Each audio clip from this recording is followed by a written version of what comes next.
We know it's early. Early in the day.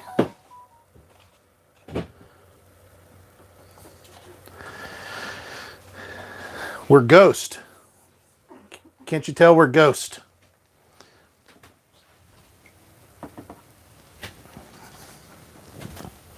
Oh my.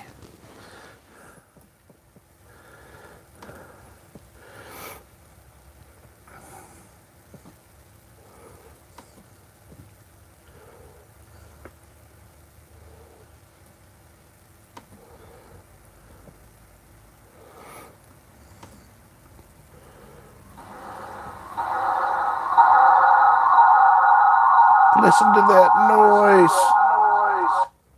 There we go. Andrew F. Dad. Oh, because I said ghost. Is that why? Whew. I'm a little hot right now. I don't know why. It's only 71 in here.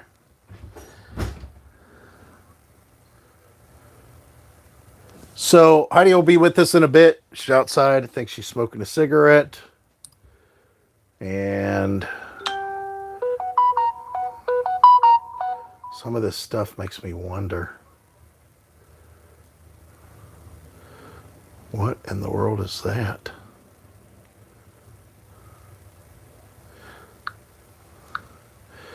Oh my, we're definitely not organized today. Humidity. Yeah, humidity. Hey Merle, how are you? How's things going with you? As you can see, look in the background. Oh, it's kind of windy out there. So what we're doing here is we're testing a few things. First of all, I need to do that to you guys, don't I? Ay, ay, ay. Tell me if you can hear me okay on the audio. In the meantime, I'll adjust you guys a little bit here.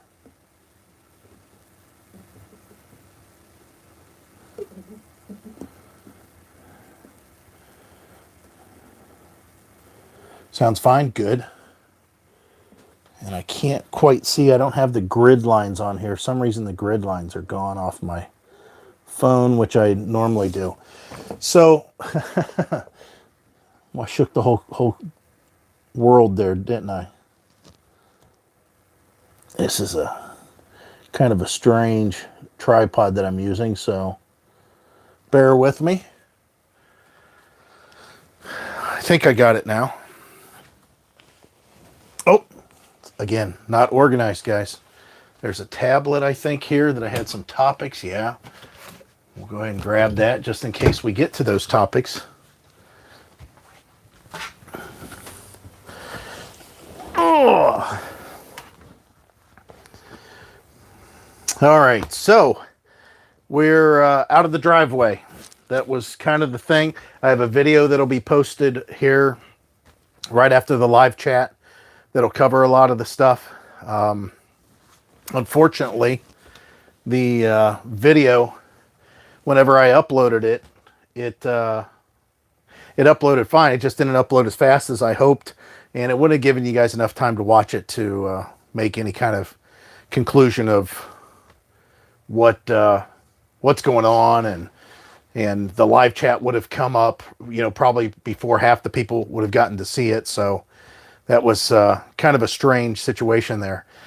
So currently, I'm kind of curious what the quality is here. Are you guys able to see me in anything better than 720 quality? Or is that the highest that you have? We are streaming using T-Mobile, and right now I have the WeBoost connected, of course, but because of the wind, I have the antenna collapsed outside. What have I done with Heidi? She's outside. I think she needed to get a last minute smoke. But anyways, the wind, they say if it's over 35 miles an hour, you need to, you're not supposed to have it up. They don't say about, thanks, Richard. Good. Glad you guys are seeing pretty decent view. Anyways, the mast was definitely all the way up. whenever the wind started kicking up, and it spun to where it unlocked one of the couplers and it slid down. So it was shorter anyway. So anyways, I lowered it even more, and we're working on that. Hey, Jeff, what's happening, man? Jeff, we're almost out of that house. Real close. We're about half an hour from you. And yes, it's windy. Nice picture. Good, good. Glad it works. It's just off, again, we always use the same. It's a Samsung Galaxy S9 Plus.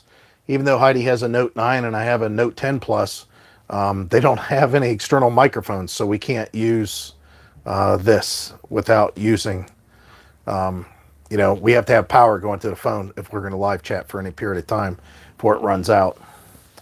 Yeah, Jeff, it's pretty empty there. I got the garage still full, but again, I'll be putting up a video a little bit later on that. So we made our way from the house. Again, there'll be a video that'll be coming up if you guys have a chance. There's a video that'll come up right after this. It's already posted. I just haven't made it live yet. That'll show how we got here, and it just covers a couple days. It's still like 40 minutes long, but we show the house and what's going on there. We got a call today from the realtor. She stopped in to take a look at the house and grab some paperwork that we left behind. I think she's going to prepare it or prep it for an open house, which that'll be kind of nice. Hershey, PA, how you doing? Kind of sucks. We'd be in Hershey right about now, or we would have already been in Hershey. No, it was right about now, I think, if that RV show would have kept on going, but they, of course, canceled it. So we had our trip planned to go to, this is kind of spoiler alerts for the video that you're getting ready to see if you want to go watch that video after this. But we had all intentions of going to a campground that we had already been to, that Kinnessee, up in, I can't remember. It's where, Jackson, Ohio? No, that's not it. I can't remember where it is. But it's north of here. It's definitely north of here. Hello, Alabama. And we made reservations. But we have stuff that's going on at the house that required us to be back at the house. We didn't want to rely on anybody else. We were going to have Heidi's mom maybe do something with trash cans, and we were going to have we got some stuff that's going to be delivered, and we thought, well, we'll have it re-delivered. And anyways, we just, at some point I decided, why are we going all the way up there other than it's free? I'll pay for this place and we'll have the convenience of being close. Jefferson, Ohio. Thanks, Greg.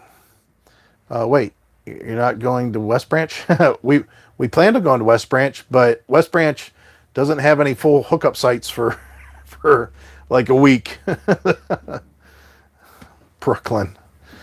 So we made our way to Clear. I know it is Clearwater, but it's the Jellystone Park, which I think I put on our live chat. I think I put the location, maybe? No, maybe I didn't. I can't remember now.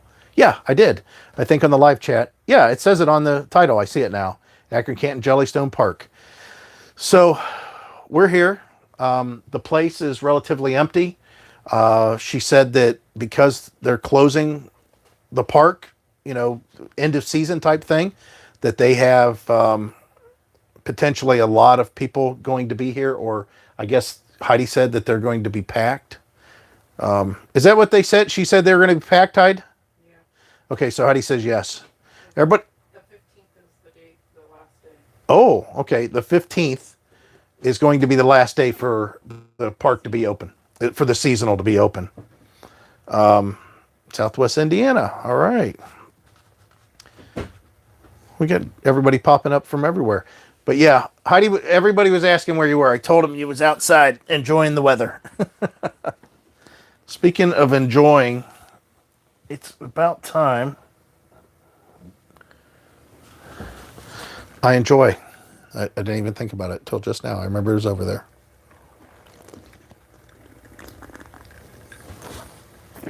California, huh? It's a nice park. Definitely a kid's park. It's also a pet's park. They're very pet friendly, very kid friendly. There's a playground slides, which we showed on the video that I'll post later. We just kind of drove through. Eventually, what you drinking? Same thing as always, Yukon Jack. But the campground is nice. It's groomed pretty nice. I made comment about this guy was just weeding the crap out of everything. I think they'd have a push mower, but he was weed eating all these lots behind us on these cabins. Hello, I'm an H from Northern Illinois. Martinek. Hey, how does Dan spell his last name? I think I asked that before. Martin with C-I-C. Oh, Martin with a C-I-C? Yeah. Okay. Because this guy's last name's Martin with an E-C. Howdy, New York. Somebody else was in here. Oh, Brooklyn. We got somebody Brooklyn in here. So we knew it was time to do a live chat. We haven't done one in a while and thought it'd be a good idea that we give you an update on some of this stuff. And again, a lot of this is going to be spoiler alert. Hello, North Carolina. A lot of this is going to be spoiler alerts for anybody that wants to watch the video that comes up after this. But Heidi figured it out. She helped me figure it out. I thought I was right, and I was definitely wrong. What's the odds of that, huh? Pretty normal. She had indicated that we moved into the RV and started living in the RV. What was the date again? June 4th. It was June 4th. And we have been, so October 4th is going to make 4 months that we've been living in this RV full time. Couple of things. Let's see. Let's get this talk going. Couple of things we could do a little bigger. I think that's because we're having a hard time figuring out how to get rid of everything. When I say bigger, I don't mean crazy big. I'll ask Heidi that. If we were, knowing now what we do know, if we were looking to shop for a truck and shop for an RV, what do you think we would have bought? Something bigger. Yeah, but what? What kind of? How big? What size? What kind of truck? Well, we're not changing trucks, so. Yeah. Well, we can only go so big. Yeah, well, we're not. Yeah, we won't change trucks. Not a diesel in the future. Yeah, I don't want a diesel, and I know that if we got the fifth wheel that Heidi really likes, and that's what I'll say, it's a fifth wheel. We would have got a front living room RV, which is the smallest one I think we can get is what, 30? No, not a fifth wheel. Or not a front living room. I think 38 is the smallest you can get with a front living room. Or a front kitchen, one or the other. And we'd had to get a diesel for that. I just don't see it. Moving to an RV, 10 pounds of sugar in a 4-pound bag. Well, I don't know if I'd call it sugar. Some of it is an S word, but it's definitely not sugar. But yeah, you're right. We're doing pretty good. It's just we've come to the realization. Hello, Idaho. We come to the realization that we were in the mindset that we were RVers, and we had our RV set up a certain way to make it very nice and neat and convenient and open feeling and all that stuff. Looking at a 32-foot RV. Cool. But we had it set up for that. Now that we're set up to live in it, things change. Things definitely change. And it's a strange feeling. Let me think how to. It's kind of like if you buy a really, let's use the truck for example. It's kind of like if you buy a really nice truck and you get something that's a heavy duty truck and you're thinking, well, this will be nice that I can haul, my lawnmower occasionally, and I can move furniture for friends and do stuff like that. Hey, Rocky, we're doing good. And then you get the truck and put it in a situation where it becomes a work truck and it's got to work for you. Well, at that point, everything kind of changes as far as your attitude towards the vehicle, because now you're like, oh man, this thing's getting dirty. It's getting used. It's getting beat up pretty good. It's not now this big extra thing that was doing the job overkill wise. It now becomes a utilitarian piece that gets used and abused, and it's no longer, not that it's not nice any longer. It's just, it's kind of like buying a 4 terabyte. See, I'm making an analogy of analogy. How about that? It's kind of like making buying a 4 terabyte hard drive and thinking, oh, this is so awesome. I'm just going to put maybe 1 terabyte of pictures on there. But then you start working on it and you start doing photography and you start doing videos and you start loading up that thing and you realize now you're dancing right near the 4 terabyte line all the time. And you're... All right, let me spin you guys around here.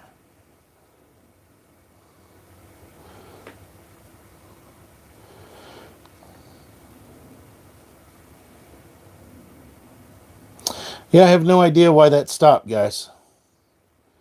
It just paused.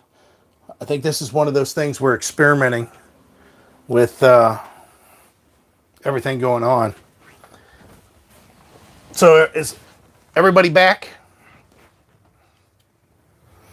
It happened as soon as Heidi started tapping in the lap. I don't think our laptop is connected to that. Nope. McDonald's is trash. Yes, it is. It filled our belly nicely, though. And it was quick and easy and inexpensive.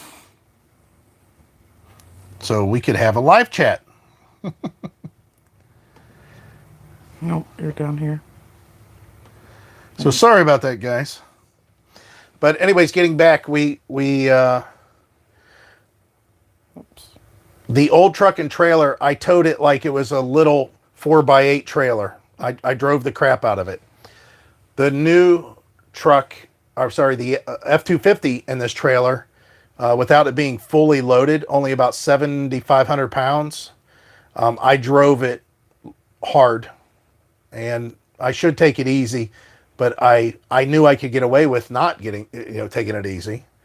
And then when we went to Myrtle Beach, even though we were, like I said, 17,000 pounds combined, I drove it pretty hard. I didn't take it easy.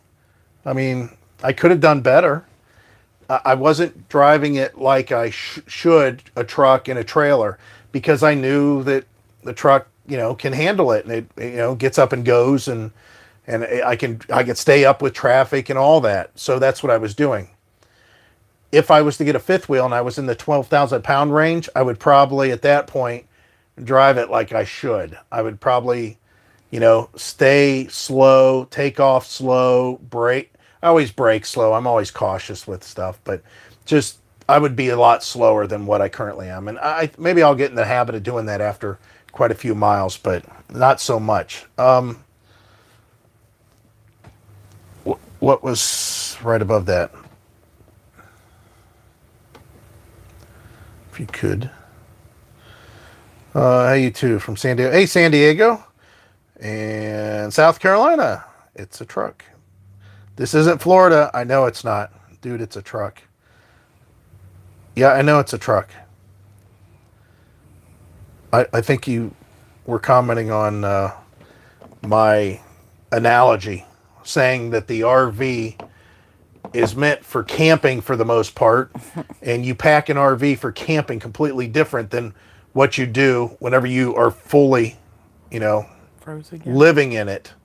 And when you're fully living in it, it's entirely different. It's a complete different situation.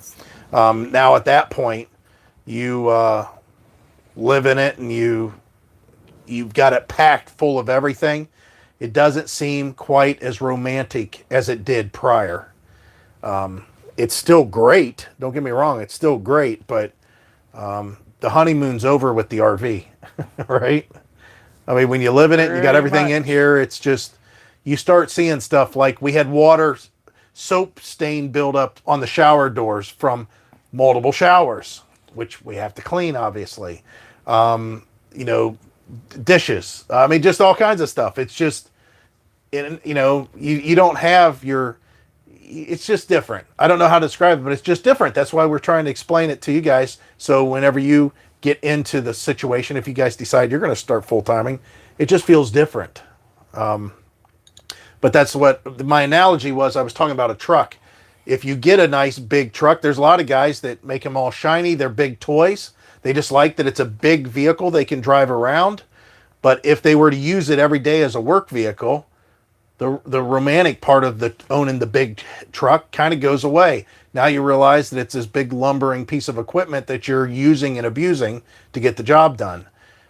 That's kind of the RV situation too. There's somebody across the street that's watching. Z Coolman. Well, when you guys are done, come across the street and look for a fifth wheel avalanche by the gate. You're on their side of the seat of the camera. Great to meet you.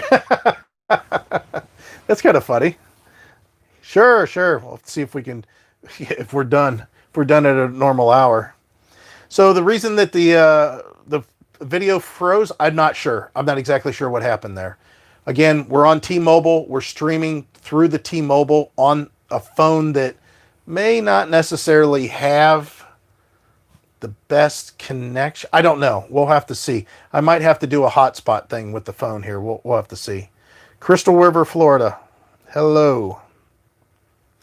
Glad Mike didn't pack you away with anything else. Oh, they were asking where you were earlier.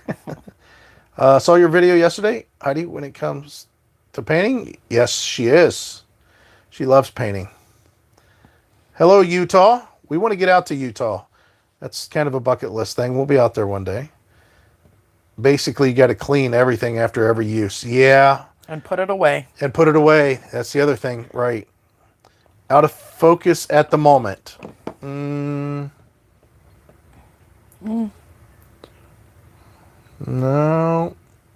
Nope, we're okay. It must be on your end. It might be a quality thing on your end for streaming.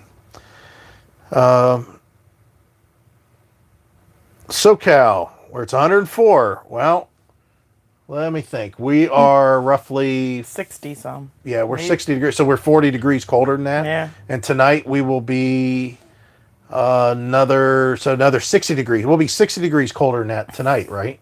Yeah. Yeah, I think 40. And a little rain and wind. It's really windy out here. We have gusts up to 35 miles an hour. So focus looks great. Okay. Mike, I completely agree with you on your double analogy on the truck. Yeah. It's funny how you could just keep on adding examples. I don't know why I do that. Somebody had told me that a professor had told him that people that use analogies cheapen the conversation, and I vehemently disagreed with that. Because if the other person can't relate necessarily with what you're saying, or if you give an example that makes them understand what you're saying a little better, then how could that be cheapening the conversation? That's only enriching the conversation to some extent. I don't get that. I disagree with that. Of course, I'm sure they're, I went to Harvard. No, we were taught. I don't care.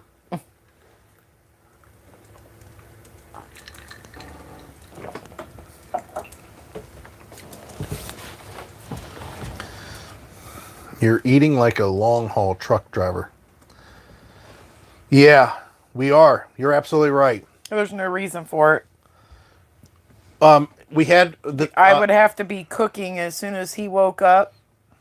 Then I'd have to be cooking as soon as he's done producing a video, then I'd have to be cooking about an hour ago. Not that I can't cook, because I can She can cook definitely really well. cook. The weather kind of, we bought, we have kind of some outdoor food stuff. We were planning on eating outdoors, cooking outdoors. Yeah, and I could have. I just... It's real windy out though, and it's cold, and there was some rain involved, and it just, I think you're right, guys. All you guys are right though. We need to get out of that habit for sure. It isn't any good, because obviously the weight can... He says to McDonald's. That's awesome, don't lie. Nashville, howdy. Hey, she says she likes your hair. It's definitely different. Yeah, look it's a different person underneath here. I think most people can see that, maybe. I don't know. It's nice. It's different. Okay, let's see what else we got here. I do have some topics I wanted to talk about. No, we haven't sold your house. Oh, you sell our house. We haven't sold our house. No. How's the house selling coming? It's the realtor was in today. Mm-hmm. She got some paperwork that we filled out a while ago. She looked at the house. She liked it. Mm-hmm. She, instead of her taking pictures, she asked if we could resubmit all of the pictures now that the house is empty. I forgot to for look the most to see part. if she updated that on the website. Right. But we still have, as I mentioned many a times here, guys, we have a video that'll be coming up here after this one. So it's going to be kind of spoiler alerts, what we talk about here. The other videos, like a 40-minute video, it's just for a couple of days. It's how we got here today, what we did prior, that kind of a thing. Hi, Brenda. But we only have, hey, Brenda. Cincinnati, howdy. These are factory. But the... and they do swivel. yeah, they point around a little bit. I don't know how they're supposed to be with the video. Did I turn it off? Oh, no, I didn't. So the idea that we have some stuff in the house and then a lot of stuff in the garage, guys, you'll have to stay tuned for that video, because I really keep on looking at the truck and all the stuff that needs to go in it. And I'm really good with spatial relations. If you guys don't know what spatial relations is, that's like taking a box, maybe let's say not a box. That's kind of a little bit too simple. That's saying like you see a star shape that's 3D, and you cut it out and lay it flat. I'm real good at being able to figure out what it is and what it will look like whenever it's all folded up and put together, and what can fit into certain areas, that kind of a thing. And man, it looks like the stuff's going to be tight. And we added a kicker, which will be on the video, which I think we talked about briefly.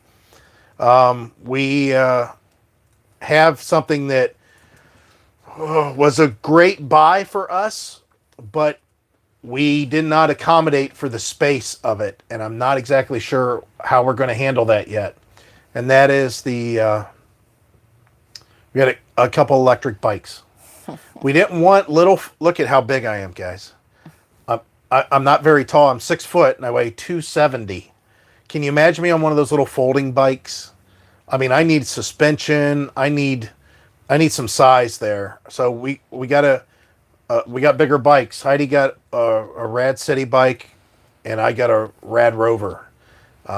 They're being shipped out here, and they're big. They're like 60, 65 pounds each. The handlebars are tall. The handlebars, I was kidding around with Heidi. I held the tape measure up to the back of the truck with the cap and the tailgate down. And I said, tell me where I should stop the tape measure and what will finish. She goes, oh, let me guess. It's like 42 inches. And I go, nope, it's like 47 inches. So I have to put the handlebars down and whatever. My body size did not practice good spatial relations. Yeah, we've been talking about e-bikes for 2 years, and I keep on coming back to the same ones based on customer service. Everybody's going to have their own preference. There's people that like those smaller folding ones for obvious reasons. I mean, it makes sense, especially when you're needing space. But yeah, we may find ourselves trying to incorporate them on the back rack or the bumper or on the front tongue. I don't even know. Or we'll be selling stuff. Yeah, we'll be getting rid of more stuff. That hey, Somebody wants to know if it's 48 or 36. what? I don't know. The Maybe bike? Bikes? Oh, I don't know. I have no idea. 22 miles on a charge. Yeah. That's all I know. Yeah. That's all he told me. I don't know. I don't know what it is. Yeah, I don't know. I don't know how many volts it is. Yeah, we'll see how much we use these bad boys. Yeah, we don't know. They might be for sale. Yeah. Yes, but we are camping. Somebody just asked if we're camping. Okay. I'm going to use the term camping because we still have a house here, but when you're living in your RV full time, is it really can't camping? live in our house. Yeah, well, I guess we put an air mattress in there or something. If you want to, I'm not. Yeah, forget that. Yeah. Where'd you get your shirt? Oh, mine? Not mine. Yours. I don't remember. Where's this? Oh, Surfside. Surfside. If you guys go back a few videos, last summer, Yes. we rented a house in Surfside Beach in Myrtle Beach. It was a non-RV trip, but I did include it on our channel. And then after I bought it, I seen a bunch of other old fat men wearing this shirt. And I told her, I said, don't let me buy any more of these shirts. I said, everybody has them. Now, I'll tell you the shirts that I love, and I bought a bunch more of them. They're these like big silky Hawaiian things from India. It's from a company called Rima, R-I-M-A. I bought like 7 of them the other day. I love those shirts. You'll see those in videos whenever it gets warm again or we get in warm weather. Hello, you're American, aren't you? I'm English. Yes, we're definitely American. We don't have a lot of... who's our friend in... Who's our George? friend? No, George is Denmark. Oh. Who's our friend in England? Ken Rawls. Yeah. Ken Rawls. He's... Yep. Ken, if you're on here, say hi to a fellow countryman. A countrywoman. Sorry, Ashley. Have we ever camped in Canada? No. I did when I was a kid. I didn't camp in Canada. I camped in Canada. I remember you telling me that. In Petersboro. Not that far from the lift Didn't you go locks. every year? No, I didn't. I just went the 1 year. Oh. But yeah, we camped in a friend. His name was Dennis something. In their backyard, down by a big, huge lake. Down by the river? Yeah, down by the river. And we camped. We was in a tent. Oh, really? Yeah, You weren't I was in camper? a tent. No, I was not in a camper. I was in a tent. But yeah, there was lift locks and stuff. Have you a stray Norwegian watching too? Yeah. What's his name? George Neuenberg. I think so. Neuenberg. Yeah, Peterborough. Yeah, we were in I was in Peterborough. Oh, that must have been it was in the early 80s. Maybe 80. 1980. Oh, Ashley's a man. Oh, good. There's not a lot of men named Ashley here. But I know that I know that's a common thing. I wonder why there's a lot. And it's just like there's not a lot of... What shirt I you guess were so. wearing that said Dale Hollow? Yes. Yep. Yeah, My most favorite vacation when I was a kid. Yeah, we did Dale Still Hollow today. Dam Site. Yeah, she loves Dale Hollow. Still today. Or you use vodka. Xanaf- Antifreeze from there. Oh, you live in Peterborough? Oh, you got to be kidding me. Wow. Yeah, we went to Peterborough. Like I said, it was in the 80s. And the guy's name was Dennis. He lived in a cul-de-sac on a... Like I'm saying, like all of a sudden you're going to know who I'm talking about. But he lived on a cul-de-sac at the end of a road, like cul-de-sacs are.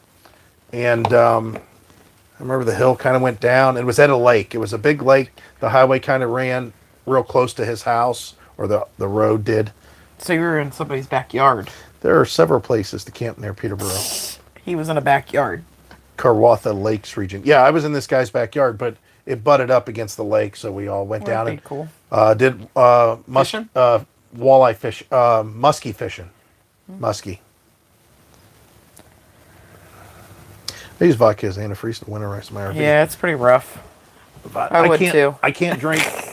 I'm not a vodka drinker at all. I I can't. have to have stuff with it, so. I can't do vodka. It's something about it just doesn't fit. I don't know. Vodka reminds me of an alcoholic. It's your vacation in Lilydale on Dale Hollow. No, we were actually on a houseboat in Dale Hollow Lake. Her family. Yep, twice. Once when I was 10, and then once. Do you remember what year it was? 08? Yeah, I think so. 08, when Michael and I we were together, but he didn't go. Yeah, I didn't go. It was just me and the kids and my brother and his wife and their granddaughter and my sister and her boyfriend and my mom and dad.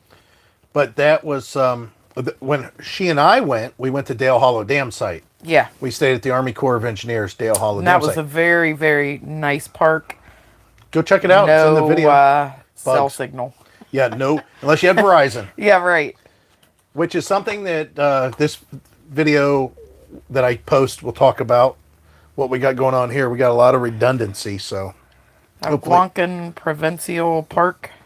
It's a bit north. There's a real popular camping destination, too. Oh. Did we watch the debate last night? No, I didn't watch the debate. Thank you. I'm so fed up with that. I'm not sure about my hair. Oh no, I think her hair looks fine. I don't know about the blonde. Oh no, I think it looks good. I don't think I'm supposed to be a blonde. You're not. Look. Besides that, I don't think I'm supposed to be a blonde. Look at how non-blonde that is. I'm trying to think of a way to change it. Oh, it's fine. I guess I'll just let it grow out. It's fine. New Mexico, Hallie. Oh, cool. Hola. What do you want to talk about? Okay, so there's a few things that I was going to talk about in the live chat here. And none of them are important. So guys, chime in, ask whatever you want still. It doesn't make a difference. Somebody had asked about us having an exit strategy. And if we were, that how important it would be to have an exit strategy. And I mentioned in a previous video, no, I don't have an exit strategy. We don't plan on having an exit strategy. The only reason is I don't think you can have a strategy if something catastrophic happens. I mean, I understand there's what do they call that? Whatever. What's that called? Pro something. Come on, guys, help me out. My brain's not working. I don't know what you're saying. When you do something that is pre-existing? No. Oh, proactive. Yes. There you go. Yeah, Thank that's you. It. Woo. And I don't believe in proactive because I don't think there's such a thing as proactive. Name something that you can be proactive with, and I'll tell you why.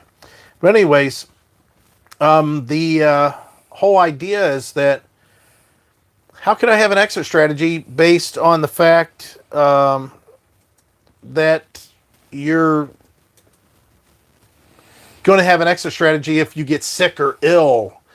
I mean, my strategy would change based on how sick or ill and where we're at and what situation we're at. And are we tired? Have we been driving forever? I mean, that kind of thing. I just know. Chili. Howdy, Chili. You like our RV? Thank you. Appreciate that. It's Wednesday and it's 5:55. So, whoever had asked, no exit strategy. I mean, and the reason is I wanted to elaborate on the live chat about it, is so I could tell you why I was saying that. So let's say. Well, this guy says, I find that health reasons is what make people not want to full-time. Yeah, absolutely. right. We have no health reasons right now. So that's why we were going full-time. Before we do have health reasons. Right. But the whole reason with our not having an exit strategy is I think that's something that you do whenever you're planning on quitting. I mean, I understand it at that point, but we're just starting. It's kind of ridiculous. I mean, it's nice to know where the exits are in case the place blows up, but I mean, it's something that can be figured out. We're good at figuring out stuff at seat of the pants, so we'll go at that point. I don't know why you'd want to prepare your exit plan. Not so early. An exit plan is, to me, is getting an apartment or buying a house Or a full-time or seasonal lot. Yeah. And stopping traveling. Yeah. Travel. Right.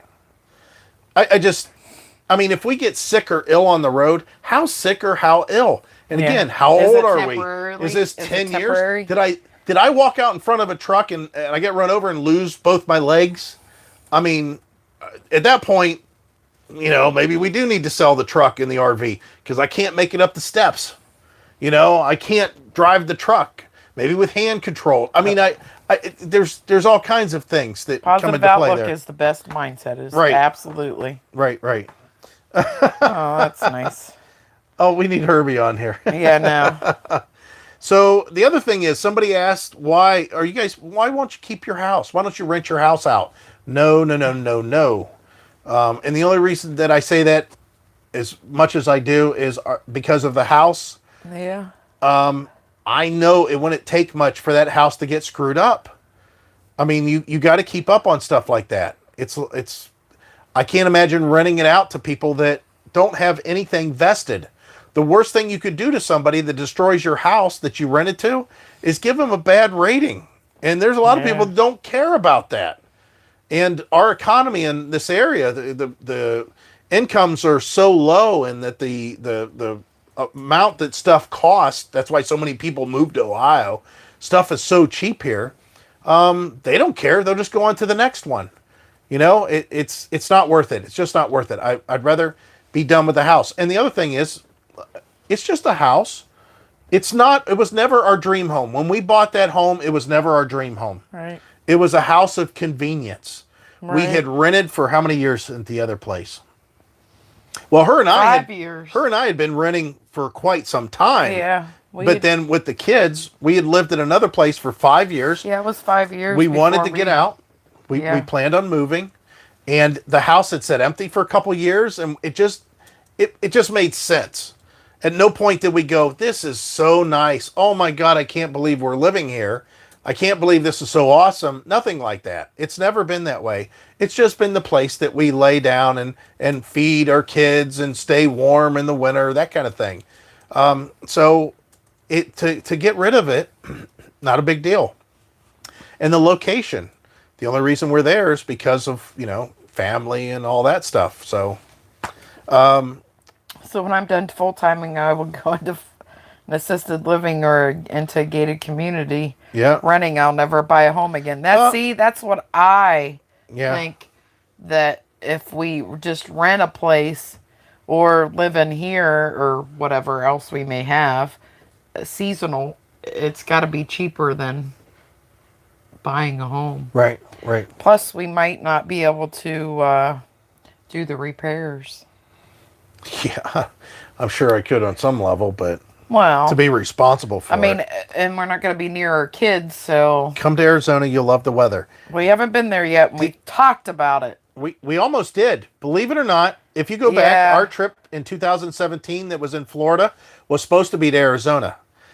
The thing was, is you guys had this huge heat wave in 2017 that it was like 104 to 110 degrees for like so many days in a row. And I told Heidi at that time with our old RV, I said, listen, it's one thing for the RV air conditioner to drop it from 100 degrees to 80 degrees if we're in Arizona and trying to sleep in 80-degree weather.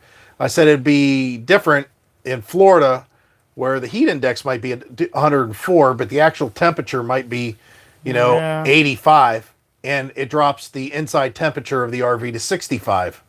So that's why we ended up going to Florida. But we will. The only thing I don't like about it is it gets cold there in certain locations, and I don't like it be real cold, especially after being I'm you know, thinking, 80 at 90 at the day, and then all of a sudden it's 40 at night, you know, well, we which is looked up extremes. the 70s to 60s the Yeah. other night, Yeah. and it was Florida. Florida. It always comes up to Florida, which we'll Yeah. see.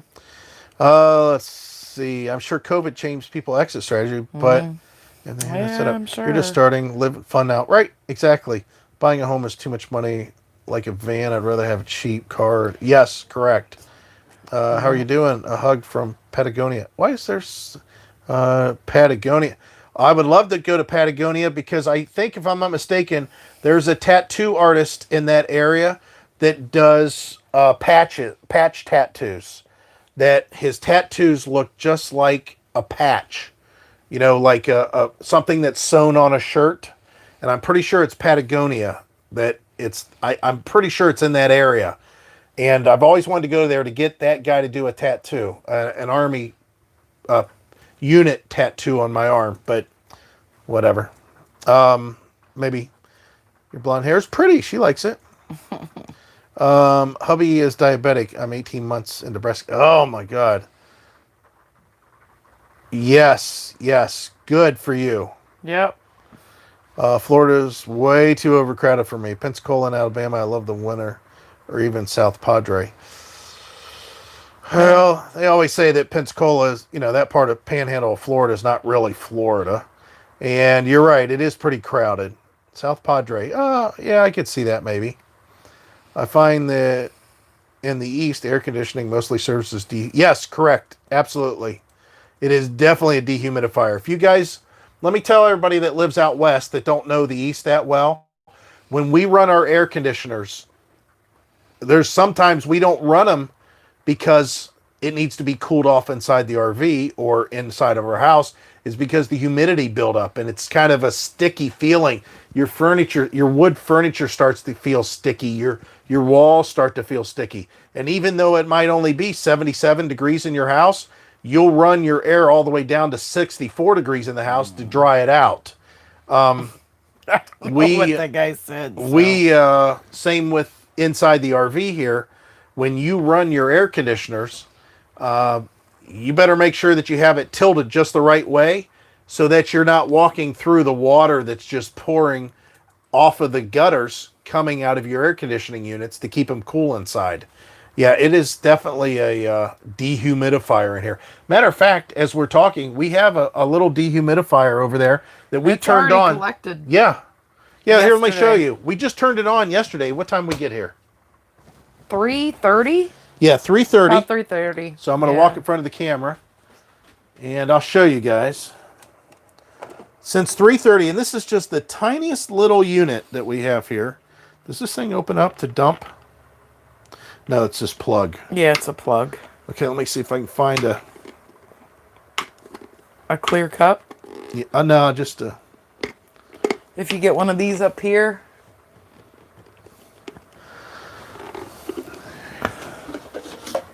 Oh, or that. Yeah. We had Mexican yesterday. So this was just yesterday from the tiniest little, tiny, it's so tiny, little dehumidifier. It's amazing. And that's all that it collected. Yeah, I wonder what a big one That's would basically collect. 24 hours. How much moisture this thing's collected. Which I guess the good news is you have distilled water there. Can water your plants. But yeah, this thing's called a Pro Breeze. I think I talked about it. Maybe someday we'll be able to put a link in our top. But we wanted to use it to see how it worked. And so far it's worked really well. But you get an idea how much humidity. And look at that fat guy walking in front of the camera. It's delayed for me. I don't know how to get rid of that. This guy's an idiot. There's always one idiot on the... Just remove. Oh, put But he user in just- timeout. Go away, dude. Put user in timeout. There you go. Now you can't comment until you come back. We use swamp coolers in Arizona. Kind of neat, makes it cooler. I made a swamp cooler on my other channel, Fox Boss 9, years ago. I made my own swamp cooler. I thought it was really cool. What do I do when I dry my hair? I make sure that, well, here is not too Yeah. much. I mean, we could run the air and the microwave and the dehumidifier, The refrigerator. the refrigerator, and we had the heater on. We have the heating element for the I hot water tank. apologize because I didn't blow dry. Did I blow dry my hair yesterday? I think it was the day before. But we have 50 amp service Well, we here. have 50 amp service. And we have the auto former. It says, ask Mike if I should turn off the second AC. Maybe? Maybe not. Well, you got to figure both AC units are using, like we have a 15,000 BTU and a 13.5 BTU. Yeah. So we're running at about, about 12 amps each. So you're about 24 amps combined there. So you could maybe but during startup is an issue. So like if the compressor shuts off and starts back up again, that'll be like 20 amps for a second there. And if one of them's running and you're at 15 or 12 amps and that one kicks off and kicks back on again, you'll be at 32 amps right there. You can consider your blow dryer, it's going to be 13 to 15 amps for your blow dryer. So you might be able to get away with it. Yeah. I mean, the worst, like you said, the worst thing happens, you pop a breaker. Big deal. Not a big deal. We haven't had the, Just flip the breaker and know that you can't do that anymore. Greg says, where's the egg timer? We don't have one. Greg said that if I get on a topic, you should set the egg timer to so many minutes, so I stop talking about that after I'll that go time. smoke a cigarette, and then when I come back, I'll do this. He's got to stop. Stop it. Because sometimes he needs to stop. You know what's really funny? That open hand, she wants it to be a closed fist so bad. He talks too much. Oh, yeah. Absolutely. I lived in Florida and was covered with bug... Yes. Oh, no. I started eating olives stuffed with garlic and the bug bite went away. I stuffed the garlic and the bugs bite. Wow, that's kind of funny. That is funny. He likes olives. I I'm love sure they olives. were green and not black olives, because I like black olives, but he likes green olives. And I But think she I said bought stuffed those with ones, garlic. But I think I bought those ones You with did. garlic and Instead he of didn't like 'em. pimentos. Yeah. Yeah, I like the pimentos. Yeah, but if he's getting bit by bugs and he wants to stay outside. You know what's funny? Olives were stuffed by hand for many years, well into the 60s. Can you believe that? But skin so soft for the bug bites in Florida. Oh, gosh. You ever smell that stuff? Yes, I do. It's terrible. I would I never smelled I'm not buying that stuff. Main advantage of having one rooftop AC is that if we stay longer and we're more from... Yeah. What we like about having two rooftop air conditioners is that we can alternate. Like if we're in this area, if we're in the living area and it's hot in the living area, we'll turn on the one in the living room and cool this area off. However, if we get kind of cold and we don't like the noise, we can shut it off and we can turn the one on in the bedroom. And since they're combined, in the same cooling tract, it will keep this cool in this room and we don't necessarily have to hear it. It's in the bedroom. Actually, Vice versa. We could do this. Yeah, we could do vice versa. Same thing in the bedroom. Sometimes at night, if the site is real noisy or something, maybe we want that noise in the bedroom as white noise, and we'll run the one in there. If not, we'll leave it off. We can run the one in here. It's just nice to have that option. If one breaks, we have one still. That's the other thing.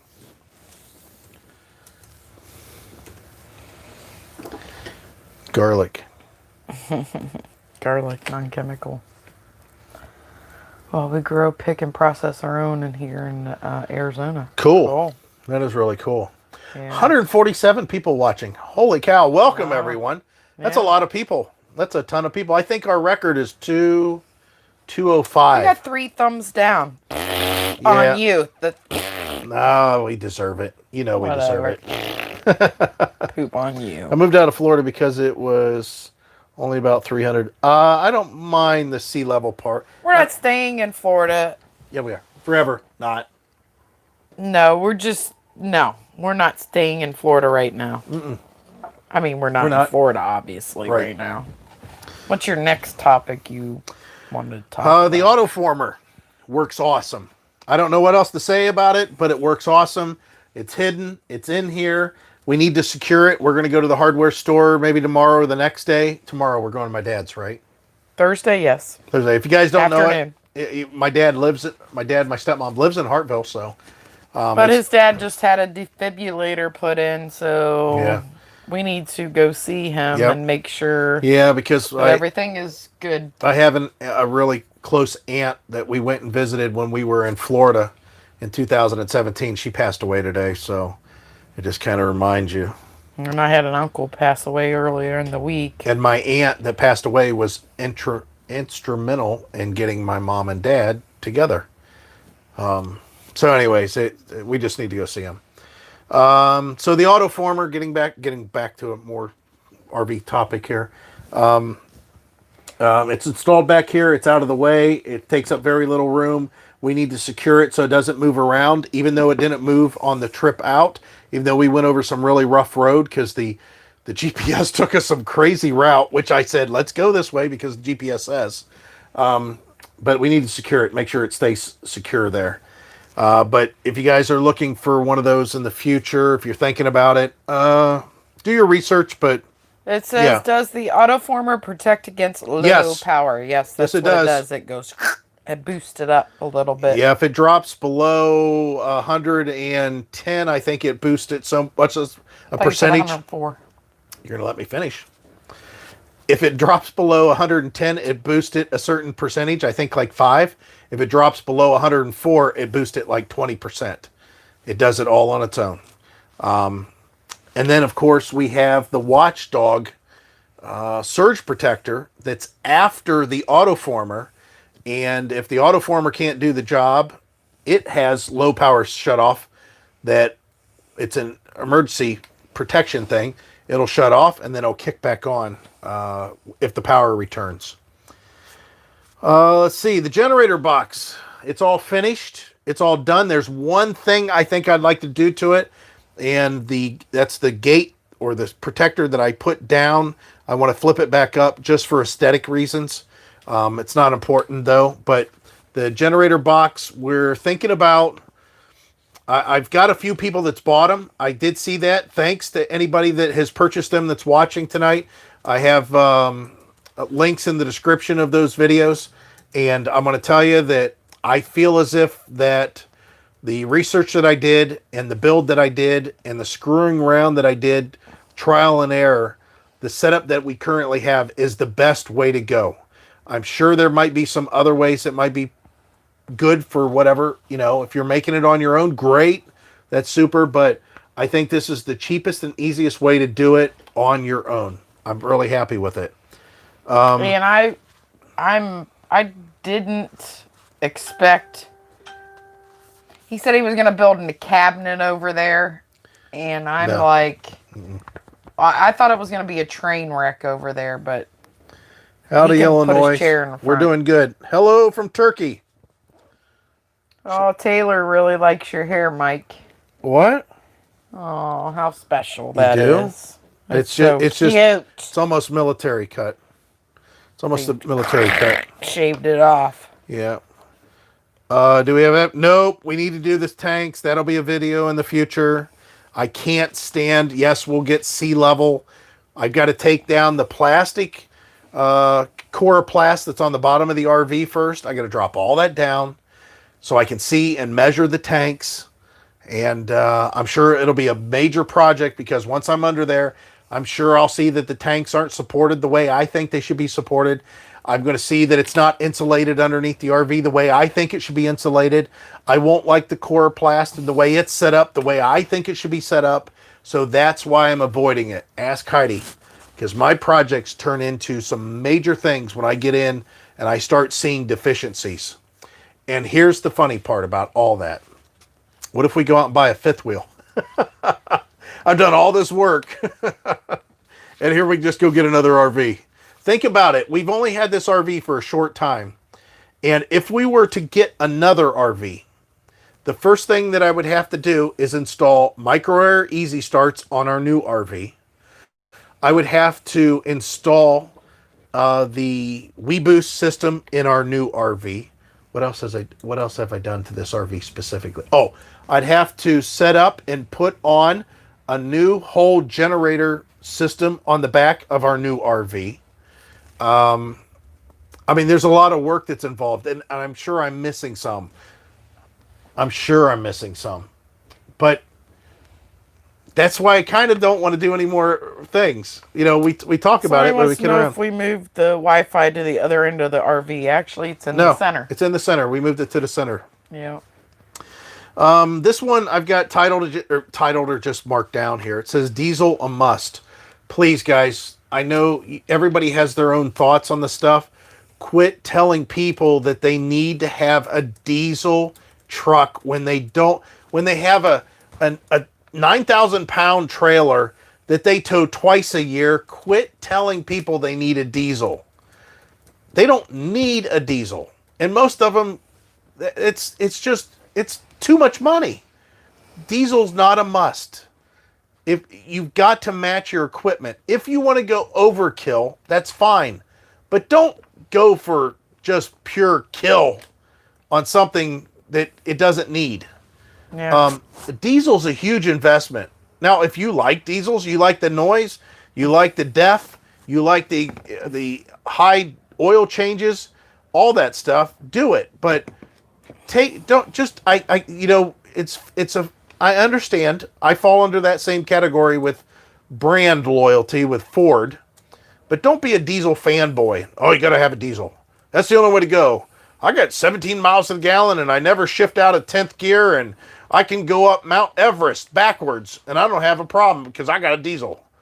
Just the propaganda is horrible. And I've got so many people that don't understand it, and whenever they legitimately ask, like I had earlier already on this live chat, would you think the 7.3 could handle 7,000 or 9,000 pounds, 10,000 pounds, 11,000 pounds, and towing 4,000? Yeah, it's fine. I mean, you got to figure that there's a lot of people that do that and have done it with a lot less trucks years ago. So, okay, get off that one. The egg timer went off. All right, so the next one: Pro Pride versus Equalizer. Our Pro Pride's nice. We love our Pro Pride. The Pro Pride's fine. We don't have a problem with the Pro Pride. I like the Pro Pride mostly because I know that I could hook it up if she needed. With no issues at all. It's very easy. It is easy. She could do the Equalizer too once I showed her how. But I know how to do that too. But I think that the Pro Pride is much quicker, but it's so much heavier. That thing is heavy. 200 pounds. Yeah, it's a lot of weight on the front of this RV. They said 195 pounds. I mean, if you're going to add extra weight on the RV, it should be on the tongue anyways. And it does extend the tongue. So there's some leverage to be had there. I've talked about that in the past videos. It's a tough call. I'll tell you the deal breaker for me, 100%. The Equalizers are noisy. They're noisy. If you got them set up and they're taking a lot of weight off your vehicle, they're noisy. And the first thing everybody's going to say, so quit typing, is, oh, they make these friction points. Well, they make these Teflon things. Yep, that's what we always say right there. Yeah, I know. Right there. But they make a Teflon slide that goes on the Equalizer to knock down the noise. Listen, it's supposed to be, that friction is supposed to be part of the sway control. The friction of those bars rubbing on those L brackets that make all that racket, that's part of the anti-sway. So if you put Teflon on there to make it to where the noise goes away, you're also making it to where the friction goes away. So you're losing some of your sway control. I'm going to tell you that the Pro Pride does exactly what you think it does. If you guys ever listen, Ask Heidi. I'm one to screw around. I'll be driving down the road. I'm bored, and I'll just take the steering wheel and just do one of these numbers. I think it's so much They only less do that. stressful Right. having the Pro Pride and driving by semis. Yeah, we don't get that wake. We don't even talk about it. Yeah, I used to be, ask her, I used to say, even with our old RV, I'd say, oh, here comes a semi. And I'd start like staring into them and then backing off and staring back. Even though I had it set up perfect, there was that wake, that air wake that was coming off of them that push it around. You don't get that with these, with the Pro Pride. The other thing, like I was just saying, you can ask Heidi, like I said, if I'm bored and I'm driving down the road, I might do one of these numbers and kind of go side by side, just to see, as long as nobody's around, we're out in the middle of nowhere. Right, we're not. Just to kind of rock it.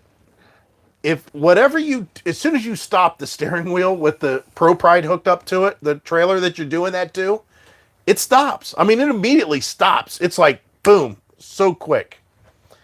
We've been full-timing with a 2019 F-250 gas tow and a 12th with no problems. I agree. I have no doubt about that. I'm a full-time truck driver with DEF trucks. They're real pain and expensive service. I know. Listen, as soon as the EPA gets rid of... Yes, the 4.6 does a good job. As soon as the EPA gets rid of DEF... Which they won't. And gets rid of the exhaust scrubber and that regenerative crap, and they let you get rid of your EGR.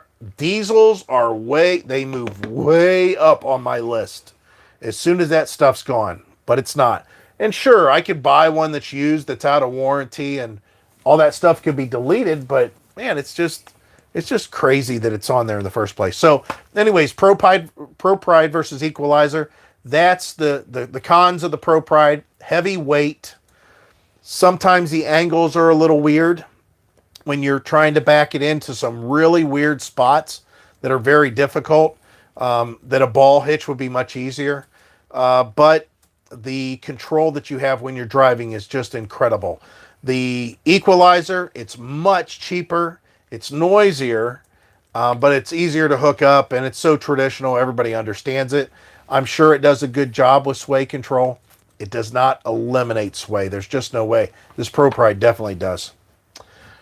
All right, and the last thing that I have on the list here, we made a huge and best decision ever on having the bathroom near our bedroom. We talked about that when we were shopping for RVs. We said we always want a bathroom that's close to the bedroom, that could be accessed from the bedroom relatively quick, because we're getting older. We make multiple trips to the bathroom. It's just nice that it's right there. We found another plus. Well, let me expound on that thought.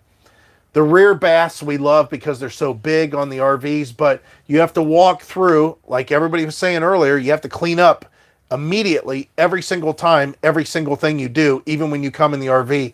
There's a lot of times if you have a bathroom in the back, you have to walk through all the dirt to get to the bathroom. I've talked about this a million times. I won't say 1,000. I've talked about it a million times in the past. And we always wanted the bathroom relatively close to the bedroom. We found another plus to that. And that is when you're in your RV and you're living in your RV, you may not necessarily, because it's so difficult, even though it's small, to heat the whole RV equally. It's kind of a pain in the butt to heat the RV equally. And what we find is if we close the door and leave the access to the bedroom open to the bathroom, we can heat the bathroom and the bedroom very effectively. Or vice versa, we can cool the bathroom and the bedroom very effectively. Don't get me wrong, it's not like there's a defining line between the door that I'm looking at right now and this living area, that this room doesn't get, warmed or cooled, however we want to do it. It's just that we can cool and heat those areas so much easier, and that's important for the night. I mean, that's the main thing. We're heating and cooling the area in the middle of the night that makes the most sense. All right, so now you pointed out something. I need to go back up. Electronic stability control, even... Yeah, what is that? Wait a minute. I hear... Oh, that's what you were talking about. Yeah, 6.2 gas, right. hope you do a vid on how you are organizing and decorating, please. That's all up to you, Heidi. I won't. There. I doubt the decorating part, Go down a little but bit. maybe the organizing part, because I don't decorate, and I'll quit smoking Yeah. sometime before election. Before electronic stability control, even just driving a van or someone that. Yes, yeah. Biggest problem weekend warriors do is get on the That's road thinking true. they're racing on NASCAR. It's true. Don't get me wrong. I drive like ask Heidi. I drive like a jerk sometimes. There's no doubt about it. But I think that we've seen that's some guys on diesels and that pulling trailers, and they are doing 80, 85 miles an hour, and you could tell they have no clue. I don't think that. I think that'll change for us Yeah, potentially. because, well, Went window we're- shopping, truck scene, 6.2, 10-speed, almost, you went past it. because it's so particular. Why don't you click on it and drag it? Almost wanted to test drive it, but I'm broke and can't afford it. It's expensive. Yeah, you don't want to test drive Crazy. something that you might be interested in. Let me tell you. We did that in 2017. And then we ended up with a truck shortly after that. I didn't decorate my home. My son wants to remove the EGR system from our 16 diesel. What do you think? If it's out of warranty, yes. I wouldn't hesitate. If it's out of warranty, go ahead. Remove the EGR. Do the EGR delete. Get rid of all that def crap. Get rid of all the stuff that's in the way. Go ahead and get a tuner. Get a tune done on it. The whole shooting match. If you got that 6.0, or even I think there's another one, a 6.4. Is that the next one or 6 something? Anyways, the 6.0, you want to look into bulletproofing. But yeah, even without that, still, I would get rid of that. For those of us that want without on-site bathroom in our master bed, it's an upgrade. Yours is better than our house. We are good. AL4N777. We are good. Go down a little bit, please.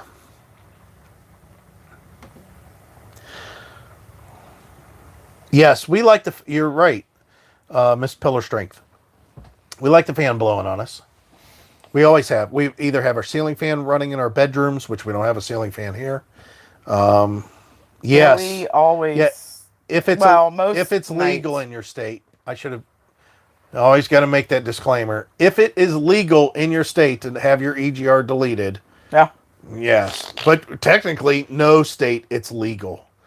I mean, it's emissions, and usually those laws are federal, but if you can get away with it, basically. Thanks. 6.2. 6.2 liter. You guys are great. Do you think the stress level has gone down as you closer to being done with the Yes. house? Yeah, maybe. For me, for sure, because we have less shit in there that I got to worry about. We don't have any stuff. I mean, I got stuff in the garage that's driving me crazy because I need to figure out how to fit in Will the your truck. son, buddy, make any more music for the channel? Maybe. Yeah, he don't like making music for the channel because the music he likes to make has nothing to do with the He way should our make channel is. music for the channel because he gets paid. No, he didn't get paid the last time. Oh, you should give him money. Give Mercedes money for the shirts. Yeah, but that was something he put together, and I said, send it to me. Oh. The fifth wheels, I seen that they have ceiling fans, which would be so nice. If Yeah, we that- had a little teeny tiny one in here. That tower fan is nice, that's for sure. We like it. Yeah. So what else do you guys want to talk about? That's all I had to talk about. Yes, we do. It would be so nice if our house sells in the next couple months. It would be nice. Here's the thing. We figured it out a long time ago. It cost us, on the high end, we're estimating high, with the taxes, insurance, 1,000. heating, cooling, it's $900. Yeah, It's $900. $900 a month for internet, because I have to have internet for, keeping all of the alarms and cameras and alerts and everything going on there. The electricity, the gas, the water softener, all that stuff. It costs us $900 a month for the house to sit there empty. So the sooner we can get rid of it, the better. Because that's just money that is being spent. Yes. That we're not Yeah, it's not doing us any good. We don't need. I mean, it's little money, Yeah, but yeah, it's just a little bit of money. She's right. what Oh, will you miss from sticks and bricks? long. I can already tell, but we do pretty good long hot showers. However, When I you're on a like it. full hookup, Yeah, we're on a full hookup. We could do. I just run out and I just take a shower until the hot water runs out. and it's a pretty long shower. It is a pretty long shower. It's not short. So I know that for sure. The other thing I know for sure is storm assurity, I guess you could say, being caught in a storm in this RV versus being caught in a bad, windstorm, tornado warning thing in a house. I mean, we had a basement we could go to, all that stuff. That might be something we have to learn to deal with. No TV service. We do Roku. That's why we need high-speed data, because we do Roku. Oh yeah, as far as the Southwest, I hate whenever people are watching this live chat later. I don't want to do the whole OBS software thing to where you guys can see what's being said. So you're going to have to learn how to figure that out. But right now we have people asking, and one of them was, will we have TV service when traveling? And again, we have Roku and we have cell data. That's all we need. We do fine with that. Are you mostly staying to the east, or do you have plans going southeast for the winter one of these years? Absolutely. We almost went this winter, right? I had for a quick second, I thought about Florida until January. And then as long as the weather was permitting, we were going to kind of shoot over to the Mexico-Arizona border area to like Yuma. We were thinking about doing that. The problem that I have is I'm 53 and all those parks are age qualified 55. That's in the Thousand Trails park system. So I can't do that necessarily unless I happen to find one that's willing to take us. And I don't know, it'd have to be one that's not I read busy. the other day online that it's a non-issue. Really? A lot of times they don't even ask how old you are. So if I just go in with a cane, they'll say, When oh, you this guy's reserve it longer. online is all the difference. They're not going to kick you out. Wait a minute. If I reserve online.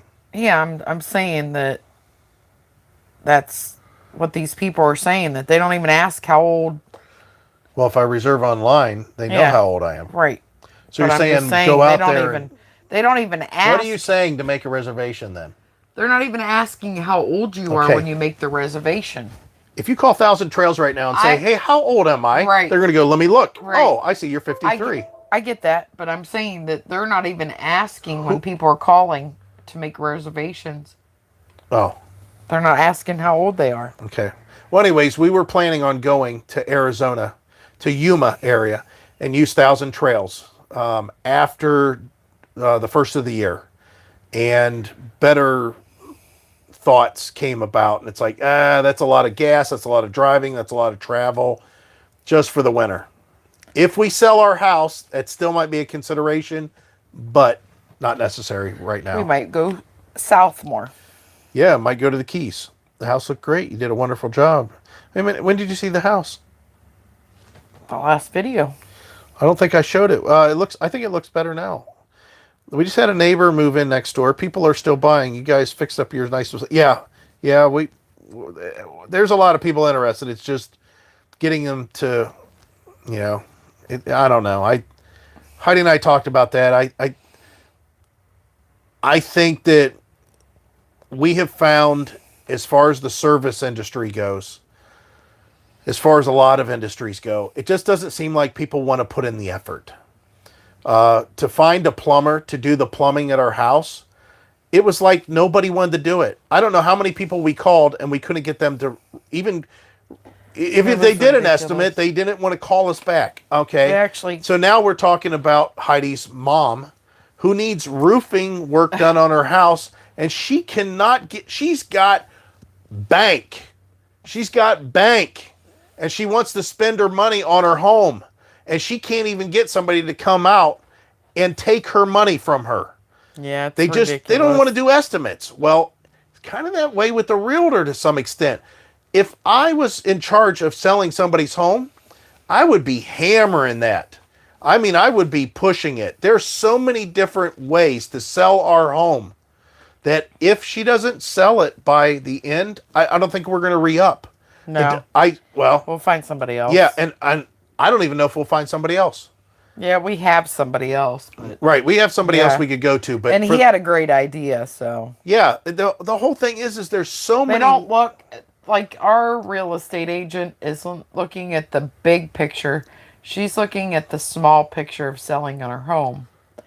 Therefore, honestly, I think she's done zero in trying to sell our home. But we obviously had our junk in there for 18 years. I don't know. But maybe her attitude. Maybe that's. I don't know. she's done it for like 30 some years, so she's probably over it. She probably don't even care anymore. But yeah, you get that money there's coming another in. person that said, listen, I look at all this other property and these businesses being around that this could be sold as something else Yep. other than a home. Which we said that all the time. I mean, I've Yeah. done videos on that going back years. You could go back 3 years and look at our videos. And I know there's some point I talked about that. I talked about how our property is kind of like a key piece of property that's needed for frontage with the property that's right next door. And all the property behind us is for sale. Yeah. So either you could buy the 2 little lots up Right. front and make frontage that way with road access on a corner at a traffic light to where you could have 2 entrances or 2 different entrances. Yeah. Or you could even expand more and buy all the land behind us and have huge property. And to give you an idea, the corner, the exact opposite of us, that is just about the same size as what I just discussed about the 2 smaller properties, was $400,000 that it sold for just a few years back. Yeah, that's crazy. So Family Dollar could get built there. So on our side of the road, the guy next to us is asking like $200,000 for his corner and 6 acres behind us. And we're asking $87,000 for ours. Yeah. So you can get an idea. The property that was across the street wasn't even, it's maybe what? 2 acres? Yeah, it's probably 2 Yeah. acres across the street. Went for $400,000 on the corner. Yeah. And we're talking about our property, his corner property, and the 6 acres behind us. And we're only talking 300,000, just over 300,000 for all that. I just don't get it. Walt wants to know, what do you think that you'll dread the most about from full time? I personally don't think anything at this point. I don't know what to, honestly, I think, Walt, maybe we don't know. We don't know what to Because I expect. don't see, okay, I guess I do. I guess the only thing that I dread is not getting to stay in an area long enough and I have to hook up and leave and go somewhere Yeah. else, after 2 weeks. And I want to stay there for 3 or 4 weeks. But that may change. Maybe we'll find that 2 weeks is too long. Yeah. I don't know. When we want to DIY and change our vent fans to the whisper type fans, but are afraid of damaging the roof in the process. Any advice? The whisper type vent? I don't know which type that is. We have Max Air, and they also make fantastic fans. Both of them are relatively quiet. When you have them on low, you have them on high, you can tell they're working and they're doing a good job. But you do have to change, you have to get on the roof. It's not going to damage the roof. You just have to take your time, peel all that sealant off that's holding it down. Of course, the screws. And you have to do a lot of cleaning. But whisper vents, I didn't know they made a whisper vent. It seems like your estimate cost of keeping the house is probably only as half expensive as renting a typical apartment in downtown Toronto. Oh, yeah. Well, there's... Our house is cheap. Yeah. You're talking downtown Toronto versus Beloit, Ohio? Yeah. I mean, that's a huge difference there. Yeah. I mean, for example... people want to move to places that, well, you have to drive for work. Yeah, but downtown Toronto, let me put it in perspective. How many places can you get fast food in downtown Toronto? How many jobs are local to you in downtown Toronto? How many taxi or Uber services do you have in downtown Toronto? How many Lots. cops do you have available in downtown Toronto? Yeah. Because we don't have any of that stuff. We don't have a contract with the county sheriff. We don't think about what I just said. We don't even have a contract for the county that we live in, sheriff, to patrol our area of the county. They don't even patrol it. Which makes zero sense. We have no police department. So there's no services really to speak of unless it's like a shooting. You're not going to see a sheriff at your house. It's got to be something drastic. As far as trying to get pizza delivered, you got very limited places. Like 3 places. Yep. As far as getting an Uber, forget it. Like if you type in our address for Uber, say, sorry, we're not in that area. If you want to do Uber Eats, they say, sorry, our food gets too sick when they travel that far. It's just not happening. So those higher costs that's involved living in downtown Toronto, there's a reason, all that convenience and everything. We don't have, our costs are so low, but what we get is so little. Yeah. I mean, it really is. Yeah, there's a 50-50 thing you got to deal with there. It says, how is AT&T high-speed LTE working out so far? So far, so good. That's what she's working off here. Yeah.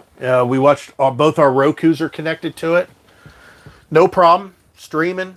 It's good. I'll end up doing, like I mentioned on the video that you guys will see shortly after this if you'd want. I'll end up doing some sort of review on it at some point if it's good. The one thing that I fear and dread is what mobile internet, whatever they're called, resource center, what's their name? Chris and Cherie. What they say is these third-party providers are fly-by-night. They're legitimate. The one that I checked, it's legitimate. They even say it's legitimate. It's just they're fly-by-night. Sometimes they just get told, forget it. You're already yawning. Yeah. It's 6:43, guys. I got First up at yawn. 6:30. Oh, she got up so early. Earlier than you. Because I went to bed later than her. She slept on the couch and I watched TV. But we're not in a competition. But she just mentioned who went to bed and got up earlier. What kind of generator do you use when you dry camp by yourself? Honda. Yep, by myself. All by myself. The Honda EU 2200, not the brand new one that's Bluetooth. Listen, Honda has a brand new EU 2200. Doesn't cost you any more than what the old EU 2200 cost, but it has a Bluetooth feature that lets you know some stuff on your phone. One of the things you can do with your phone is turn it off. You can turn the generator off. I'm not exactly 100% sure why turning off the generator Bluetooth would be a big thing unless you just decided you don't need it. I don't know. However, it has a built-in CO2 detector.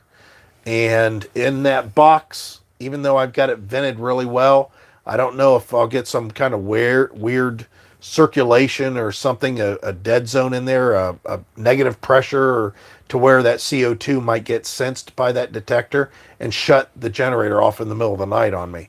I guess you can unplug it, they say, and it'll run. I'm not sure.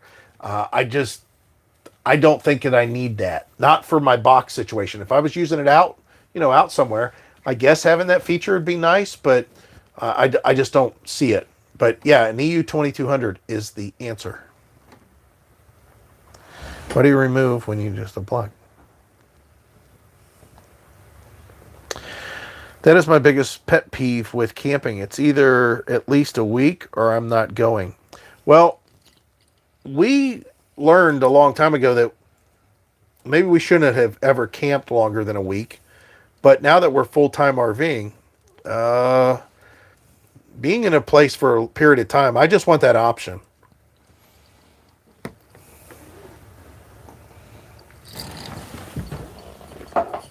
When we went to Dale Hollow Dam site, we were ready to go after the third day. That was pretty much it. Probably the second day. Yeah. I don't know. We decided, it's just ready to go. And we had reserved for the whole week. Let's see, what else? Go a little higher. Is somebody having a seizure on the keyboard? Oh, yeah. Got rid of them. Toronto, Ontario. Yeah, there is a Toronto, Ohio. Don't be telling all that. There are bad people out there. You should move to Peterborough. I don't know about going to Canada. Plus, you guys won't have us anyways. We've got all this COVID down here. Plus, I might have to leave my weapons behind. That'll be funny. Get a hair on the keyboard. Okay, go down a little bit. Oh, wow, I missed it. What did you just say?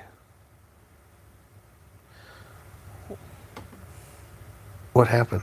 Are you guys planning on staying a while at each place or changing a lot? Seat of the pants. But that's why we got the bigger package of the 1,000 trails, is to stay longer. If we want. Right. Yeah, we have that option. You know, it's just like my videos. You know, you can't make a short stay longer, but you can make a long stay shorter. You can't make you can make a long video shorter by fast forwarding it, but you can't make a short video longer. But yeah, that's what we were doing.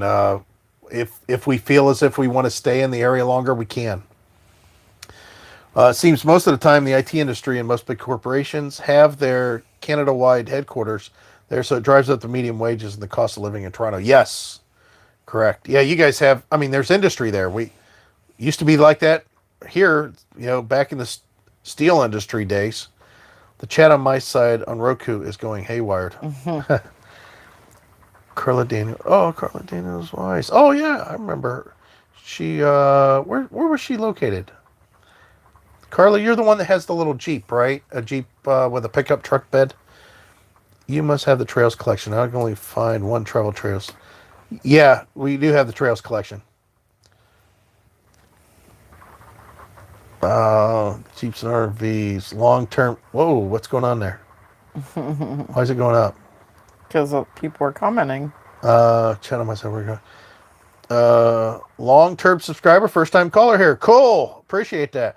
We've got a lot of that recently. What have we done recently, guys, that we've had a rash of people that have been watching us for a long time that just recently felt as if they need to actually chat with us or comment on stuff? Because I've seen that in the last 3 weeks. People say, hey, I've been watching you for a long time, but I'm really glad that, you know, it's positive comments. It's just, it seemed, I wonder what we did that changed everybody to where they want to do that. Yeah, Bluetooth saves walking out there to turn it off. That's what I thought. I'm not exactly sure why I need to walk out to turn it off. I kind of want to shut it off anyways, shut off the fuel and everything. Instant hot water heaters. I'll tell you right now, ask Heidi.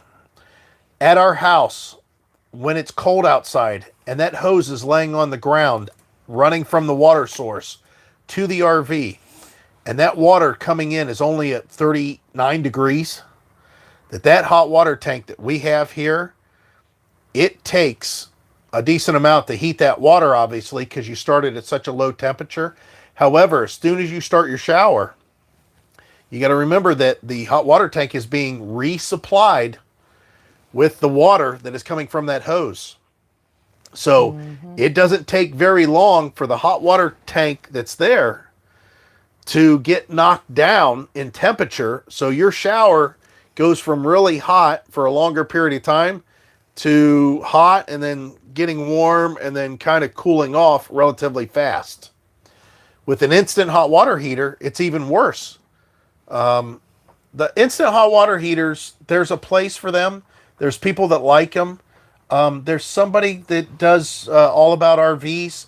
He talked about his extended use and review of instant hot water heaters. I don't personally think that we would use it. The thing is it uses a lot of BTUs, but it only uses it for a short amount of time. But what I find with these old hot water tanks is that the tank, I can heat the water in the tank, and it is insulated. It is inside the RV.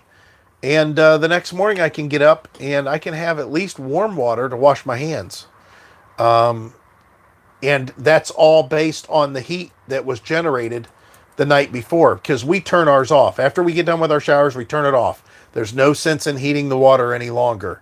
And the amount of heat that's still in that tank, as long as we didn't do like Heidi and do a long shower and run it all the way out, is enough to keep it warm for the next morning.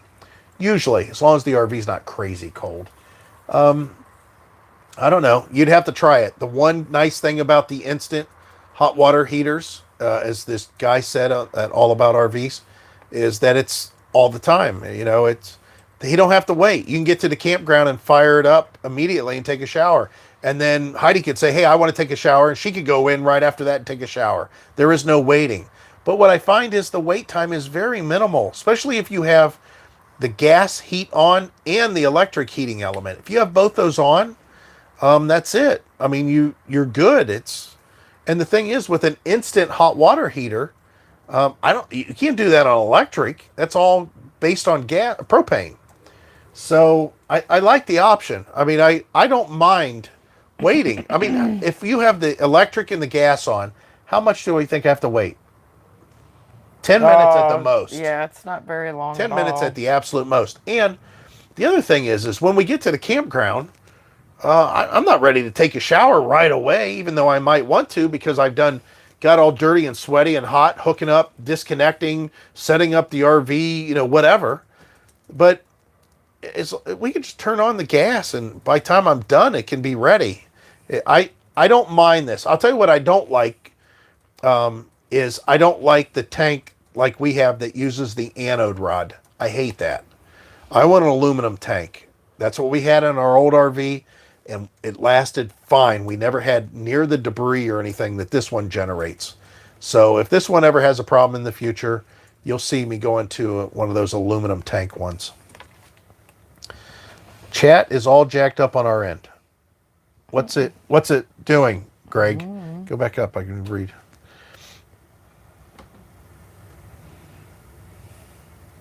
Go up a little bit more. Let's see. Keep it simple, stupid. Right.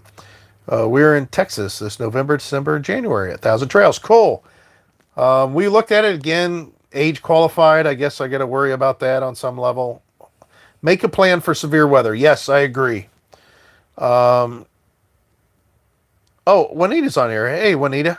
And Greg says, me too. Why'd you go down? I seen Greg. Oh, okay. Wait a minute. What? It's way up now. Go down. On the house situation, we had ours on the market several months. Then we dropped the price by 10% and had a contract in a day or two. I'm on the thoughts. I used to sell outdoor power equipment. I know that's not the same as a house, but I sold outdoor power equipment a lot. And what I find is I want somebody to show interest to the point where they talk price. Then I'll talk about lowering the price. If they at least show the amount of interest, that they mention something, even if they don't mention price, if they just talk about the house with the realtor on some level. I get this somewhat interested stuff. That's not what I want. I want some kind of positive, hey, we want to come back and look at your house for a second time. Then that's something that we might talk about price drop there. I don't want to drop the price just because. The market's very hot, and for right now, we can afford to sit on it for probably 5 months. You're talking $5,000. If somebody's interested in that 5 months' time, we could probably see dropping it maybe another $5,000 at the most, right?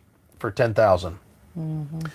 That's a lot of money. I mean, that's going down to $77,000. That's after it's been on the market for as long. We are currently right now, this next payment that we make for all of our utilities, insurance, house, the whole thing, that is actually the first payment that we are making that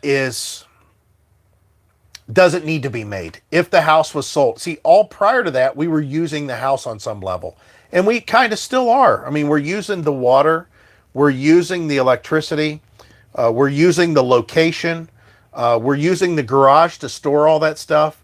We're using those things. So even though we're making a payment on the house, we don't think of it as a full-blown, hey, we're just wasting $900 this month, because we utilized items, including the location of that home, to stay. Once we're loaded up, the truck's loaded up, and that garage is empty, and that house is completely empty, and we're making those payments from that point on, that's just money out of our pocket every month that we could be taking off the price to get it to sell. So that's the way I look at it. I don't know if that's going to work or not, but I don't know if that makes sense. I know that sometimes tankless water heater. Did I miss something up above that? Oh, Sully's here. Where are you camping now? It's in the description of the video. Or not in the description. It's in the heading of the video. I tried to put that on there. You can click on it and see where we're at. Jimmy Welch, you see many... What? Oh, I don't know there, Jimmy. You might want to think about checking yourself there. That's a little bit on the crazy side. I'm not even going to say racist. That's a crazy statement. Part-timers here. Summers in Illinois, winters wherever. The 70 rule. Yeah, we talked about... It's funny, I just talked about the 70 rule with somebody the other day. Who was that? I'm not sure who that was. Late errands, RV park Wi-Fi, wonky again, hotspot phone to TV, comments on the phone. Oh, yeah. Sully's, he's multitasking. Just watch our videos. Thanks, Sully. Question, you guys camped with a couple about a year ago. Your friend made a liquor beer drink. Explain what that drink was. I don't know. What was the liquor? A1? Okay, hold on. Go down a little bit so we can make sure we don't... Just put this one like right here.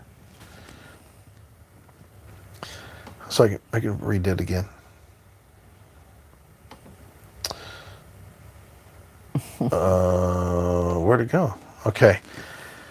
You guys camped with a couple about a year ago. Your friend made a liquor beer drink. I don't remember. Explain what that drink was. What was the liquor? A1? Okay, first of all, a year ago. Who did we camp with a year ago that made... I don't know. I don't remember that at all. Maybe the liquor was really good because it must have made us lose our memory. Okay, go down a little bit more. I sometimes there's a tankless water heater, so limited flow rate if you want to maintain a certain... Yes. Yeah. As far as your house goes, is there a Dollar General in the neighborhood you might contact it? Yep. No, we thought about that. We have a Family Dollar, of course, across the road. We have a Dollar General that is half a mile. A mile. And you think that's a mile to Damascus? Yeah. Okay, so we have a Dollar General that just got built this year or last year? Last year. That's a mile away, and we have another Dollar General that is a mile away that's been there for I don't know how many years. So unfortunately, no. Yes, we have a 6-gallon tank. I heard it's hard to regulate temp with hot water on demand. Yeah, I kind of heard the same thing too. Howdy, James. Aluminum is very bad for you, even if washing your hands in it. Yeah, that's what was the rule? What was the thing from aluminum? They said that Teflon, when the coating comes off, of course, PTFE, that whole Teflon thing, that's a major lawsuit that DuPont, they still make it to this day. And even though everybody knows it's bad, it's a micro bond. What's that? It's a nano bond. It's a multi-nano bond molecule that gets in your body and never disappears ever. But anyways, aluminum, as far as aluminum, they did a study back in the 80s. Oh my God, Alzheimer's? Alzheimer's. They said a lot of Alzheimer's patients, when they did autopsies on them, even though your body has iron in it, your body has zinc in it, your body also has aluminum in it. And they said that for whatever reason, Alzheimer's patients seem to have a high content of aluminum in their brain area somewhere. They don't know how it got there necessarily, if that has anything to do with it, but nonetheless, that's what we know about aluminum. With that said, I don't have a problem with the aluminum. We all drink out of aluminum cans, even though they're coated. A lot of people don't know that. You know, the inside of an aluminum can is actually painted or coated. I don't mind aluminum. I that's all right. I'll deal with it. Okay, you can go down. There isn't any more with. Oh, we're caught up? All right. That's awesome. Got 184 watching. Appreciate it, guys. Everybody that's joined on with us. I'll have a video that is already produced. It's ready to go live here as soon as we get done with our live chat. Some of this information that I'm talking about is kind of rehash. Basically, if you look at the title of the video on your screen or on your phone, there should be a map mark that you can click, and it'll take you to our location where we currently are. It's starting to get dark in the background. We got some cloudy looking skies out there with some sun breaking through. It looks like a winter's day, even though it's not really winter. We do have a cold stretch that we're in. The jet stream has dipped in this part of the country and allowed a lot of the Canadian air to come down, the Arctic air to come down and cause it to be cool in this area. However, we're going to be moving back into the upper 60s and 70s, probably not 80s, but into the 70s through the rest, like the 8 to 14 day outlook in October. They're talking about it getting warm again. So that's nice. Do we want to be here? No. Is the house keeping us here? Yep. Is it keeping us here to the point where we have to be here moving forward? No. No. I think what will happen is when we get home, We need to finish just getting rid of the stuff that is in there that is not for the next homeowner. it's odds and ends. It really, if we busted our butts, well, in the house, it's 30 minutes worth of stuff to come out. In the garage, it's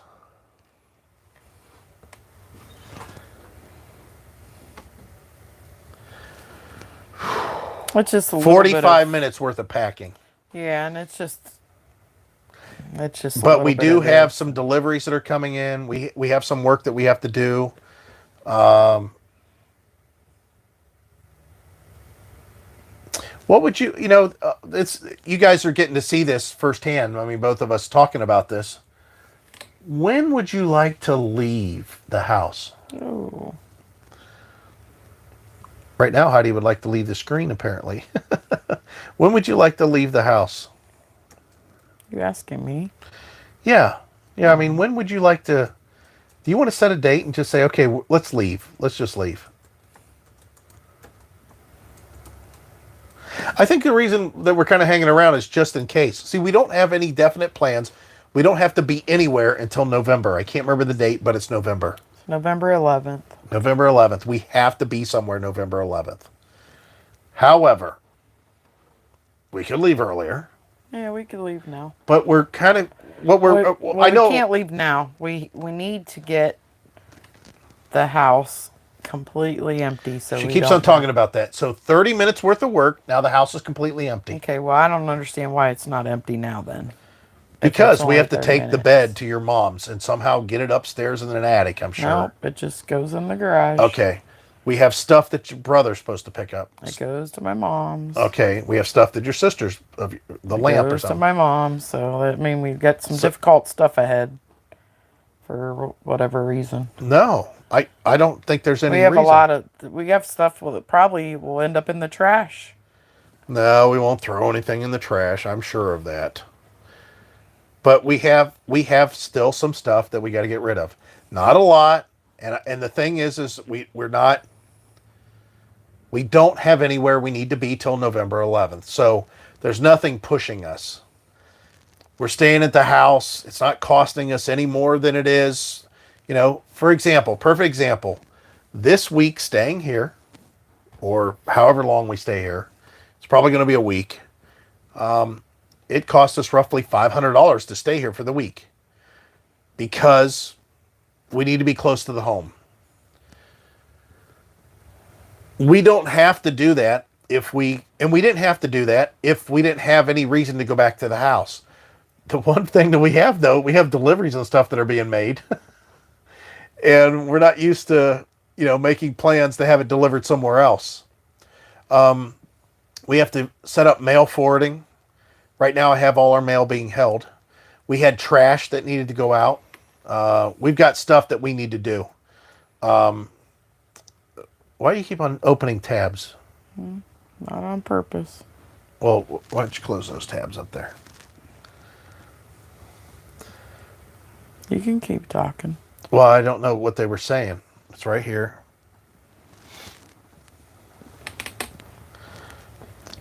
So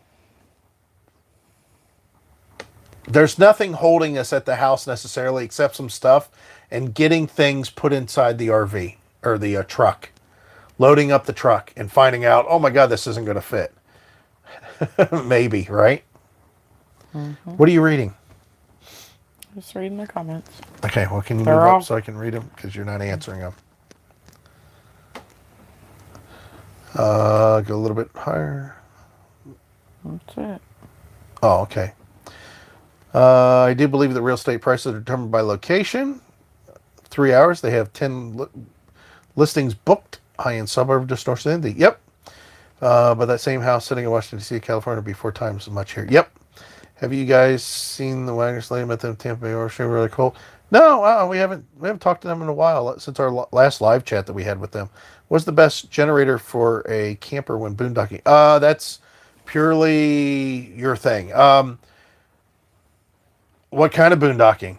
Are you by yourself? Are you near anybody? Do you want to run on gas? Do you want to run on propane? Do you want to run your air conditioner? Do you want to run 2 air conditioners? Are you running multiple things inside the RV?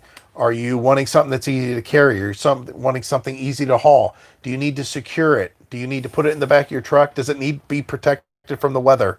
All these questions. There's so many things. So that's like saying, what's the best RV to go camping in? What's the best truck brand to buy? I mean, it's very open-end question. Why'd you go down so far? Let's go back up to where at least see. That's still low. Nope, still low. So yeah, boondocking, it all depends what you want to do. Really, that's really it. Short beers, 43 and whipping cream. But when you heat the aluminum, the toxicity increases. I'm sure it does. I'm sure they have some lining. Thing is aluminum tanks. Suburban has been making aluminum tank hot water tanks for a very long time. Hell, that Terry camper, that was in 1992. And that wasn't even the first time they started using them. So I think we would have heard something. They may have liners in them of some kind themselves. Little beer, Stephen T. Wishing you guys all the best. Hope the house sells fast and you can, take care. Appreciate it. Thank you. Wait a minute. Was that the bottom one? Is that? Whoop. Jeeps and RVs. Come down to Tampa show. Yeah. We'd like to go to Tampa. We haven't been there since, when's the last time? 2017? Yeah, 2017. We were at Lazy Days. We have relatives in the area, so eventually. Some great weather now in East Texas. Awesome. Wow. Chat finally moved and fast forward. Howdy from Texas. Rick Bose. We have somebody else from Texas. Carla Wise was just saying there are 1,000 trails in Texas. You're not cool. Do you live in black neighborhoods? Chill. I don't know, man. What's up with this whole... When did we start talking about race? We're not talking about it, so just ignore it. Yeah, what's the deal there? I don't get it. We've lived in some really horrible white neighborhoods, I'll tell you that. Really bad, especially a trailer park. What trailer park we lived in front of? Whew, that was horrible. Bunch of white trash, drugs. Oh, it's horrible. Heidi, are you seeing chat right now? Yes, she's seeing it. Go down. A little bit. Hi, Angelo. Sounds like downsizing. Yep, definitely downsizing. Having trouble with chat too. Oh, that's weird. I would get out of there before it gets really cold. Like I said, November, we have a thing in November we need. Out. Do you have any plans for Alaska someday? Emphasis on someday. I'm never going to rule out anything. We don't have any interest in it right at this time. Maybe that'll change. I'm not sure when. Should the camper door be locked, be reinforced, and black cheap campsites? Why don't you just... Thank you. That didn't do anything. I just put him in timeout. Yeah, it didn't say anything, though.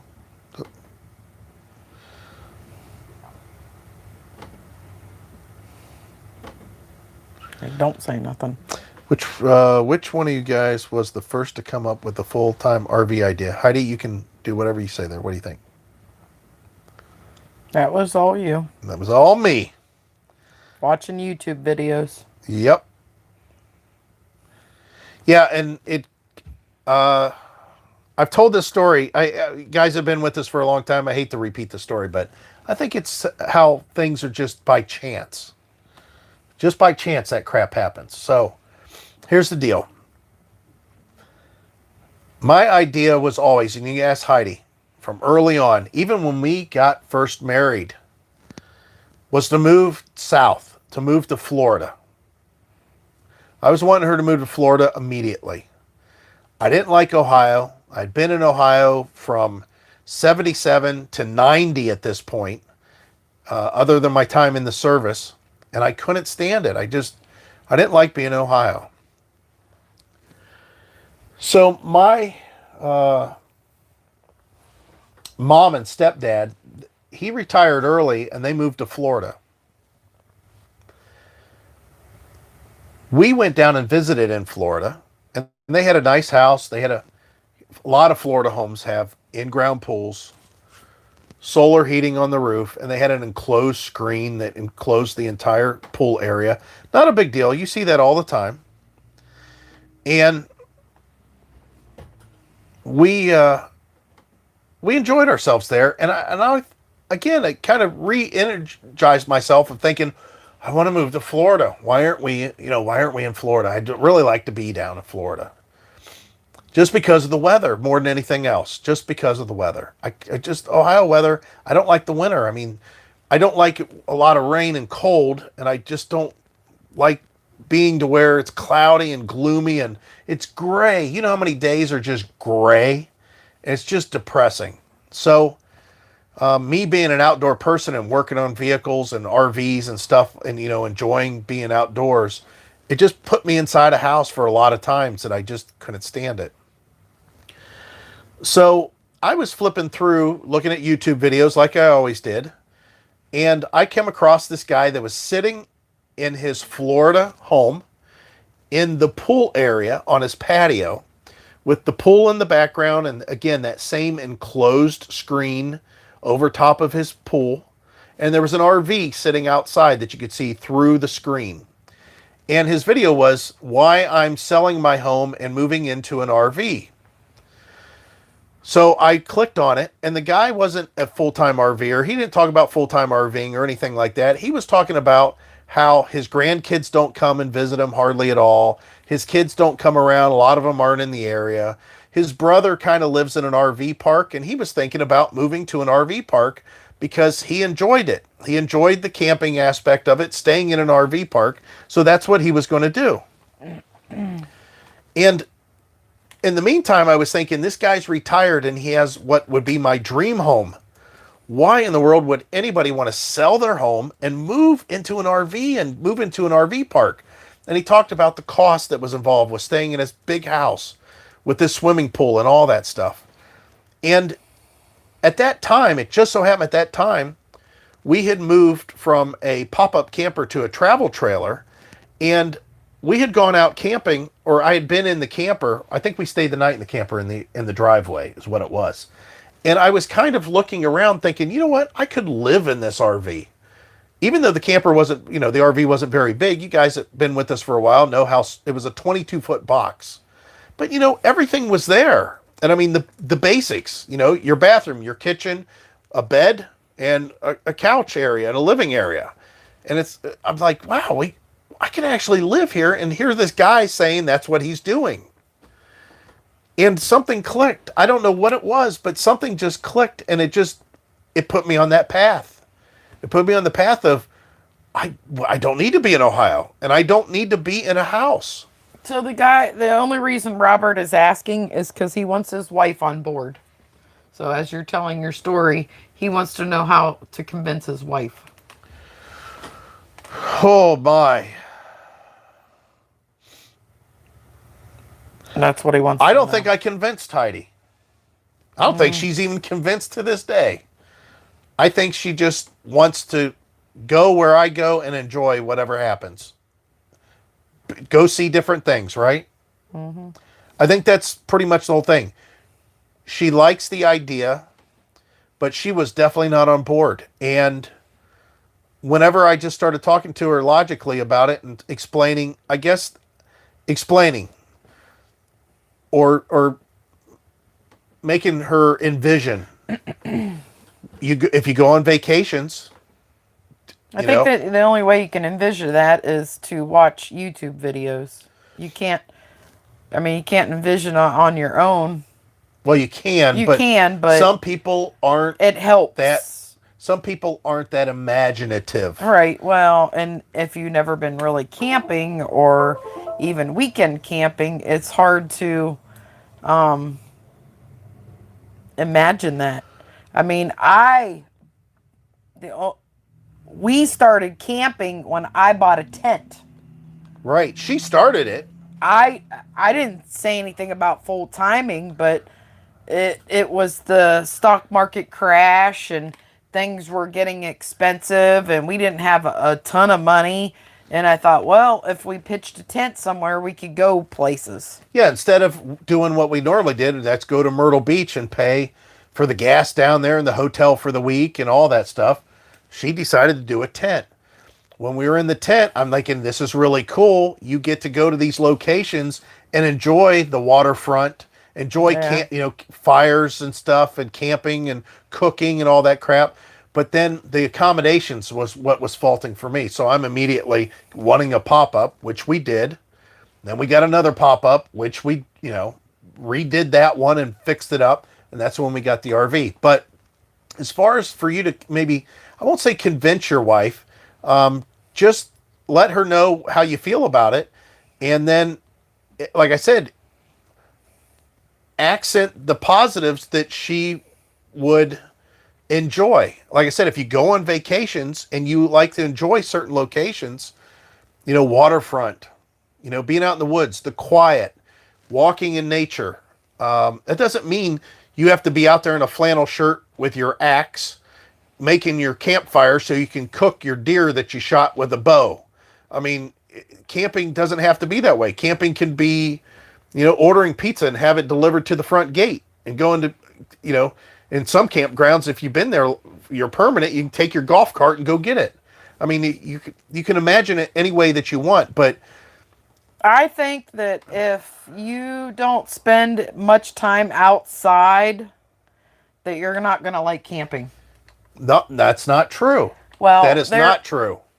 Well, we know. I guess it depends on what you have inside. Right. Because there are people that we've seen before that pull in their rigs. Never see them. We never see them. I don't even know how they hook up their electric.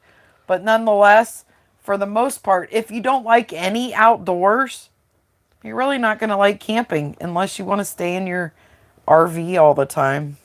I don't know. Yeah.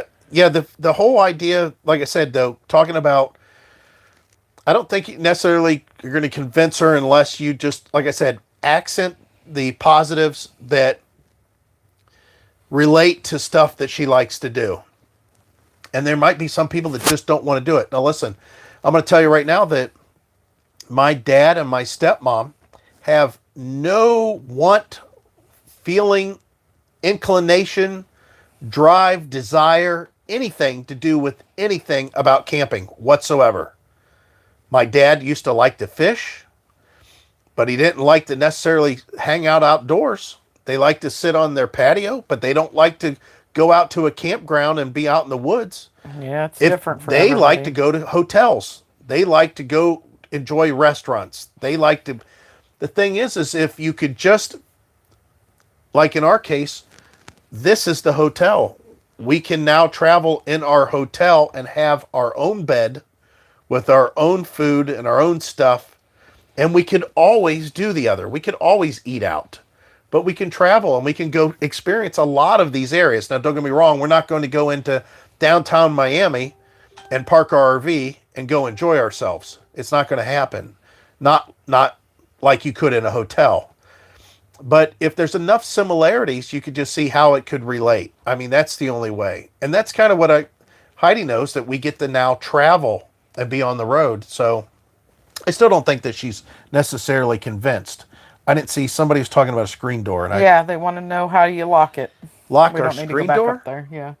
I don't think there is a way actually to keep you safe from your screen door. The screen oh, you Right. mean if your door's wide open and your screen door? We don't have a lock on ours. I don't know. That's a simple thing. But if you listen, it's just like at that point, it's a screen. Yeah, they're just gonna rip it open. Yeah, I understand that you don't want people maybe to come in, but I'm right there with you though. why would you, I don't think there's anything you could do there. I mean, it's a screen. The frame is so flimsy. Yeah, I don't think there is a way. Unless now some of these new RVs have a pet screen that's real heavy metal. Let me rephrase that. It's a heavier expanded aluminum that's on the bottom half, so kids can't accidentally fall out of the RV if they go up running up to it and push on it, or if the dog runs and jumps and Could know, you make up on it the whole screen? Oh, you could make it the whole screen, but I don't know how you'd put a lock on it though, because but here's the thing: why do you need your door open? I mean, if it's it's nice to have your screen door open why though? to let the nice fresh air in. You got all these windows, That's true. so I'm not That's true. sure why. That's true. I mean, if you need the security, lock your door. Yeah. Just close the door and lock it. We hardly leave our door open, although we started getting used to it. And I don't know if you guys have this. Anybody that's got experience with this, my friction hinge just quit frictioning. Yeah, that's This crap. door swings open just as freely as any other RV door that's out there. I don't know why that happened. My chat keeps flipping up the top chat. I don't know what that's going on there. Just think how many more shoes I can buy you, sweetheart, if we didn't own a house. Oh my God. I think you're on board now with Heidi. You did a lot of work to make it happen. Yeah. True love, companionship, respect, and live the dream together. Yep. I think you're on board. Oh, yeah. My wife said the same thing about winter weather in Tennessee. Gray all the time. We own a... Uh-oh, What'd you do with me? We own... I didn't move it, so. We own a lot in an RV resort in Florida, LOL, but summers in Florida are brutal. So having that house on wheels is the bomb. Yeah, we don't mind, well, our last trip to Florida, we went in the heat of Florida. We went to Fort Myers, there's 104 heat index. And Heidi, she was always afraid of the heat. Oh, the hot, how hot it is. I told her, I said, listen, it's just like cold winters in Ohio. You go from your heated car, your heated house to your heated car, to the heated store, back to the heated car to your heated house. You don't spend a lot of time outside, but you could spend a little bit of time outside. Well, it's just like that in the heat of Florida. You go from your air-conditioned home to your air-conditioned car to your air-conditioned store, and then back to the car and back to the... And you spend, the evenings. You can do the evenings out. But you're right. You can't really enjoy the outdoors like you can, a nice 74-degree day to go hiking or something. It's completely different. But yeah, gray. I just hate the gray. It just kills me. What did it say? Heidi would smile? I don't know what that is. Hi from Port St. Lucie, Florida. Howdy. That's why I like Florida better than Myrtle. The hotel prices are half or bigger. Yes. KOA brings pizza to your campsite. Cool. That'd be nice. Wouldn't mind that. Actually, tonight, I wouldn't mind having a pizza delivered. Okay. I love it. I do it full time. Just cannot seem to get her on board to do it, even 2 times a year. Wow. So, what is it that she don't like? I guess we'll play Dr. Phil here. What is it that what stops her? What is it that she can't get around or wrap her head around? What Some people happened? just don't What like happened? What camping. was up above that? I'm trying to get there. I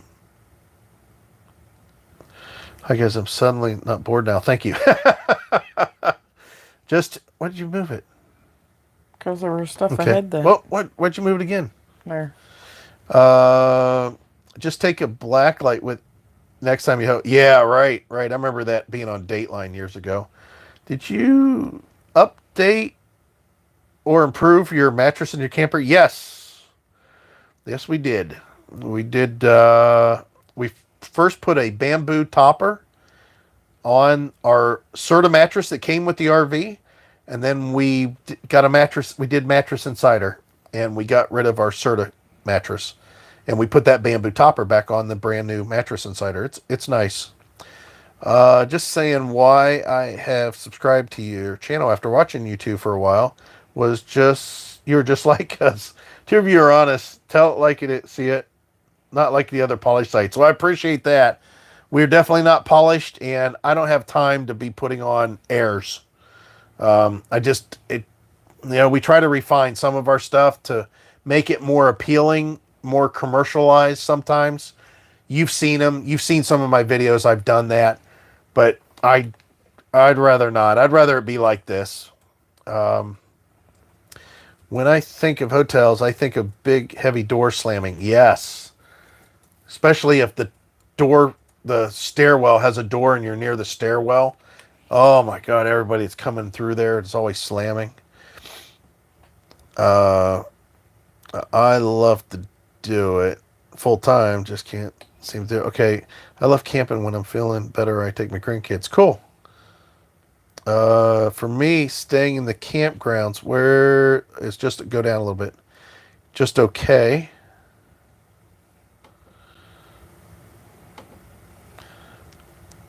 Now it's too far. That's still too far. I can't. We like RVing for the travel aspect outside the RV hiking, sightseeing, etc. My wife still works, so we do most spend the weekday in our own home. Cool. I was super close to going full time last spring. Then a great opportunity came up, so now I'm in a condo. But am RV shopping now for a small travel trailer and hope to camp often. Cool. You're lucky our friction doors binds and squeaks. So did ours, and then it stopped. So maybe you're going to have that issue after that. Ours was squeaking real bad, and then it stopped. And now it just swings freely. What's this chat about? Nothing in particular. RV full-time living. We live in Maryland now, but are buying land in East Tennessee to set up a base camp when we sell our Maryland home. Tennessee's all right, but that S word and ice storms still happen, and tornadoes too. I'm not a big fan of any of that stuff, and I just want it out in an area that the snow is a definite possibility, or ice storms a definite possibility so many times a year. It might change. We might find a happy medium somewhere like that, but okay, I know a full-time couple YouTubers who say they're always chasing 70 and sunny, and they're doing a pretty good job of making it happen. Yeah, we'd like to do that. We'll have to see how that works. Go now.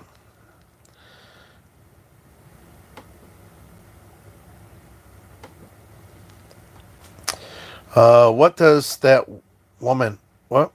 You need to go up now. Well, what? Why does that woman look so serious? LOL. It's all about you. Oh, why you look serious?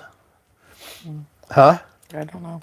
The gray is going... I can't see what happened. The gray is going to be especially hard I this didn't year. do anything, so I don't know why it's doing that. Okay, well, don't instead of clicking below her, you can left click on the button and you can put the arrow on that and you could, I think, move it back and forth, right? Right? I'll read what you got here. Let's see.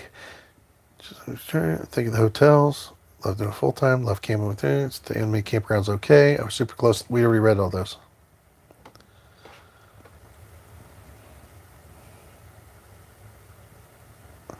26 foot. Cool. Bed and Serta and bamboo. What's that? This is sounding familiar. Yeah. Yeah, the Serta that we had, didn't work out so well. I find that it's mostly just channels like yours that doesn't get a ton of views that are more like what YouTube originally was. And I think that's probably why our channel's that way, because we started when YouTube was kind of this way. We could polish this up, musical montage, all that stuff, and I'm going to tell you guys right now, we could be so much more commercially successful. It kind of reminds me of, I'm not going to sell out, man. This is the music we're playing, and either the fans like it or they don't. But I'm going to play my music my way. I kind of feel that way with our channel. We just do it. We're just doing it our way. Either people like it or they don't like it. I mean, I could play that other game. So could Heidi. We could chameleon it. We could, oh, hey, how you guys doing? Oh, great, Mrs. Smith, just tell your wife, think of all the shoes I can buy if you didn't have a house payment. That is a great suggestion, Mrs. Smith. Mrs. Smith, That's Mr. Smith, sorry. Anyways, nonetheless, we could play this whole commercial fake game, and I just don't get it. And positioning yourself to, everybody has their own thing going on. There's stuff going on all the time, and people just, I don't know what it is. It seems like they like that fake stuff. There's people that, I think it reminds me of a cartoon that I seen, but I think you could put it in a phrase, or I think I've seen it phrased. And the cartoon was of two booths, like just picture a lemonade stand, and there was a guy sitting at one lemonade stand, which it wasn't selling lemonade, it was just a stand. And there was another guy at the same kind of stand. You know what I'm talking about. One of these things is just a desk with two 2x4s and then a billboard up top telling, like a kissing booth or something. There was two guys, and it showed the line, waiting for the one guy was real short. And then the other line waiting for the other guy was real long. And I'm sure you guys have heard this before. They say that the line is long for comforting lies, while the line is short for uncomfortable truths. And that's basically what a lot of the stuff that we fall under. We don't want to do the comforting lies and the whole plastic and da-da-da-da, feel good, let's put in music thing, because a lot of that's not that way. Don't get me wrong, there's a lot of positives to all this.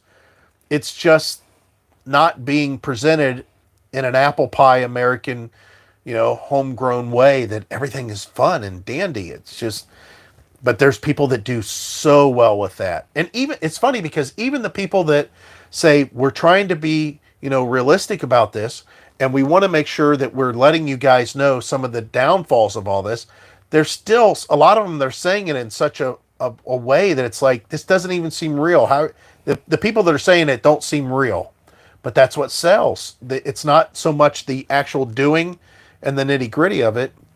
It's the presentation of the dream of what you could be and what could happen. And they try to portray that because people want to see that uncomfortable or that comforting fib more than they will. I won't call it an outright lie, but it's kind of like a little white fib, a little white lie, versus the uncomfortable, truth about things. And I just don't see it. I just really don't see it. Figure out how long to stay in an area. Found that a month was too long. Yeah, we don't know if that's going to be the case for us either. But for the fact that we're out full time, and we wanted to make sure that we had that ability to stay a month in case we have an appointment, a medical thing, something. We can stay. That's, let's say the transmission goes out on the truck and the guy says, hey, it's not going to be in for 2 weeks. Well, if we go into a campground and we can only do 2 weeks, I mean, that kind of sucks. That's why we wanted to do longer. But yeah, I think we might find ourselves, I don't know, 2 weeks, right? I think we'll just have to see. We don't know yet. We don't know. I'm sick of all the fluffy RV channels. Yeah, same here, same here. Been watching you guys for probably 4 years, but I look forward to each one of your videos just the way you are. Great. Well, that's easy because that's the way we are. Drone and montage crap. Drone, yeah, a lot of drone stuff. Tim just got home. It's his Happy birthday, Tim. Wow, Tim, good 57. Whoop, whoop. You mean life isn't all unicard farts and rainbows? Yeah, didn't you know that? Oh, yes, Heidi. And then you can follow good weather while seeing some awesome areas of the country. Or the other YouTube channels with drama. Holy cow. Wow, we got some. I could unleash right now and tell you what I feel about some of these guys. Man, if I see one more thumbnail that has some big disclaimer that's just crazy, it's nuts. But I get it. If I even kind of lean towards the dark side and I put up a thumbnail that might mention something that's a little controversial or a little bit, grandiose, man, I get views right away, and I get a lot of new subscriber views, or I should say, get this, guys, all you guys that are subscribers, let me tell you this, how many out of our videos that you guys watch, and you see us get 1,500 to 6,000 views on a video, on average, how many of those views do you think are subscribers? Percentage wise. Every single video that we put out, what do you think the percentage is of people watching those videos that are subscribers? Go ahead and put in your comments. Ultralight made 2013 has a Suburban aluminum water tank. Yeah, I like those. What do you guys think about Arizona in the winter and boondocking? The boondocking, we're going to have to... We were just talking about that today. I have that water tank that I need to put in the back of the truck, and now we're seeing the limited space we have in the back of the truck. So we got to rethink that. However, it's still probably going to go in there on some level, I hope. And as far as boondocking, we would like to try it, but we got the 1,000 trails. We're going to run that. We're going to run that into the ground and see when we get tired of it, and maybe there's another option. And maybe we'll sell our 1,000 Trails membership at that point. I don't know, but that's why we bought new, just in case. 20%. Mr. Smith says 20% of the views that are on our... Not even close. Nope, he's right. It was less than that. 20%? I was pretty sure it was less than that. It is. It's actually like 15%. He's close, though. 15% of... You go back and look at all our videos, 15% of those views are subscribers. They're all unsubscribed viewers. And I know why, because I do the same thing. Ask Heidi. How many views I watch, or how many videos I watch, and I don't subscribe to any of them, but I go and watch that same, for example, that Matt's Off-Road Recovery. If you guys know who that is, put a thumbs up in there. Yeah, we watch all his videos. I do not subscribe. TFL Truck, I watch all their videos. I do not subscribe. I don't know why. Mega Driving School, all the car crashes. I watch all those videos. I do not subscribe. I don't know why. I don't know why I don't subscribe. I just don't. And I have no idea. But anyways, that's just a funny stat that comes up. And I can't believe it. It drives me crazy. It's ridiculous, to tell you the truth. I don't know why we don't get subscribers out of the people that do watch our channel. And the reason that I can't relate, because I know I don't subscribe to channels necessarily. There's very few channels that I subscribe to. I just don't feel... I don't even know what it is. It's kind of like going to the store and you buy the National Enquirer. And the next week you go and you buy the National Enquirer. And the next week you buy the National Enquirer. You buy the National Enquirer or you buy the local newspaper every single Sunday or Saturday or every week. You buy it. Yet you don't subscribe to it, even though it's cheaper and you'll get it delivered. You don't have to go look for it. People just don't want to make a commitment. And even though there's no responsibility to the commitment, and you're doing it anyways, and you're actually spending more effort and time doing it. I don't understand it myself. But yeah, that's the way it is. Drama sells on YouTube. Yeah. Sit down one of your videos. An hour and a half. I ended up watching it all. That's cool. That's awesome. Share it. Share with you. That's the other thing I'm supposed to tell. One of the YouTube academies or something had said, you're supposed to promote people to subscribe, click the bell at the beginning of your video, because that's when you have the most viewers, and also to share the video. Share a video that you find interesting that you might think somebody else will find interesting. You're supposed to share it with your friends. We're enjoying what you guys are doing. Appreciate it. Thank you. I watch everyone in Fox Boss 9 when I see one.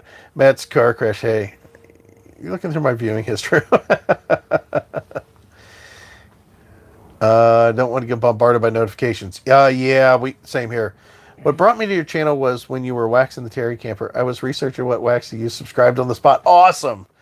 That's funny. You know what? Herbie, who's not on here. Herbie's not on here. Must be busy. Must be working. Yeah, Herbie, he said the reason he subscribed to me was that I did that Rhino Flex video early on.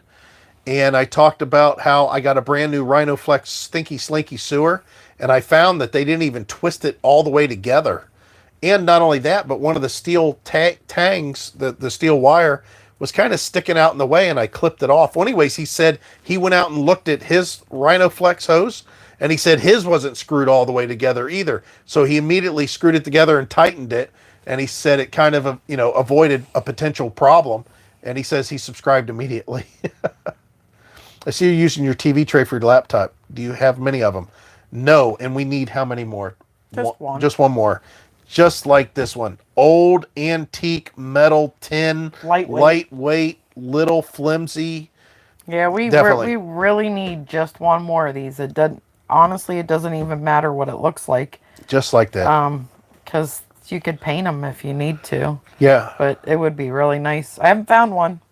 We tried some wooden ones and they're just too heavy. Yeah, and felt like they wanted to fall over. And Matt Road Off Recovery. Oh yeah, Matt's Off-Road Recovery. I don't know why I like watching that. I'm kind of bad about likes because I watch mostly on Roku and don't have a controller to hit like. Same here. Yeah. We do all of our viewing on Roku. Do you have any? Oh, that's. I'm a 15%er. Good for me. That's okay. Try Goodwill. I always look. Yeah, she can't find it. Champion Venerator hooked up. Can't stop watching every long video and every old video. That's cool. Yeah, the Champion video or the Champion generator. I was excited to get that Champion. If a live video is more than 35 minutes, I don't watch. Oh yeah, well, it's kind of tough. Ours is always long. I have 6 scattered around. But the Champion, that was I still tell people, if push comes to shove, you don't want to do anything extra. You don't mind the extra the Champion generator. That was by far the easiest way to get a generator for your RV. That will do everything that you want it to. It's going to be a little bit louder. It's going to use a little bit more gas. It's definitely heavier, but user-friendly wise, that's the way to go. Oh my God, we threw 4 of those trays away. Oh, that sucks. Juanita, remember I mentioned to you, when was that? I said something about, I have an aunt named Juanita. She just passed away today. Yeah, I think they saw that. Yeah, that was sad. We went and visited her back in Florida in 2017. She was the relative when we stopped at Satellite Beach. And we stayed at after we stayed at Ormond Beach, we went to Satellite Beach, the Melbourne area. That was the relative we went and seen. And, we have reservations for Florida this winter, and we were planning on going to see her, and that's sad. We just didn't make it in time. Yeah, yeah. My mom was. I can't remember. My mom was 19 or 20. I think my mom was 20 whenever I was born, and I was her first child. And my dad was the youngest, of his family, and my mom was one of the youngest of the girls in her family. Anyways, my mom was a bit overwhelmed, newlywed, new baby, and my aunt, she stepped up. She helped out a lot, because she had her own son he's older than me by about see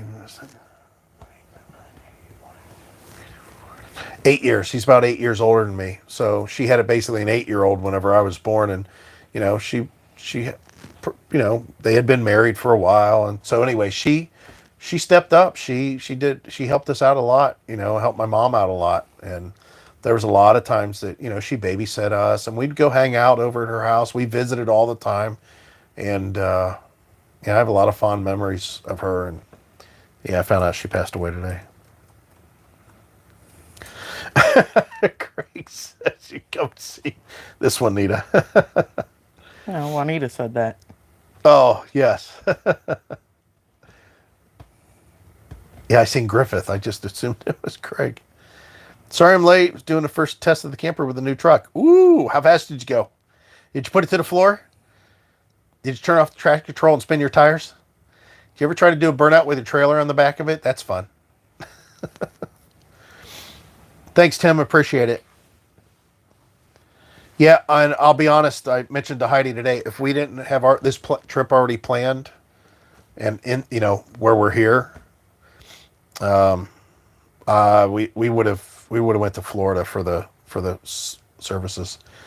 3.5 EcoBoost, cool. Did you hear about the new 3.5 EcoBoost? Did you guys hear about the new F-150 3.5 EcoBoost?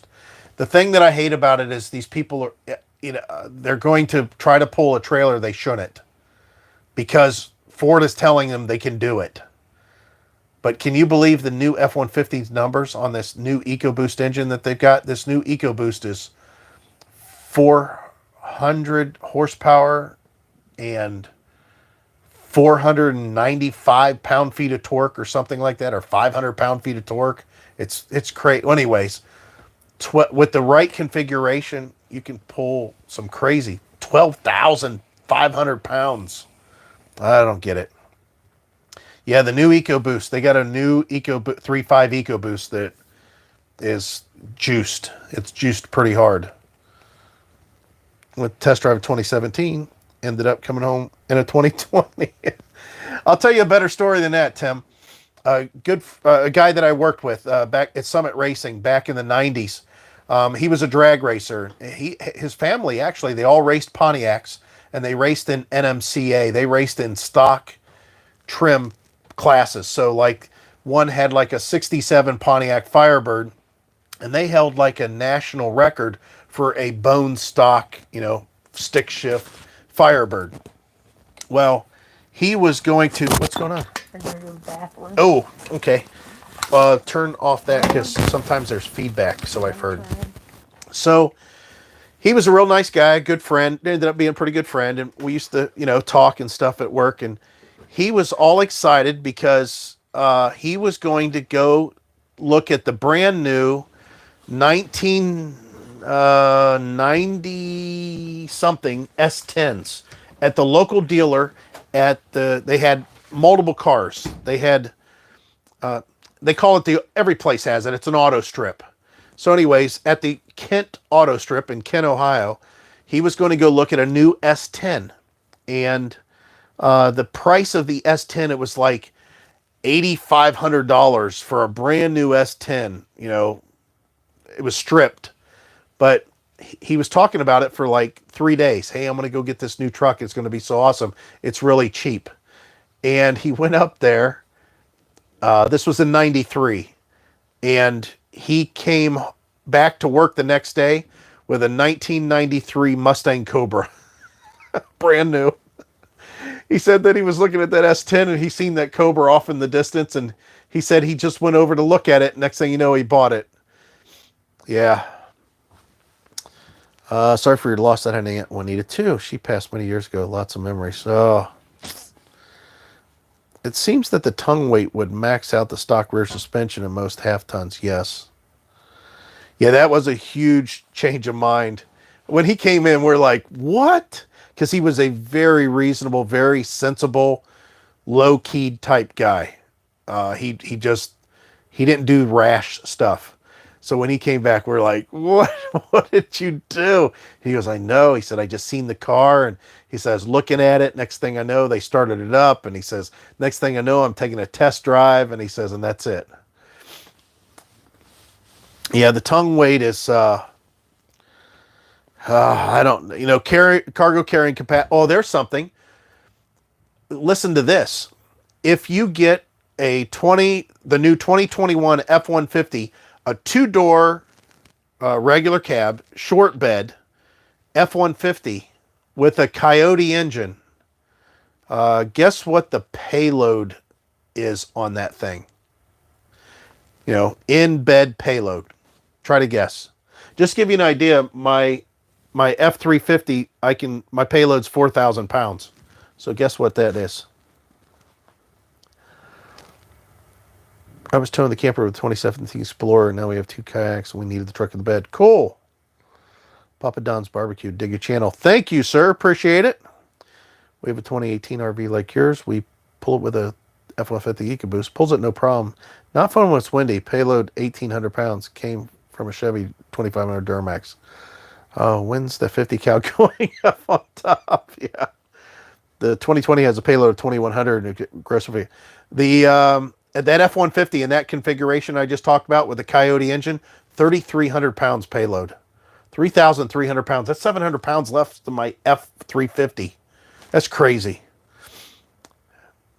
I'll tell you, it's just one of those things.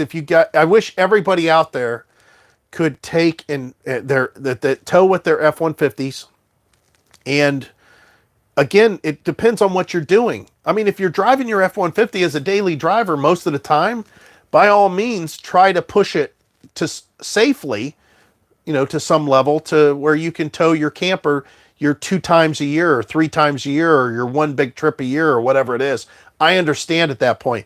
But some of these guys that are out there and they're trying to full time and they're pulling 37-foot travel trailers that are 8,000 pounds with their F-150, and they got their kids in the vehicle and stuff. They're saying, well, it says it can do it and it does it just fine. And I'm like, oh my God, I wish all those people, that if they could just stick them in an F-250 or an F-350 just one time, just let hook up the RV and let them go tow it with that, so they can feel what it's supposed to feel like. They drive it and they can feel it in the seat of the pants, and the truck's not rolling and dolphining, and even when you got those the weight distribution bars cranked up, and everything leveled back out, it's real stiff, and it's even for an F-150. I just wish all that would get taken more seriously. And again, it's different if you're just part-timer, and you go out a few times. Greg Griffith, who's on here, I still use him as the benchmark because he is he's got his truck and he doesn't need anything bigger. And for what he uses it for, he does just fine. It's all perfect. It's all matched up. Just right. But I can't, and he knows he would probably never ever tow anything more. And what he's got currently, if he towed it more often, he would probably get something else. But the nice thing about it is most of the people know that it's all, most of the time you're not towing with your truck. You're driving, and God forbid there's a huge difference of having an F-250 or an F-350 driving it every day versus an F-150 driving it every day. Huge difference. And it's the other way around. Definitely want to be in the F-150. I felt pretty bad pulling my 3,700 pound cam with Explorers rated for 2,000 pounds toting. Those Explorers, especially the ones with the GT40 302s in them, those are pretty good. The 4.3s, they did okay. Yes, it'll look cool driving down the road. I can't imagine doing that. The problem is with the F-150, it weighs a lot less than the F-350, which has much more mass. Right. And the problem with that is because it weighs so much less and it has a comparable horsepower and torque, it now allows for that payload and cargo carrying capacity to get to a point where they say they can pull even more because gross combined vehicle weight, the truck is so lightweight, all that extra weight can be applied to what they say the trailer can be. It's just bad. Just like my husband takes a truck in for an oil change, comes home with a new truck. Took our daughter's Honda Civic, comes home with a Mustang. 3 times he said, can you imagine that? It seems that all these first-time truck and RV owners could create the problems on the highway. Yeah, I've seen some accidents. yeah, your thoughts on auto level on a travel trailer? I'm thinking maybe fifth wheel instead. For me, the auto level becomes more available on. You're talking about auto level on a travel. Oh, I see what you're saying. Most of the travel trailer manufacturers aren't manufacturing the frame with that thought in mind. So adding on an auto level after the fact, I don't think that I would do it.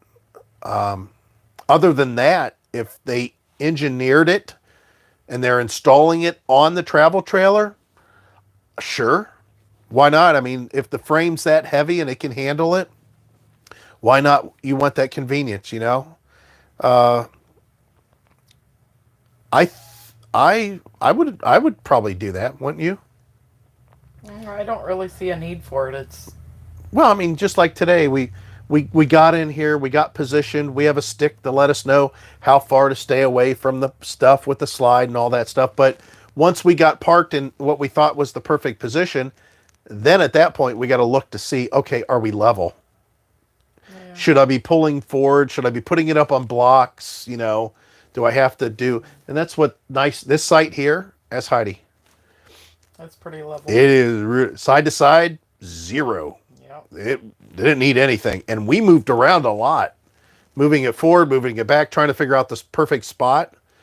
And it's side to side levels perfect. So, yeah, I wouldn't mind. I think I would.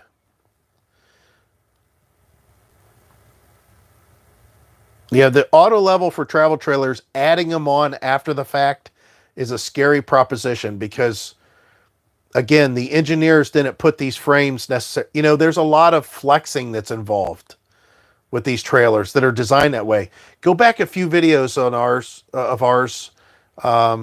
when we went up to Kinnessee Lake to take the RV to get fixed, and I put that camera on just look at how much this slide, the thing flexes when you drive down the road. And that's because the whole trailer's flexing. So I can't imagine putting levelers on there that, of course, add extra weight to your RV and take away from your cargo carrying capacity, but then jacking up the RV. I just don't know about that, especially with slides. I don't know how it would twist it and cause problems.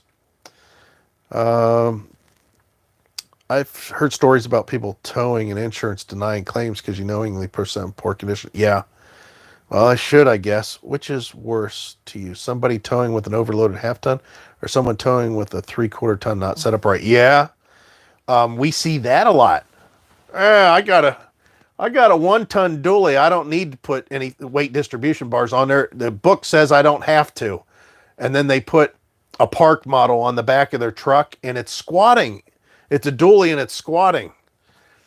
I don't know. I don't know. I couldn't tell you the truth there. I would get the new auto level system, but my frame is boxed aluminum. Like I said, I mean, ours is an I-beam. I don't remember how big the beam is. It's pretty good size.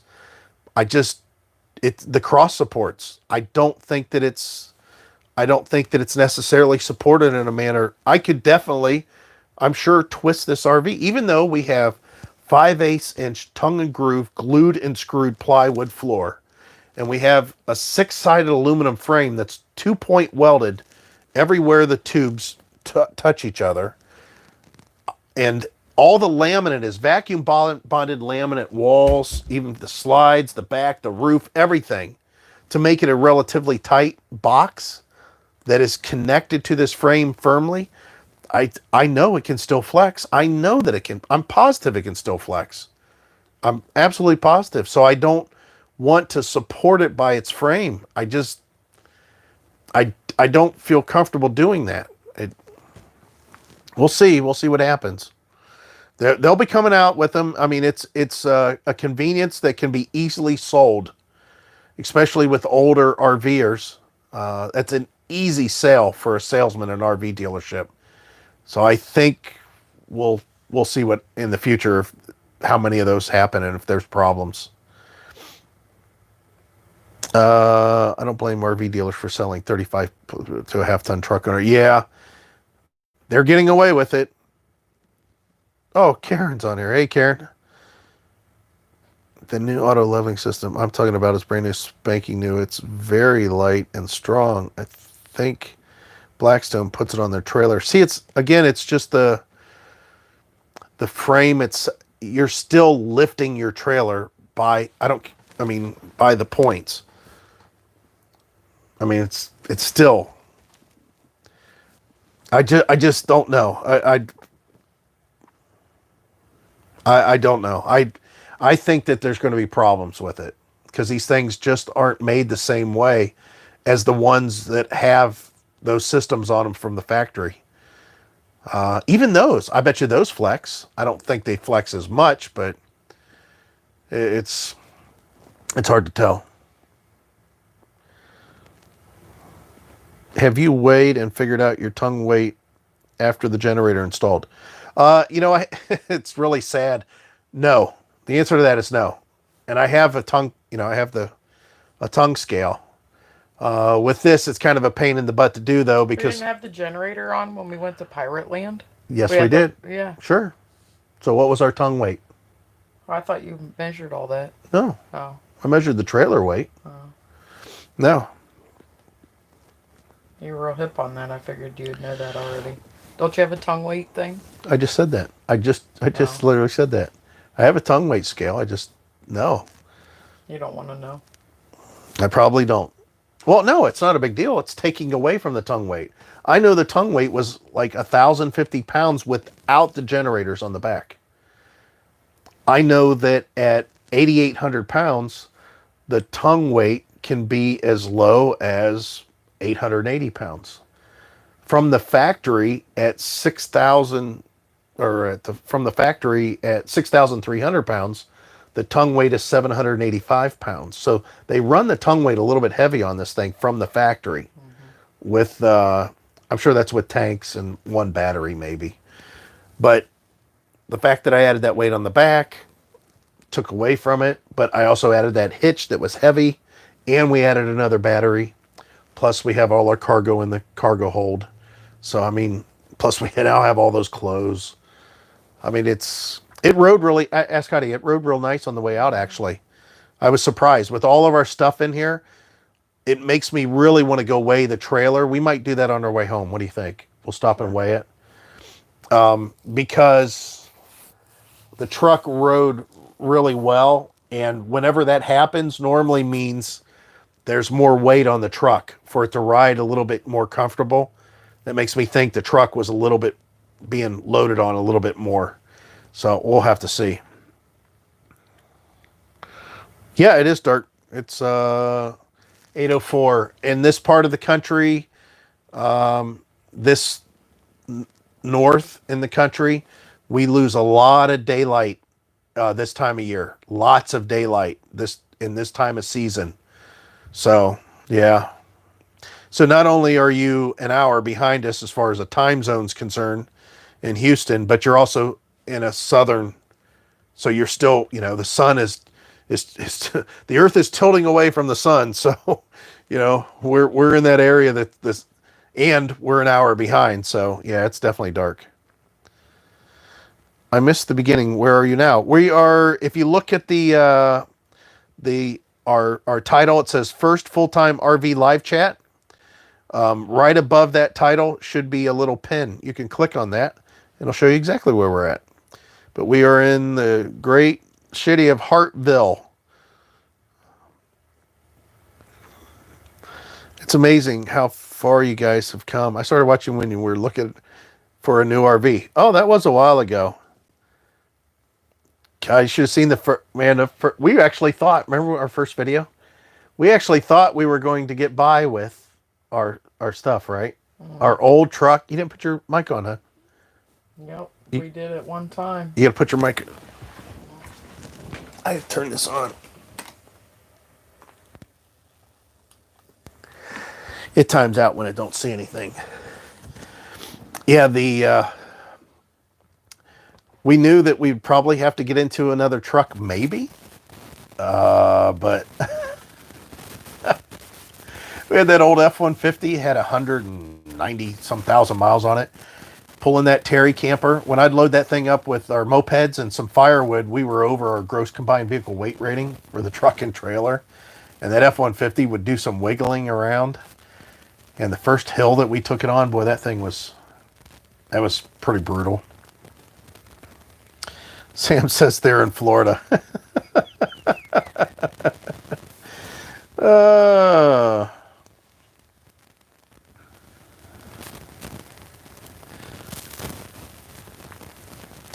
Did you see that Predator generator from Harbor Freight? Why, is it a new one, or is it the same old one that they've always had? I'm just south of Dayton. Crazy how dark it gets already. Yeah, I can't.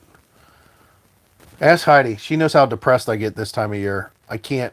I hate it. I mean, I use that word hate hard whenever it starts getting colder and the leaves start falling, and I'm not all about that. Ooh, fall time football sport. High school football and all the Halloween and trick-or-treating and all that stuff. I don't like it. I like the spring, knowing it's getting warmer every day, the sun. I mean, I like all that stuff. Storms is fine as long as it's hot out. I like that. I mean, it's definitely, and I wonder how many of you guys have grown up in your younger years, when you were younger, playing outside a lot, and how many of you get affected that way also? Because when I was younger, especially being in Florida, I mean, we were outside all the time. Back, when you're kids, you don't even know you're hot. You're just out playing all the time. And, the season is definitely extended. In Florida versus in Ohio, there's a certain point that you can't. And when we moved to Ohio, I still like to play outside. Of course, the summer was far better. The winter is such a routine, the shoot, putting your insulated socks on, or 2 socks, and then putting your foot in a bread bag and then putting it in a boot because you're planning on going out and playing in the snow and it's going to melt and get slushy, and, a couple pairs of gloves and the whole routine. Anyways, I think something built into my DNA at that point that I like being out in the sun and being outside all the time. I also just jumped on. Where are you at? Again, in the description of the video, if you look there should be a little thing right above the title. It says first full-time RV living live chat. There should be somewhere a pin there that says Akron, Canton, Jellystone Park. If you click that, that'll tell you right where we're at. How's your son doing in his van and life adventures? He's doing awesome. Ask Heidi. She stays up on that. Yep, he's doing pretty good. Hanging out in Jersey. He's staying on some property somewhere in Jersey and hanging out with his friends. I don't know. We talk to him once a week, maybe. Mm-hmm. And usually that's just a chat. He's waiting for his contacts. He's getting screwed over because he's a kid and he won't voice. Well, they're on back order, so. Well, they are on back order, but at some point somebody needs to say, "Hey, screw the back order. Let's get you do something else." Right. They're in a Florida state of mind, right?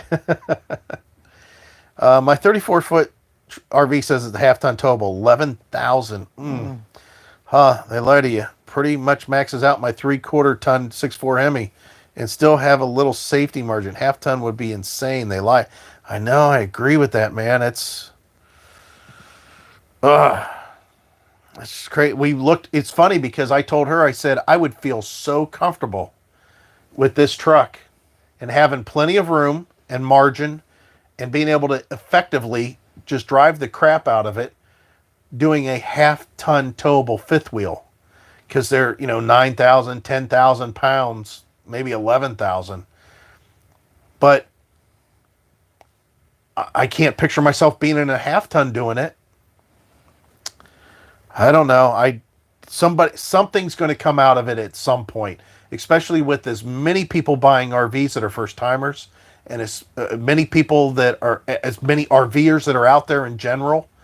And you got to figure a lot of them they've got money.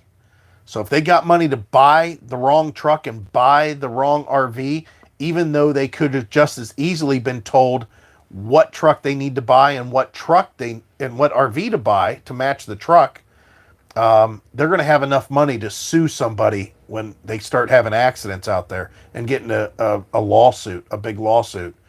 And it's going to be in the RV industry more than anything else. These truck manufacturers are saying what they can tow, but these RV manufacturers putting bold half-ton towable on stuff that your half-ton has to be exactly fit, just perfect. Now, I'll have to say that when we went shopping for RVs, a couple of people had asked us, remember the guy over in Pennsylvania? Mm-hmm. They immediately, what kind of truck do you have? And even the Akron Camping, what's that? General RV. They immediately, what kind of truck do you have? They wanted to know. Look at Michael. Sully. Whatever. Thanks, Sully. Sully throwing us a super chat out there. Getting some drinks. Yeah, well, we took advantage of your Perkins gift card. We do appreciate that. Oh my God, that was so good. We got 2 meals out of it. Yes, we did. That was awesome. Or 4 meals, I guess, total. Yeah. Yeah, it was awesome. I said, "Where'd you get that at?" She goes, Sully gave it to us. What? In Florida, rain was usually the determining factor on playing outside. Yes.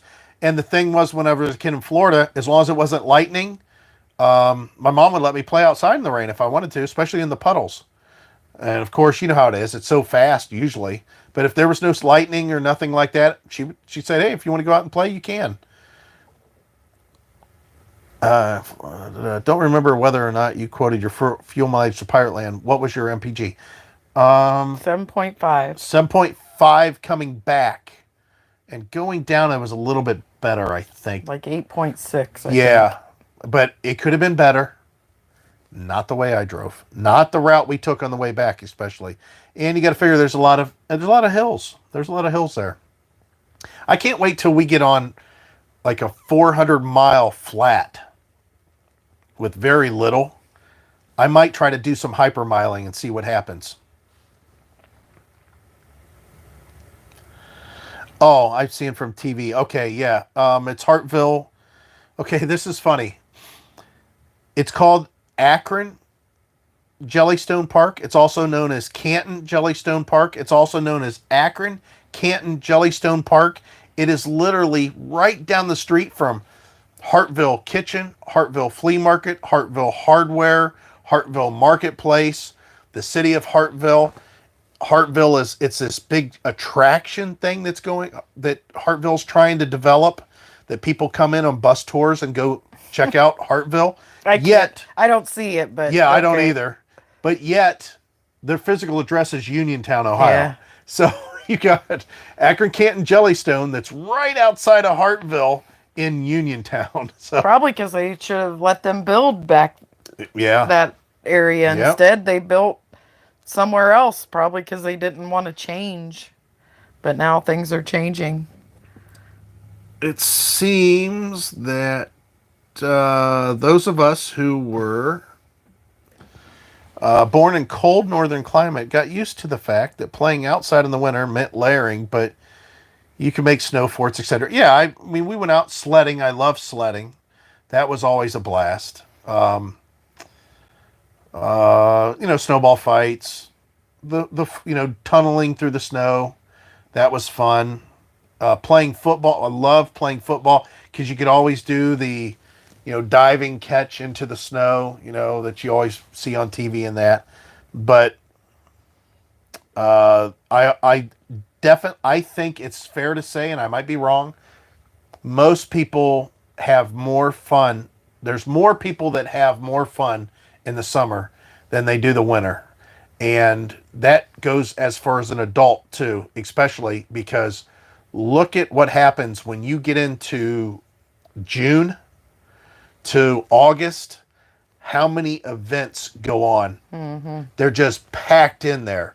You got car shows, you got all kinds of flea markets and concerts and county fairs and outdoor venue, all kinds of stuff that's all crammed in those months in Ohio, which makes people really appreciate those events even more because they've been stuck inside prior to that.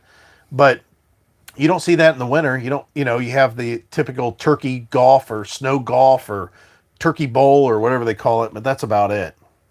I just don't, I'm just not a winter guy. But there's a lot of people that love the winter. They love snow skiing. They can't wait. They love, sledding or, I say sled, but snowmobiling, all that stuff, hunting, outdoor, all that. I'm the cold, just don't do it. Okay, so say the house sells. What's the first trip you would love to cross off the bucket list? Out west, right? Well, That'd be the first. I mean, That's our first. we can't live in our house, so we can do anything we want right now. Yeah, but which one, like bucket list wise? I don't really have a bucket list right now. I would like. I have places I want to go, but out west. I wouldn't mind. I'll tell you where I would. No, It all depends when it sells and where we. Like for example, I know that we're making this answer more complicated than it should be, but where do you think, if let's say we're in Florida and the house sells? what month? December. So we'll probably go to the Keys. Yeah, Florida Keys. If we can make reservations, we're good to the Keys. I mean, look how close we are. Yeah. I mean, it would be silly to go out west and then go to the Keys. Right. First off, where we're going to be in Florida to drive to the Keys is already long enough. Right. Exactly. Yeah. Debbie said she flew home. Yeah. And she lives in Fort Myers. She said it was terrible. It's a terrible, boring drive. I have an F-450 and I'm waiting for my rich uncle to get out of the poorhouse so that he can buy me an RV. LOL. It's funny because that F-450, that'd be a nice truck because the turning radius. Would love that. Don't know about the extra tires and wheels having a dually involved, but would love the turning radius. Why did you say bread bags for socks? I forgot about those days. Oh, yeah. There are several Jellystone campgrounds here in Canada. Though this one's expensive. I mentioned it on the video. Again, that video will be live after this live chat. You can go check it out. Hey, Chattanooga, how you doing? Actually, this park is expensive, but it's actually now that we're staying here, it's actually $20 cheaper a day versus high season. Yes, but it's still expensive. It's not. Right. I mean, we're staying here for, I think, 8 days. And it's like $500. And it's off season. They're getting ready to literally close. The pool's not even open. There's things that aren't even open here. Right. And they're still charging that much. I would never pay that much for. The only reason we're doing this is because we can. And it makes sense right now. We needed to stay close to the home. And we wanted to go somewhere that we hadn't been. Plus, I'm close. We can go check out, my dad. We're going to go visit them. It's just nice. Vitamin D. Yeah, I take vitamin D. I have to take vitamin D over the winter. You probably shouldn't have to anymore after. Hopefully. Yeah, hopefully. That's a good idea. Yeah, in Ohio, when winter starts, the VA always prescribes me vitamin D because I have that deficiency. Maybe that's it. Maybe my body's telling me, oh my God, you're maybe it's reading something body wise, and it's telling me to get out of there. I find that it's a lot same here in Ontario with most non-Christmas related events happening between planting and harvest season. Yeah. I missed your comment earlier. How do you like your Asus computer? This computer? This is old. This is but it's great. It's a great computer. The problem was I was editing video on it, and I was getting upgraded enough getting to the point where it was moving slow. It was lagging, even though it's a very good computer. The speakers aren't that great on it. The keyboard's very nice, and the picture's pretty decent. It's going to do good for what I'm going to use it for. Right. That's why we have it. It's definitely for hers. My computer's that one over there, and you guys can't see it. It's out of screen view. I would turn them, but I don't think that let me see. I'll turn you, but Why don't you just tell them what it is? It's a Predator. Well, I don't know if that... They can look it up on Google. There, so we'll do this real quick. Let me see if I can pivot.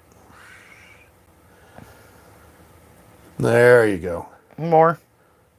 No, it's there. Okay, you can't see it, what it is, though. Might as then well it's- just pick it up and carry it over there. No, I'm not doing that. There's a little portable screen that just one connection that gives me the ability to have files off to the side that I can click and drag and put them over to the editing software that I use for video editing. I see your map is the east. Yes. Is there a place west you've always wanted to visit? All of them? Pretty much all of them out there. Hey, from Florida. I want to see snow. Lived only in New Orleans and Florida. Kathy, let me tell you. I was 10 when we moved from Florida to Ohio. It was in the blizzard of 77. I seen more snow. That was the first time I seen snow ever. And I saw more snow than I needed to see ever at that point. I didn't need to see any more snow after that. And I don't know, it's an experience, I guess. But you know what? You can join the army and go through the gas chamber to check out what it's like to be gassed. And that's an experience too. I don't think I want to do it again. But it was an experience. Meridian, Idaho. Howdy. I checked and my levels are low. Checked what? Vitamin D. Oh, yeah. Alaska is our first trip when our house sells. It's not ours. Not ours. And We will fly there. We are not driving there. we may drive there, but I'd have to hear about... I'll tell you what. We're going to get a van and drive there. When I hear that there is no gravel road, no road construction, no bad roads really to speak of, all the way there, then we'll think about it. Because I've seen more people lose windshields, get their trailers beat up, suspension break off their tow vehicle, not just their trailer, but their tow vehicles, stuff breaking inside the RV, just beating it up. And I don't think that they're necessarily they tow all over the country in the U.S., but as soon as they go do that, everything's falling apart and Tires breaking. are blowing. Yeah. Windshields are breaking. Yeah. I don't want to do that. I mean, I understand that it's, worth the drive, but I don't know. I want to beat up everything to do that. Go dump all your ice in the tub and take a bath. See if you still like it. Yeah, you have to not only experience snow up here, but get the real experiences. You need to be up here when wind chills are like minus 20. And it's like the fifth day that is below zero. And all of a sudden, it becomes 20 degrees. And you got a 20-degree day, and you realize how warm 20 degrees is. You can't believe how warm it feels outside at 20 degrees. Those really cold days that you go outside, like I had a paper route, and I, of course, had to deliver papers in the winter. And just in the short amount of time, my nostril hairs were frozen. I had a scarf on, and I mean, if you pulled it down and you took a cup, you could crystallize your lungs. That's a thing. You pull your scarf down and you take a couple real big deep breaths, you can actually crystallize the moisture that's in your lungs from the cold air that's coming in. Anyways, you have to experience that kind of a cold and then realize you don't want anything to do with it. I mean, it's just, it's horrible. But, if you come up on just a nice fluffy snow, not even fluffy, you want a snow day that it's sunny out and you could pretty much, you see it on TV, guys that are skiing in their shorts and t-shirts down a hill, that kind of thing. There are days like that. If you get a lot of snow and then it gets really warm out, it could be 55 degrees and you'd have, 10 inches of snow in your yard. And it's not so bad, but it's all melting and becoming slush. And then that black, gray mud mess that is left behind, it's just disastrous. But anyways, unpaved roads where? I like the snow when the kids got snow days, but roads, yeah, driving it's not horrible, but unpaved roads in Labrador are hard on vehicles too. Back when you fixed the blower in the furnace of your RV, did the factory agree to send you a replacement? No. They wanted me to take it to a dealer because of it being gas related. They wanted the dealer to be doing all that. I've seen none. LOL. Yeah. I'm 58. Yeah, it's Not missing anything. yeah, that You might think you are, but I don't know. Like I said, it's an experience. If you just want to come experience, I guess. We're going to do it in a truck camper, not our RV. Well, that's good. That extra weight on the back of the truck will make it nice for traveling if you get stuck in a snowstorm. Yeah, I'm good with my 1 to 2 snow days a year. Yeah, that's about it. Where are you at? Everyday Fixer, where are you at for 1 to 2 snow days a year? That's exactly why I moved out of Chicago for Texas. Can't stand the snow anymore. It's just horrible. That's just the plan. Then dump the truck camper, LOL. No, just some pretty white snow, LOL. That white snow, pretty white snow only lasts for a short... It's got to be really cold so it don't melt, so it stays white. And, I don't know. It's nice to see. I'll tell you also what's nice. Whenever you get this real heavy snow overnight, that all the trees, that where it's not so heavy that it bends the branches, but it covers it in a thick blanket. It's like weird. And the other thing you'll find kind of cool about snow is how quiet everything gets because it's an insulator. So even traffic at our house, you guys know how close our house is to the road. When everything is fresh snow covered, of course the snow on the road is keeping the tires from making noise, but even just the noise of the engines and stuff, it's just so quiet. It seems like two things. You can hear for miles, but you really can't.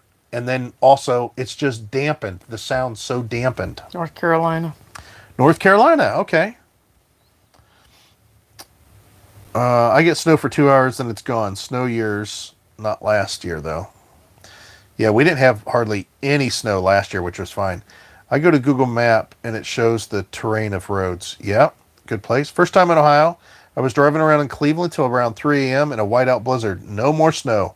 Yeah, you got lost. It's easy to do. I mean, especially on some of the whiteout stuff. Of course, you can't see the signs. Or worse yet, what about the ones that the snow's blowing so hard that it cakes the signs? You can't even read them. Mike, have you considered a DC to DC for the truck rig? That's your full timing. Possibly, but I like I mentioned before, I'd have to get some sort of a charger controller for the RV. So if we get lithium ion batteries in the future, we don't burn it up. Mike, North Carolina for 15 years, Central Virginia now. Virginia, I don't know, there's some snow that can happen there. Ice storms, too. Oh, you're bursting my bubble.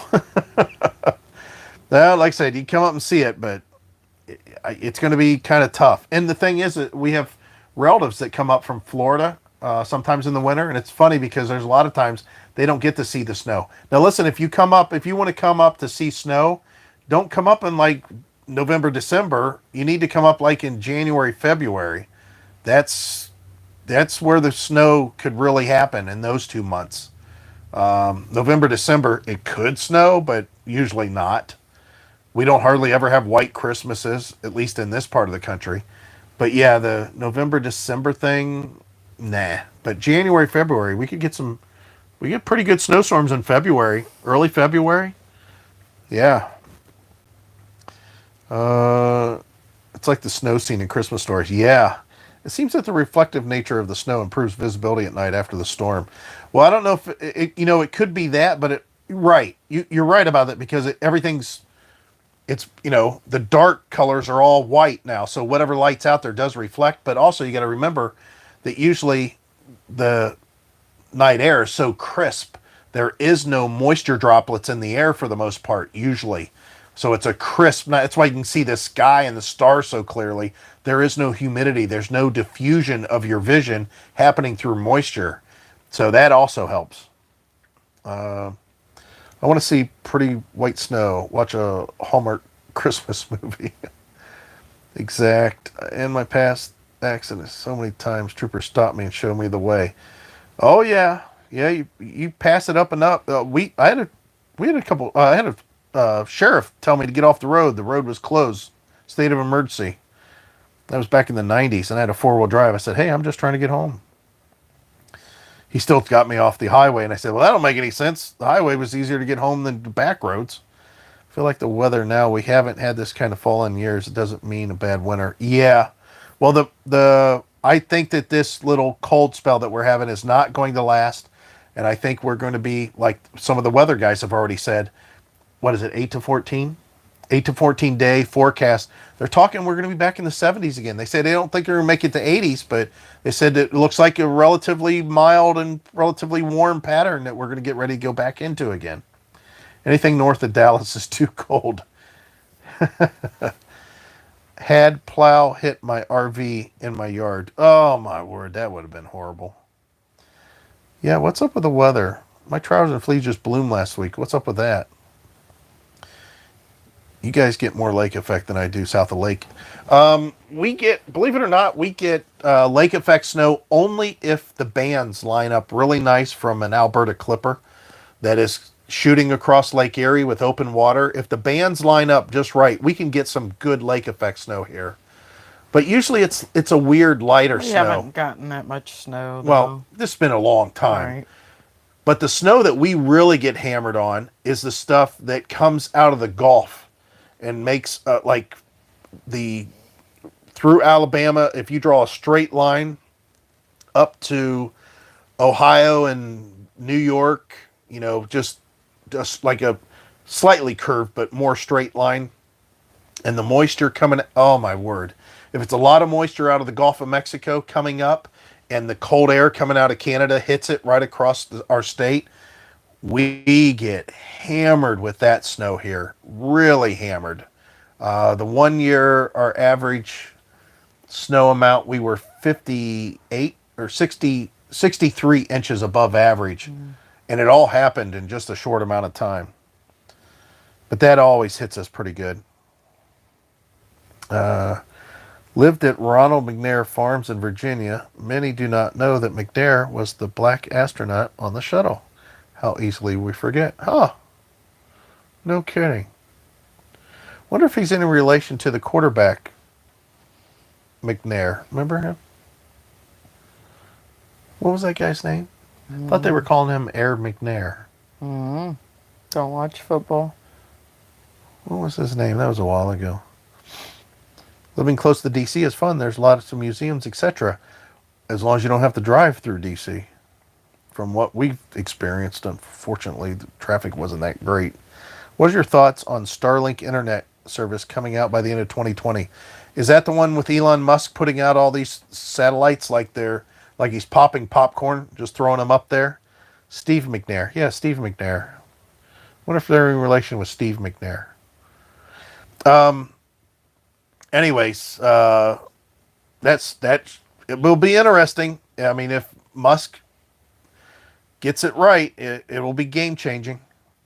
I've been to Buffalo Bills football games when they'd be hammered with snow, lake effect or whatever. Bench seats were shoveled off, but they're icebergs where your feet went. Oh man, yeah, that's some rough weather. Buffalo gets some horrible weather. Horrible, horrible weather. Don't know. There was a McNair killed in the Tracy Morgan crash. Oh, I didn't know that. Wow.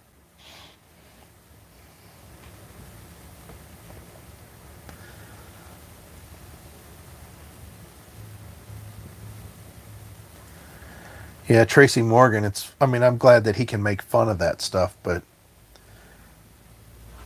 how he says, you got to go out and get that Walmart money like I did. Oh, it's really funny him talking about that. Well, it looks like that the live chat worked very, very well, streaming at least this location using T-Mobile. Ron McNair was from Lake City, South Carolina.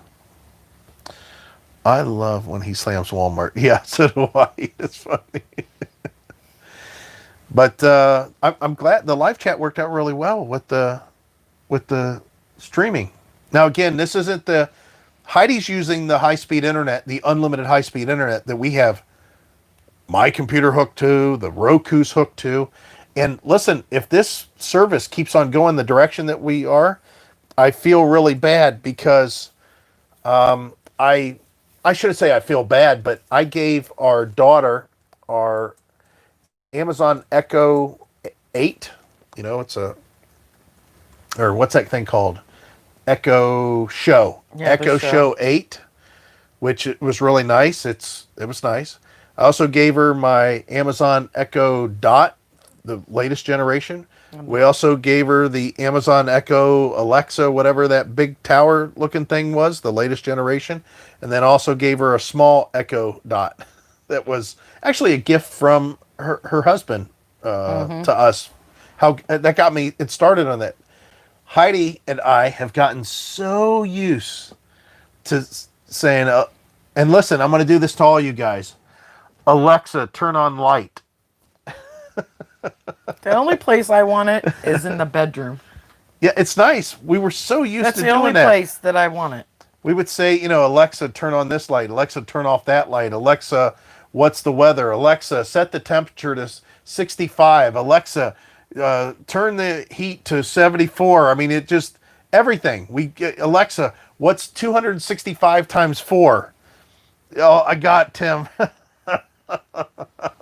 Okay, so everybody else, look, he says stop.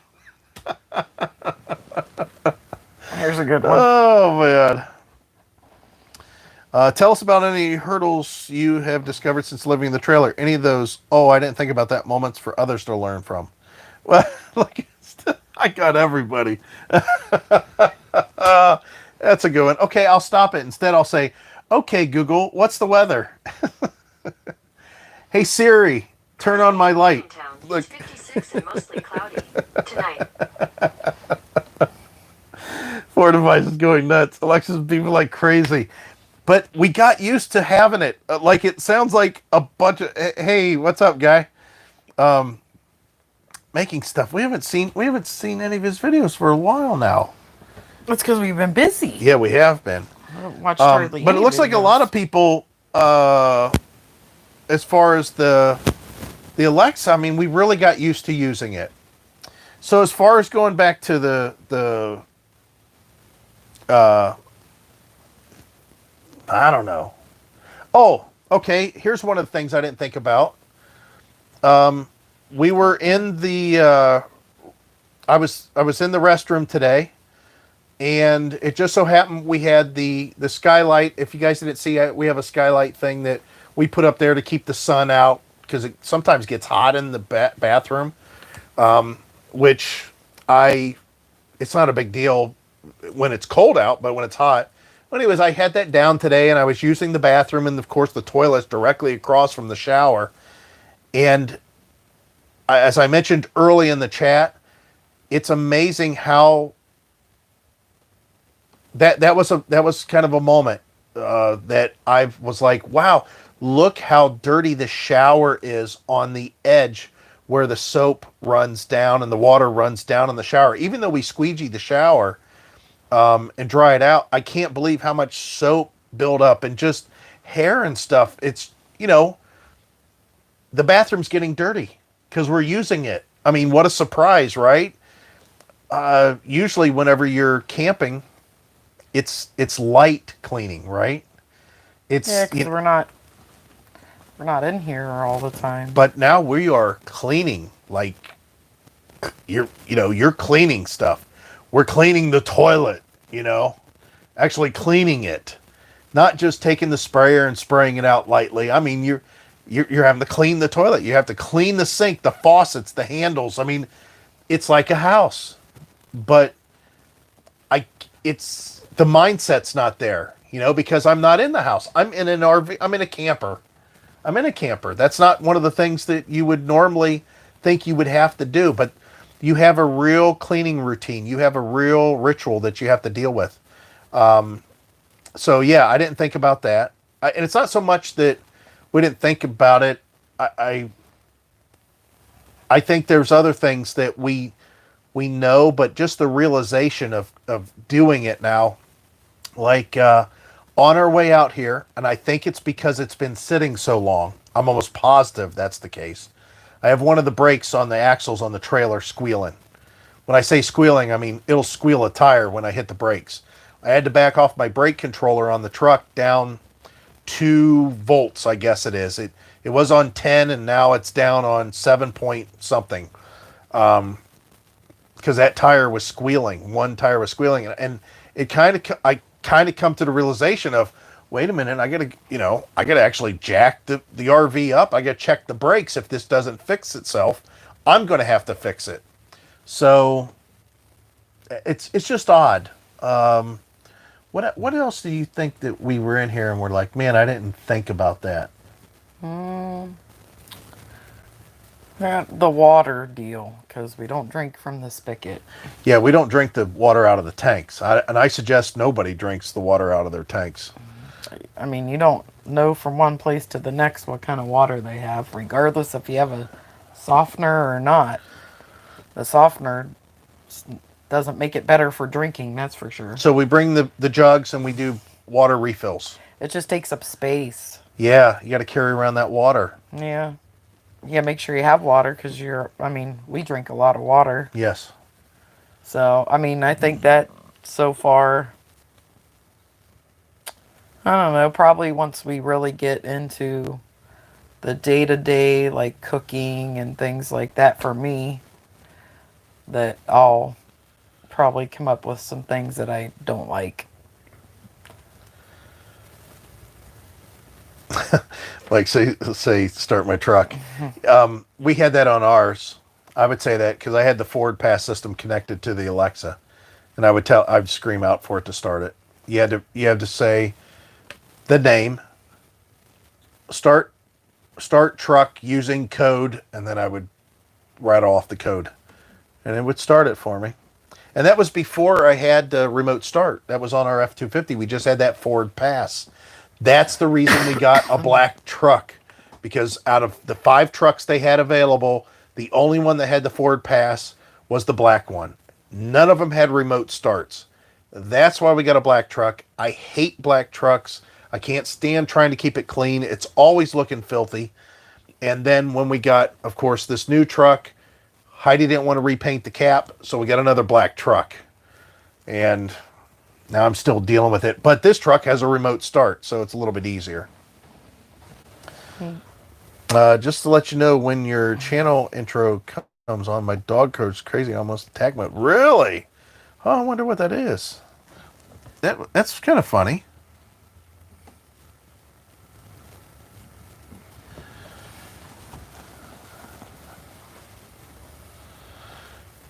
Yeah, I think you're right, Sully. I definitely think you're right there.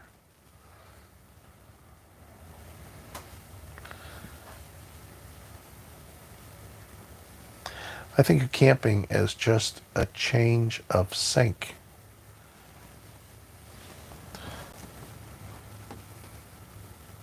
Drinking from a tank is Russian roulette. Yeah. My garage door is coded too, because I can't stand on the porch and yell commands to get a response. I find that most campgrounds have filtration system. At least here in Ontario, we have to pay for water testing if there's a well on it. Okay, so let me tell you this: that even though the county just came by and certified our well is fine at our house, there's nothing wrong with our well water.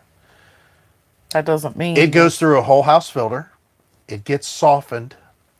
It came out, went through a filter that we had on our hose coming to the RV. It went through another water softener.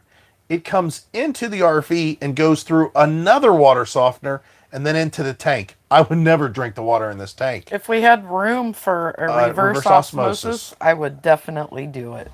Yeah, reverse osmosis, that's a huge... And you know what? We have the room. I can make it happen. But do we really want all those filters and everything? All right. Do you want to do it? I mean, we wouldn't have to do the jugs. We'll see. I mean, we got so many things. We've had a going. reverse osmosis system in our old RV for how many years? And our house. Don't they make in our house? Sorry, for 15 plus years. Yeah. Plus, and then prior to that, we used to get. We're kind of a little bit Well water snobs. We used to get spring water. Yeah, I mean, I think that if we got a reverse osmosis system, maybe we should. Then maybe there's something. I'm glad you guys got us talking about that. Let's look up portable reverse osmosis water systems. Maybe they make one that's not that bad, and maybe we could. God, it would have to be a good one to drink the water out of the tank. I know. I mean, you got to figure. You got to sometimes bleach your tank to disinfect it and clean your lines and stuff. Well, that's the problem. But then again, you got to do that to your well sometimes. You don't know the places that you're going to. Right. So we got our water inspected and passed. When's the last time the places we're going got our water? We lived there for 20 years and it was, you know. Let's see. When Heidi fell at the campground the other week and landed in the mud, what was she thinking? And did she curse under her breath? No, she was in pain. Go ahead, tell him. Well, we were it's because it wasn't raining for like 15 seconds. So we were kind of hurrying to finish up hooking up the camper. What is all this? And, are you going up or down? I'm going up. Go. This is good. And anyway, I was in pain. So it was just the whole thing trying to hurry. My step out of the truck, slip, and then well, he'll have to come and find me. You guys are still online? Jeez. This chat is dumb. Go away. Yeah, but there's a bunch of them. Watch this. There, I flipped them off. Look at how many he had. Well, you have to keep up with the... Look at all of them. Yeah. Be quit. Can't even spell right. Sorry about that, guys. We weren't Troll alert, yep. paying attention there.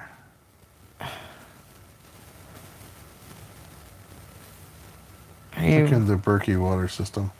I have a small travel trailer.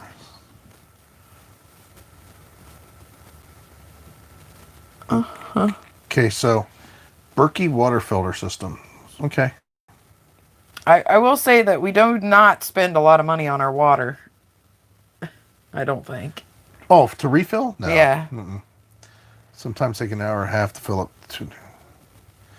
Yeah, but it's just the whole idea. It's the tank and the lines are just inherently bad for water. I mean, it's being stored in a big plastic container that should be you got to clean it occasionally. Just sediment in water, and even good water. For example, this glass here, our reverse osmosis water that we have at the house, that the ice cubes go through a filter after the reverse osmosis and into our ice maker at home. And not only that, I only drank the reverse osmosis water that came out of our spigot, that had been filtered. Even with that, if I didn't rinse out this cup, if I didn't physically wash this cup with a wet sponge or something, there would be a film that I could take my finger and draw inside the water cup. And it's just the inherent problem with water in general, and not so much maybe coming out of the cistern system, whatever it may be that's holding it, but just its interaction with air and stuff like that. It always caused a film inside the glass. And that's, again, reverse osmosis going through a filter into an ice maker, and reverse osmosis water only, or water bought at a store, on at one of those refill stations, which that water's really, really pure. We've checked it a few times, but it's still the same with the tank.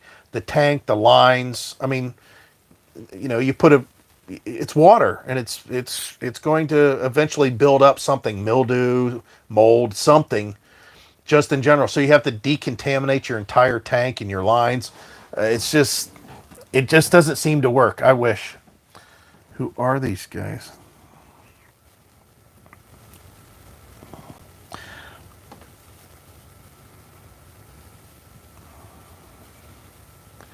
Troll alert. Yeah.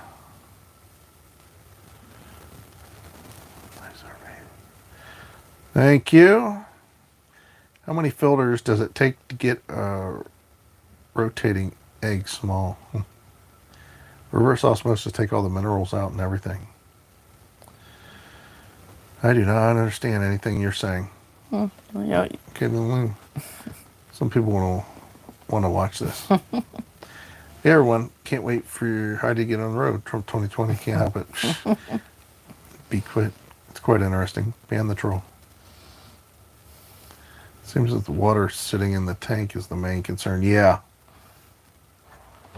I'll give you my dumb smash if you leave.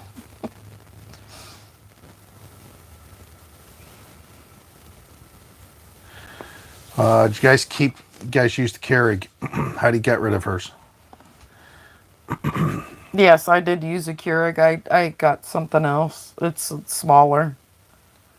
Takes up less space. Thanks, Eileen. Appreciate it. Or Aileen. You guys ready to move back into a house? No. No. That's making stuff's wife. How monofiller does it take to get rid of egg smell? Oh, you don't. Egg smell sulfur, that's an aerator you need. I know that firsthand. We had that problem. My mom had that problem with her water. It's an aerator. Basically, all it does is it's a container. It's got a fan that's blowing air through in one side, and a capture device, media on the other side, and it vents. And then what happens is it sprays the water in the air, and the fumes that are generated are carried away by the air that's circulating through the tank and out. And it don't always work. We went to a health store and they had minerals that you can add back to water. I think that at Michael Sullivan left. Who's Sully? I was just referring to the fact they hold water. I would be scared to do what you guys are doing, but would love to meet up and go camping. Yeah. If we get down to Tennessee, that's kind of one of the things that we eventually want to do. You had to train horn to your truck. But did I say that out loud to somebody the other day? Did I say that on a video? Because I said that the other day. Somebody asked about what kind of modifications you want to make to your truck. I said train horns. That's about the only thing I'd want to do. Mm-hmm. I only camp in red states. Hello?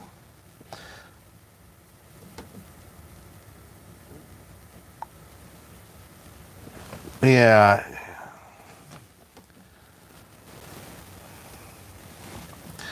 Here. Oh my God, this is getting old. Mm-hmm.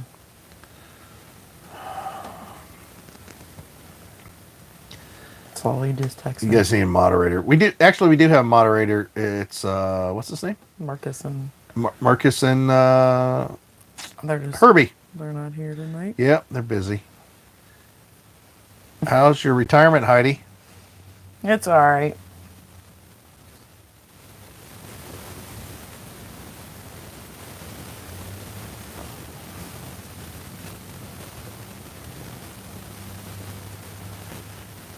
No, I got one today. I thought you would need one too. LOL. Hey, we got a train horn today. You'd love it. Yeah, yeah.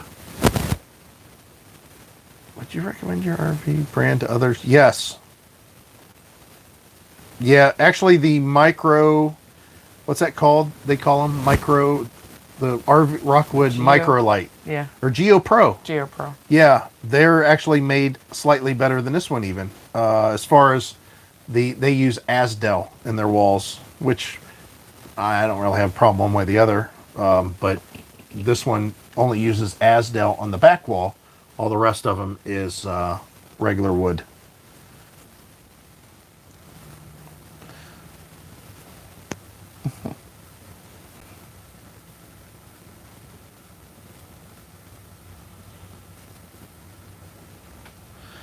I'll be one if you like. No, that's, we have we normally don't have that much problems with it. It's not a big deal. It's just because it's getting a little later, Yeah. and that's usually when it happens. I'd rather it's Asdel, not asphalt. True. So, how many we got on here? And why is this way down here, by the way? I didn't ask you that. Because of this. Let's do.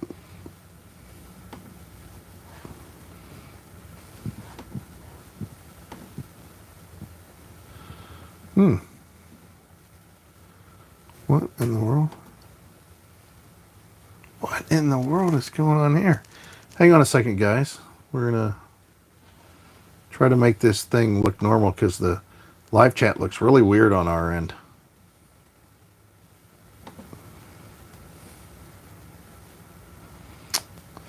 And that did nothing. And that's not it. Maybe it's this one. And that's not it. And maybe it's this one. Yay! There we go. Howdy, guys. Yeah. 180, 186, 183. Appreciate it, guys. Everybody's joined on. If you guys have any questions, anything that you want to talk about, let me know. Spit it on out there. FYI, to block comments, just click on. Oh, yeah. We were. It's just. It wasn't, the comments weren't moving, so we didn't see all that. Yeah, we didn't see. Right, we didn't see anything till much later. My new camper has nitro-filled tires. So did ours when we bought it. So tell me this, guys, talking about these nitro-filled tires, like Don just mentioned there. Nitrogen is supposed to not be affected as much by cold and heat, and is not supposed to, through osmosis, talk about reverse osmosis earlier, osmosis, it's not supposed to pass through or leave the tire through the membrane or the rim or whatever, as easy as if you're just filling your tire with air. So here's my thing behind that I've heard this, so I don't credit me with this, but I've heard it, and it's a good, legitimate question. We are all breathing in oxygen and nitrogen right now. So when you take and you put an air compressor and fill your tire, you're filling it with oxygen and nitrogen, and other stuff too, but oxygen and nitrogen in there. So if your tire runs low and you lose air out of it, and then you go back and fill it up again, you're filling it up with oxygen and nitrogen. If that nitrogen is not leaving like they say that nitrogen doesn't do, when your tire went low the first time, doesn't that mean what is in there is nitrogen? And now that you filled it up again, if it goes low again, now it's almost all nitrogen. I mean, that's my thought on that. So I'm not. I think that's a good thing in theory, but I believe that overall that nitrogen is nice, but I wouldn't go hunting it down to refill my tires. I wouldn't care if the tire shop says, "Oh, but we charge an extra $4 because we fill with nitrogen." I don't care. Just put a bike pump on there. Get out your bike pump it up. I don't care. But yeah, I understand why they do it. Ours came with nitrogen originally, but not any longer. My chat has also been stalling. Heidi did what? What did you do? Heidi is a blonde, yeah. Yes, she is. Do you have TPMSs? No. We do not. Truck does, but not. And I would like to have the system that the truck, All together. it's all together. So my truck would display if my trailer tires were low. Problem is they don't have the kits separate right now, and it's like $1,100. And they also give you a rear camera that goes on the back of your RV that requires a cable the entire length of the RV, and you can't even run the camera as you drive down the road. It's only for low speed driving. Silly. So to get around that, there's a company that's out there for $700 that sells you some kind of a kit that you take your dash apart and you plug in this bypass thing, and it will allow you to see the camera all the time as you drive down the road. So if you were doing the math, it would cost me $1,700 to get to where my dash will tell me if my tires are low. Now, the other aspect is if I get one of these easy tire systems or one of the other thing, I'm paying $300 and I'm putting yet another display somewhere inside the truck to tell me if my tires are low. And I just don't know if I want to do that. I already got enough crap in the window already. I didn't want to goober up the truck. So I thought I would do the most sensible thing, and that is just check my tire pressures and temperatures when we stop.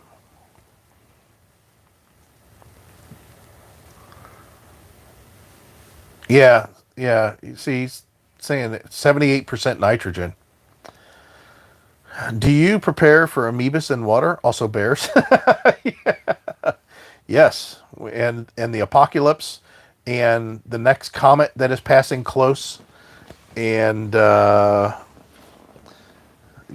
Now, don't get me wrong. I know that tires blow out. I know that they lose air pressure. I know that all that happens, especially the way we drive, especially when you go a lot of miles, the stuff you can pick up off the road, especially if you like to drive, like a 300 miles. Let's say you drive 300 miles before you pull over. I mean, there's a lot of things that could cause tires to... I'm just going to, I'll just try to pay attention to it. Those TPMSs, I know they're only like $300. I know they work. We might do that in the future. I would really like to have one that is inside the wheel. I really don't want to put something on my valve stem tire unless I had steel valve stems. So that means the tires have to come off so they can put steel valve stems in there. It's just, one of those things. Yeah, I have no doubt that the monitoring system works, but I just... How many remotes does it take to change a light bulb? 2.5, man. How many remotes? 2.5, man. 3 on my nitrogen is a gimmick in my honest opinion. Yeah, I think it is too. I got one and works great. Awesome. We use nitrogen in filling struts for aircraft. It is to control the moisture so the struts don't rust from the inside out. Yeah, like I said, as far as tires, you're putting nitrogen in there just using an air compressor at the gas station. It's just there's moisture and there's but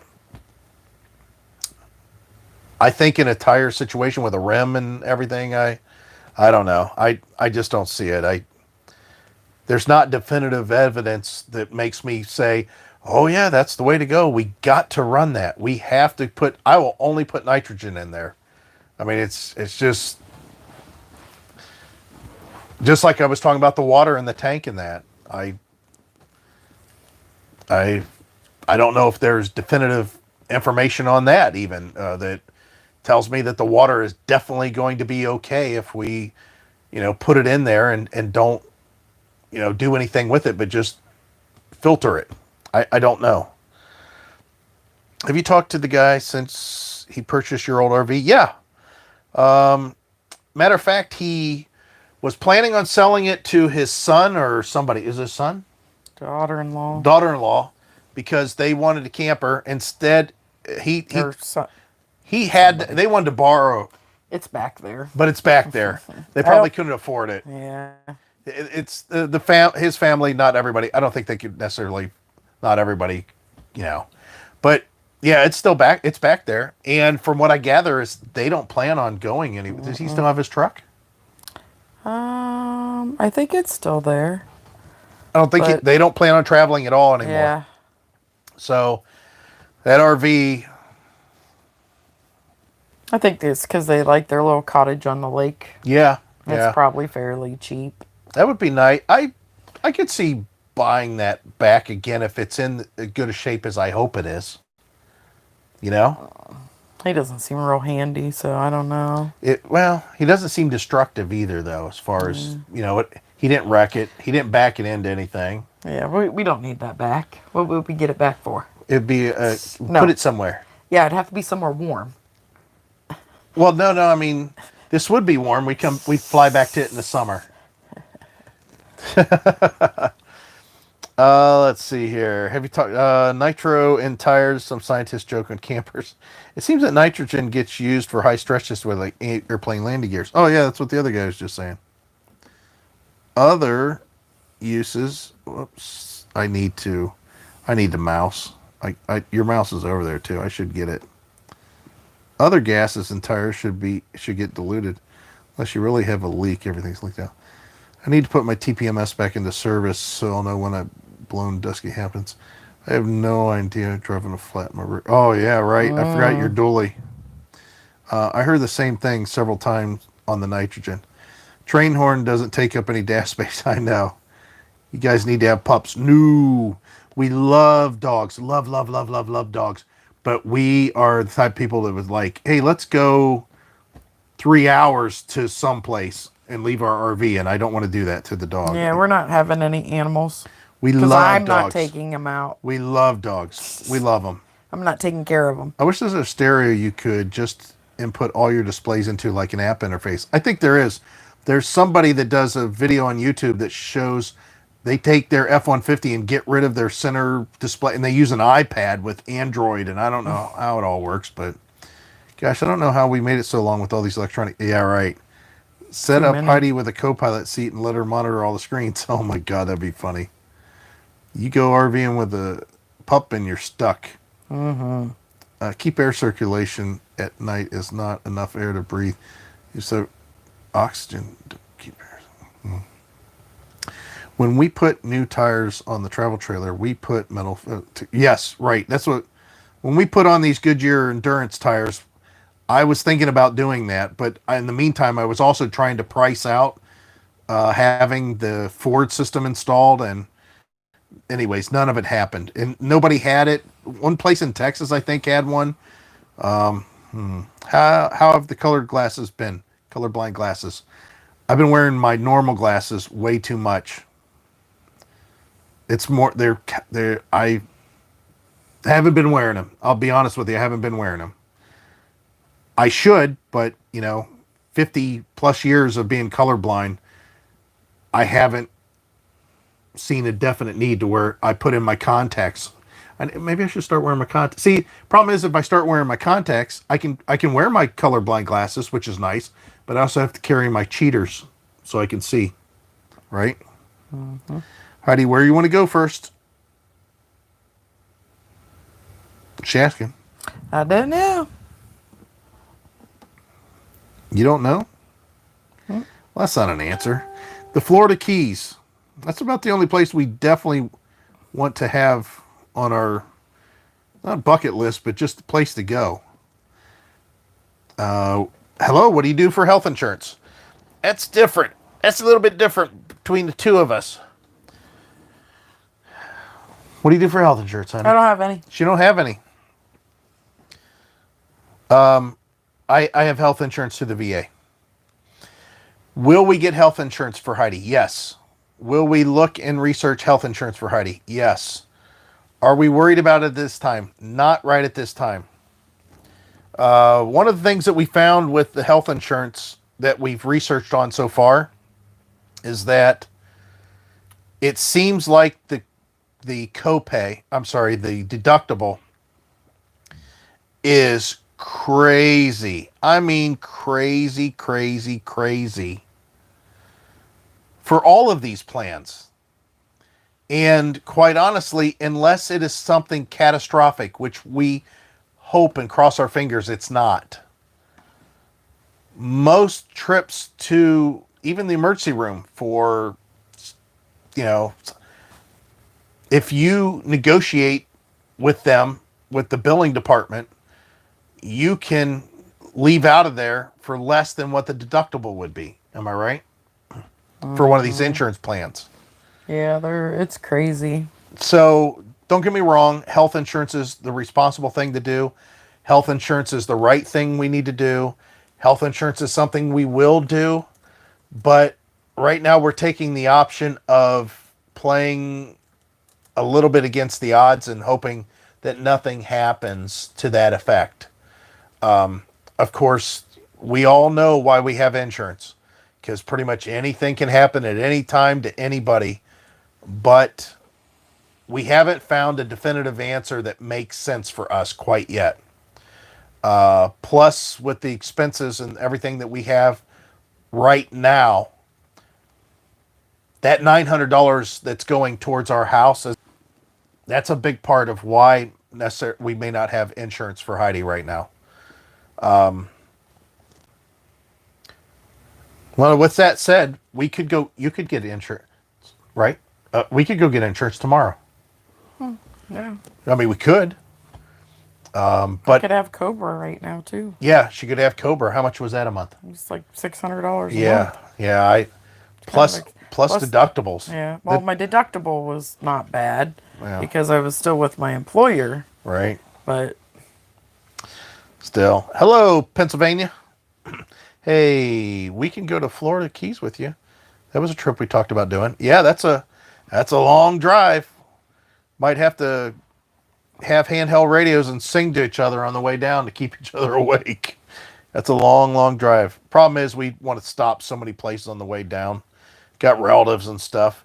It seems that pre-existing conditions No continue audio. in the future. We don't have any audio? Can't hear you, no audio. I don't know why. Everything's on. yeah. Everything is on, guys. Oh, yours is off, Hyde. I just turned it Oh, off. did you? To turn it back on. Okay, Yeah. maybe I'll do the same. Says I can hear you. I have audio. Sounds fine here. Get back in your chair. Okay. You guys hear us okay now? Some people can't hear anything. So I don't know. Some people can. Can you guys hear us? Thumbs up. I can hear. Yes. Wow. Hear you fine. Wonder what That's happened. weird. That's strange how that happens. That was weird. Oh, so Gail says it's back. So Okay. It's buffered and started up again. Okay. Yeah, the health insurance will be something we'll cover on a future video when it happens. We've talked about this Christian health share thing. We've looked into that.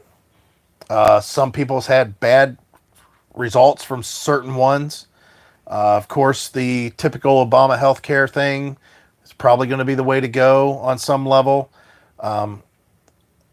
Heidi has learned a lot just in the last couple years with the little bit of health stuff that she had go on with how to negotiate and change providers or service providers as far as certain routines and surgeries and colonoscopies and all that stuff. It's amazing if you don't listen to what the doctor suggests and go to the place they suggest and you research it a little yourself, how you can save a ton of money going somewhere else and getting that exact same work done that is perfectly fine for the doctor to use. It was amazing how much money she saved in just 2 procedures. Yep. The Actually, more than that, but right. yeah. But the colonoscopy, Yeah. how many hundreds of dollars was it less? Well, first off, that lady acted like we were trying to rip off something. And then she said, that's lying. No, it wasn't lying. Because she said it was pre-existing why I was having a colonoscopy.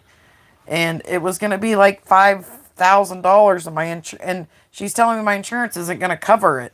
So I'm like, well, I made the appointment, and then I spent like 2 hours trying to find another place to get this done because I knew that don't even seem right. Well, I went to a non-hospital facility and had it done. That's all. I'm sure they do other things, but they do a lot of colonoscopies, and it ended up being like $200 or $300. So you go tell me that what a rip off the hospitals are.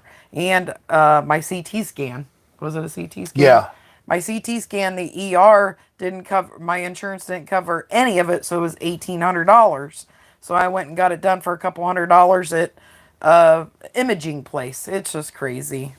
Healthcare is crazy. I hear you on my iPad, but not on my Roku. Go figure. That's funny. Gail says we have some lag. No, Obama. You got that right. Yeah, I don't know. It's healthcare. It's healthcare. I mean, you have to have healthcare. Who cares So- where it comes so let's say- from? yeah, I'm gonna okay. get some Well, I health asked, care. not getting political, but I'm gonna get some health care that I can afford. right. So if she can afford that, why wouldn't she do it? Yeah. I we don't didn't- care. I don't care what it's called. We didn't watch the debate. I'm not listening to the debate. Yeah, we're not gonna talk about the debate. Listen, Who cares? I'll tell you right now. We got one old guy that flutters and sputters and stutters and The other one whatever, lies. and the other one lies. I don't care about either one of them. I don't care. That's enough. Yeah. I just don't care. We're done with that. It's like asking what rustier car do you want? You know? You got this piece of shit that the transmission's going out, And this or you piece got of this shit. piece of shit that's loud and the engine knocks, but the transmission's good. Which one do you want? Okay, I'll delete y'all. We're done with the presidential talk. Roku and Apple TV is buffering in and out. Well, must be a problem on their end. Yeah, we're not having any problems Yeah, here. this looks pretty good, actually. Yeah. Yeah, it might be a little bit slow, but yeah, let me look real quick to make sure that my speed test is looking good on my phone here. I'll tell you. That'll let me know if our T-Mobile's working okay. Let's see, speed test.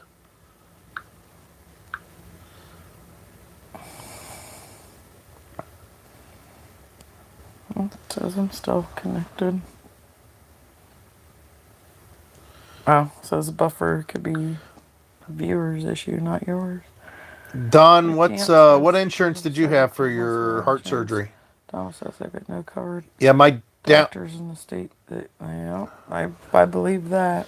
my downloads right now is 112 megabytes per second through T-Mobile, and my upload speed is very slow. The upload speed is slow. We're only running at 4.5.02. It could be part of the reasons is the phone's using it a little bit, but yes, right now in this area, our upload is a little bit slow on the speed for T-Mobile. I lost audio twice. Had to disconnect Roku and start over. Is it okay now, Richard, since you did that? Blue Cross Blue Shield. Oh, yeah, Blue Cross Blue Shield. How do you have it, though? I mean, is it through a corporation? Because we were just talking about third party insurance of some kind. Well, just like somebody else said that. Yep. There, Sounds go in and out. But on first, but stays on phone. I found that in Canada, here we're single payer system covering all doctors, most of the Blue Shield, Fire TV. Greg's got Fire TVs. I don't know why those would have a problem. Why would those have a problem? Who knows? Yeah. We'd have to have a Fire TV and an Apple TV and have them all running to see. Right. Yeah, we don't have that. We don't have any of that. Yeah, We have Roku. Hartville Horse and Buggy Internet. Yeah, that could be. Your upload speed is what our download speeds are. Or your upload speed is what our download speed see. Yeah, I know. That's why I'm saying right now our upload speed is a little low. It is a little bit low. But the thing is I'm currently using T-Mobile to upload on that phone that the camera's connected to. So maybe this one might be causing a problem whenever I tried to do a speed test. If you are slow, we see slow. You're a Jaguar.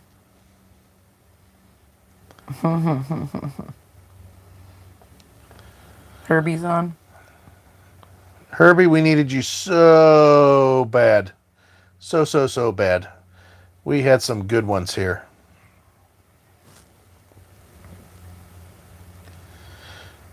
No, we don't have recliners yet. Just swivel rockers. Yeah, I wouldn't mind having a swivel recliner, but it'd have to be really tight.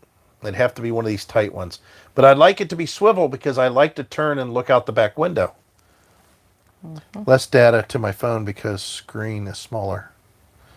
I haven't had any problems with your stream on YouTube TV. Hey, Scott, how are you?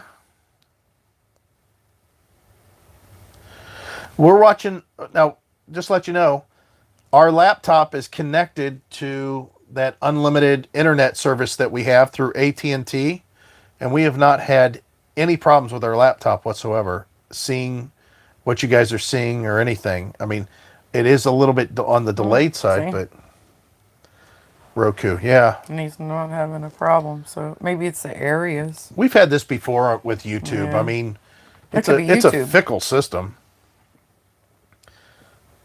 Yeah, how many people are doing Yeah. streaming or Yeah, on YouTube? what time is it? It's 9:23. I don't know. Everybody's done eating. What A&T unlimited plan? I want that. We're still in the process early on of doing a review on it. It's called EasyCom LLC, Easy-Com LLC, and so far everything's okay with it. It's like $300 to buy the router, and it's $99 a month. I don't know yet until we use it more in different areas how well it works. Plus, it's a third-party thing, and if you look, third-party suppliers have a tendency to just disappear, and the AT&T is buckling down on a lot of third-party providers. They may make them disappear. So you got to stay on top of it. So even though there's no magic bullet necessarily, it might work for the next 3 months. It might work for the next 3 years, but it could just go away. Let's see. I came in late. Did you get Wade today? No, I didn't. We were going to, but no. We're going to on the way home. We looked at Forest Rivers and fell in love with our Jayco. It has the farmhouse package on it with the white wood. We just seen that. The farmhouse package. You said, oh, that's really nice. I'd like a swivel recliner just so I can constantly move and swivel. Well, that's what I do in the rocker. I'm always rocking in that. Time 8:23. What's that? That's the time tonight. Sorry. Yeah. No, It's he must 9 be an hour Yeah, behind us. right. You may qualify for a health care subsidy from the federal government because retirement qualifies as a life-changing event. That could be too. Just like NetBuddy that I got kicked off of. Yes, correct. Ours is buffering in and out, but it's definitely due to the two 20-year-olds streaming games. Trust me, we paid $90 a month at home because our son streamed constantly. We went through a terabyte a month at our house. You need to change that. Well, yes, I agree. As long as you can stay under 200 gigabytes a week, you should be okay. No, this one, the guy was saying that as long as we stay... Oh, yeah, 200 gigabytes a week. Right. Yeah, that guy was saying that if you're under a terabyte a month, everything should be fine. It's 6:25 p.m. here in California. Ooh, still got a little daylight. You guys have to come down here. We go to Guntersville Lake, and when you back up your view as a lake and breathtaking. Can fish all day. That'd be cool. That's something else I got to find a place for in the truck is my fishing poles and that. My new trailer is a 2016 Crossroads Sunset Trail 26 rear bath. Oh, those are nice. I like those sunset trails.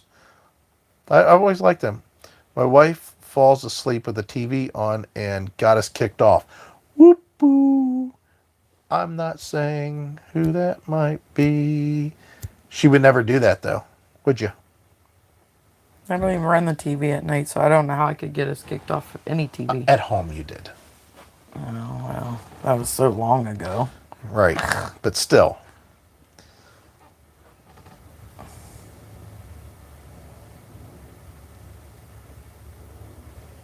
Look at, my fingers just started pointing, finally.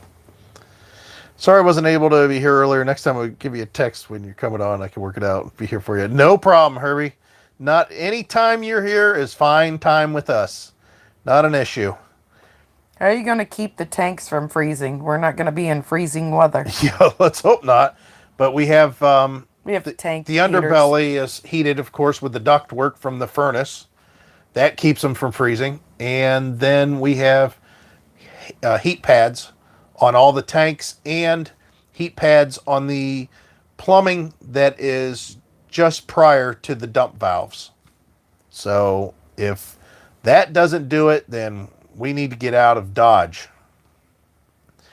I can't imagine how a third-party data widget works. Yeah, I know. I don't know how they do it either. They buy into a business plan or something, and I think then they just reallocate it some. I don't know. I really don't know how it works. No bites on the house yet. Not yet. Not yet. Hopefully soon. Thank you, Huddy. Yes, stay in warm weather.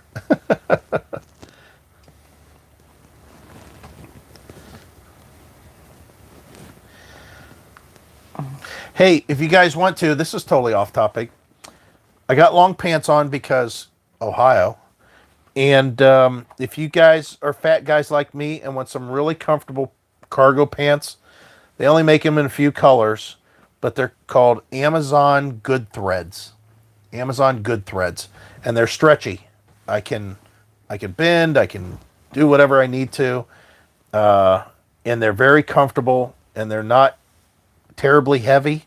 They're kind of like fall-like, but they're very nice. I don't think they're extremely cheap from what I can remember, but they're very nice pants, and they are true to size. So I wear 38, 34s in Levi pants, as far as like if it's a relaxed fit, and that's what I bought for these, and they're dead on as far as the fit, 38, 34s. So just let you know.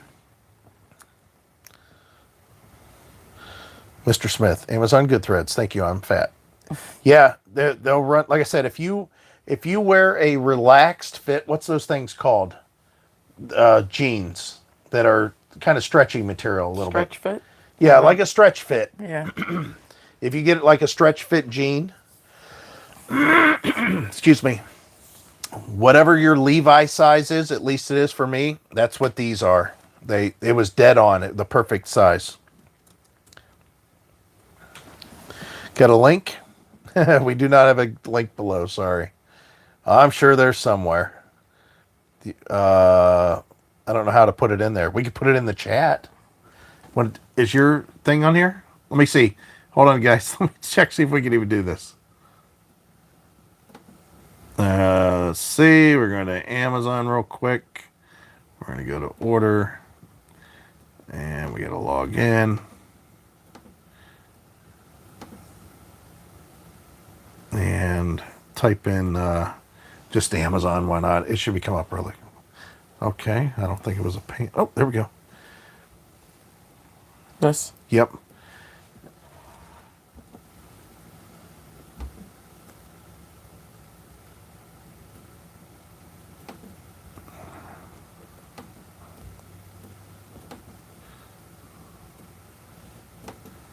This is horrible. What is going on here? Then you right click it to copy it there.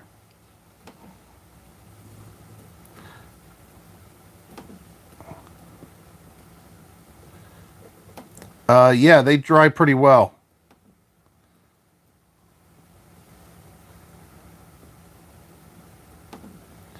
All right, there's a link in the description in the thing there. Jeggings, yeah, yeah. Hey, they make camo ones. I do know they make camo ones. How do you order things and have them shipped to you if you're full-time RVers? We haven't done this yet, but what I guess is Amazon Locker, and you can also have it shipped to. There's other places that do it. All Advanced Auto Parts. Yeah, you can have I it. think Walgreens. You can have your stuff shipped to stores. They because those stores want. If you're an Amazon customer, that means you're most likely not buying from them. So they're trying to get you in there as traffic, foot traffic. So they're willing to do stuff for competitors to get you in there.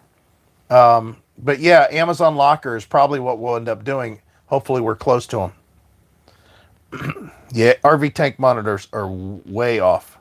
That's why I'm going to get. What are your thoughts about reflective heat window treatments? The only thing we've had experience with is Reflectix in our old RV. Game changer. We went to Florida, right? Yeah. Yeah.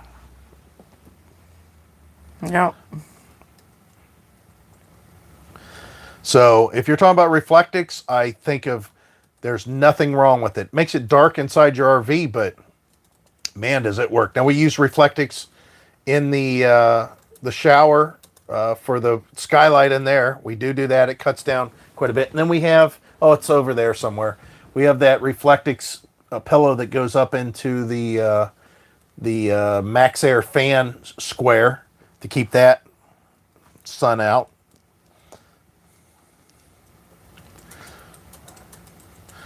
Not fat enough for me. Thank you anyways.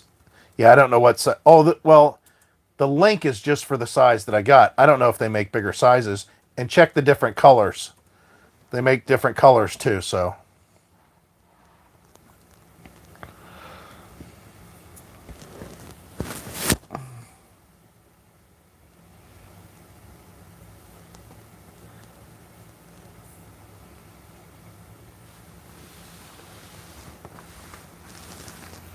I need to get up for a little bit because my back is really hurting. My back. I've fallen and I can't get up. Oh, it's not that bad. Yeah. So the good news is again, the T-Mobile is still streaming just fine. For the most part. I don't know what you guys may have experienced, but it seems like that it's okay. Little slow on the uploads there, but that I think that was random. This is really nice. Wonder how many people are outside in the campground right now looking inside, because we do have all our windows open and all these lights in here. That is definitely something that would cause that. My pants are 44.30. I don't know if they have that 44. I don't remember that being in black, maybe? No, I don't think they made that in black. I think that's what I think Heidi's dad wore that same size. I think he was real close to that same size. You guys have a great nighttime to walk some pups. You're welcome here anytime. We have a place to hook up an RV, just like a park. Cool. Yeah, definitely. We'd like to get down there eventually. It's just a matter of time. I'm sure we'll find all these places. And it's funny because we have, believe it or not, I have a mooch docking list that's on the phone that I've had in my notes forever. So much so that I think some of these people probably aren't even on YouTube anymore. But I've written down states and names and their usernames and stuff, how to contact them in case we want to stay when we're or run into them. I don't know. Some reason I have a feeling that it's not going to be as nice as we wanted as far as just popping into people's places. But I know that it happens. I know people do that because Sully Dude did that. He stopped at our place a couple times. That was awesome. It was really nice. RV underway. Howdy. Do you have any roadside assistance? Yes. We have Good Sam's roadside assistance. I have AAA Premier for RV and truck. Of course, the Good Side, or the Good Sam's, is also for the RV and the truck. And then I think we did sign up for the FMCA one also. So I have 3 different ones. I'm pretty sure we signed up for the FMCA one. I know for sure we have 2. We have had family and friends stay here, and they say the place is far better than Boastmore. Cool. Mr. Making Stuff loves to make pancakes. That's awesome. I know somebody else that likes to make pancakes. Greg Griffith. When we were up in Wisconsin Dells, we got breakfast on the Blackstone. That was good. Won't forget that. Going to head out. Love your videos. Praying you sell the house. Thank you. Thank you. I appreciate it. Thanks for checking in with us. It's been a long time. It's been a long chat. And so glad you stayed and dealt with us. Have a good night. 143. Uh-oh, we're going down on the thing. What is the tank monitors that the Wandering Wagner use? I don't know. I have no idea. It's sea level is what we need to buy for ours. I talked about that. Oh, I don't know, probably, wow. I talked about that with our old RV. But the old RV, those tank monitors were pretty accurate. They weren't bad. I don't know why these are so bad, but that one wasn't so bad. I think I do know why. I think because the old RV, the tank was taller. The tank part was taller, not as wide. So the sensors were spaced out far enough that they did not read the resistance between each other that they need to give an accurate reading. Where this new tank is much bigger, but it's thinner. So the monitors are, the sensors are really close. So the resistance that there might be interfering with each other or jumping to each other just based off the moisture that's in there. That's what I'm guessing. Eastland, Texas, full hookups, 30 amp service. If you come by and come hook up. Cool. Yeah, I got a list here, and I haven't looked at it in a long time. Let's see if I can find it. It was under my Samsung notes. And yes, if anybody's here and this still stands, let me know. Olivia Witherspoon in Charleston, South Carolina. They said she has a 30 amp and a dump. Temple Terrace, Belton. C-Max, he said stop for a beer. Carpe Diem RV Style, Wichita Falls, Texas. He said we could have a meet and greet. Hammer Time, 1865. He said that we have a Pima tuning lot that we can use. Pasco County, there's somebody down there that said that we could stop by. Buffalo, Wyoming, a guy named 81 Eagle was his name. 2 acres. He said possibly have a sewer dump. There's a guy in Maine that has a 30 amp. And a guy down in southeast Louisiana says he's got a place to park. So, Mr. Smith, I'll put you on the list. Of course, I know the making stuff. They're on another level of watchers and viewers. So we know them just immediately. Let me see if I can write you down. So Mr. Smith in Eastland, Texas. Let's see, Mr. Smith, Eastland, Texas. He says he's got 30 amp service.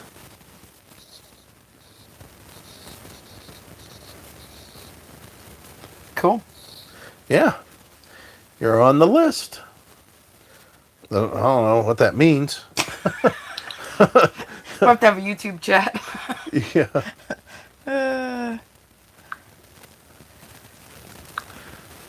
Unless they're signed up for Boondockers, welcome. Yeah. There's something you guys may want to look into because we do that and it's great. Full hookups. Awesome. Yes, Sea Level is what they installed. Yes, Sea Level is definitely the ones that we would do too. Like I mentioned earlier in the video, of this video, hello from Maslin. You're so far away. I probably can hear you if you just yell, lean out the door and yell. I'm kidding. We're a little bit further than that. But the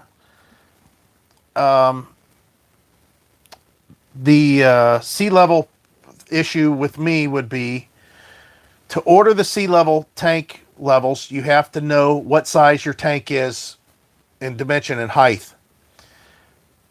The plastic coroplast underlayment that's on this RV for me to unscrew and get to and everything is a bit of a process because it is one big sheet of coroplast from front to the rear. So that means I'm going to have to cut something, and that means I'm going to have to find a way to tape that back up.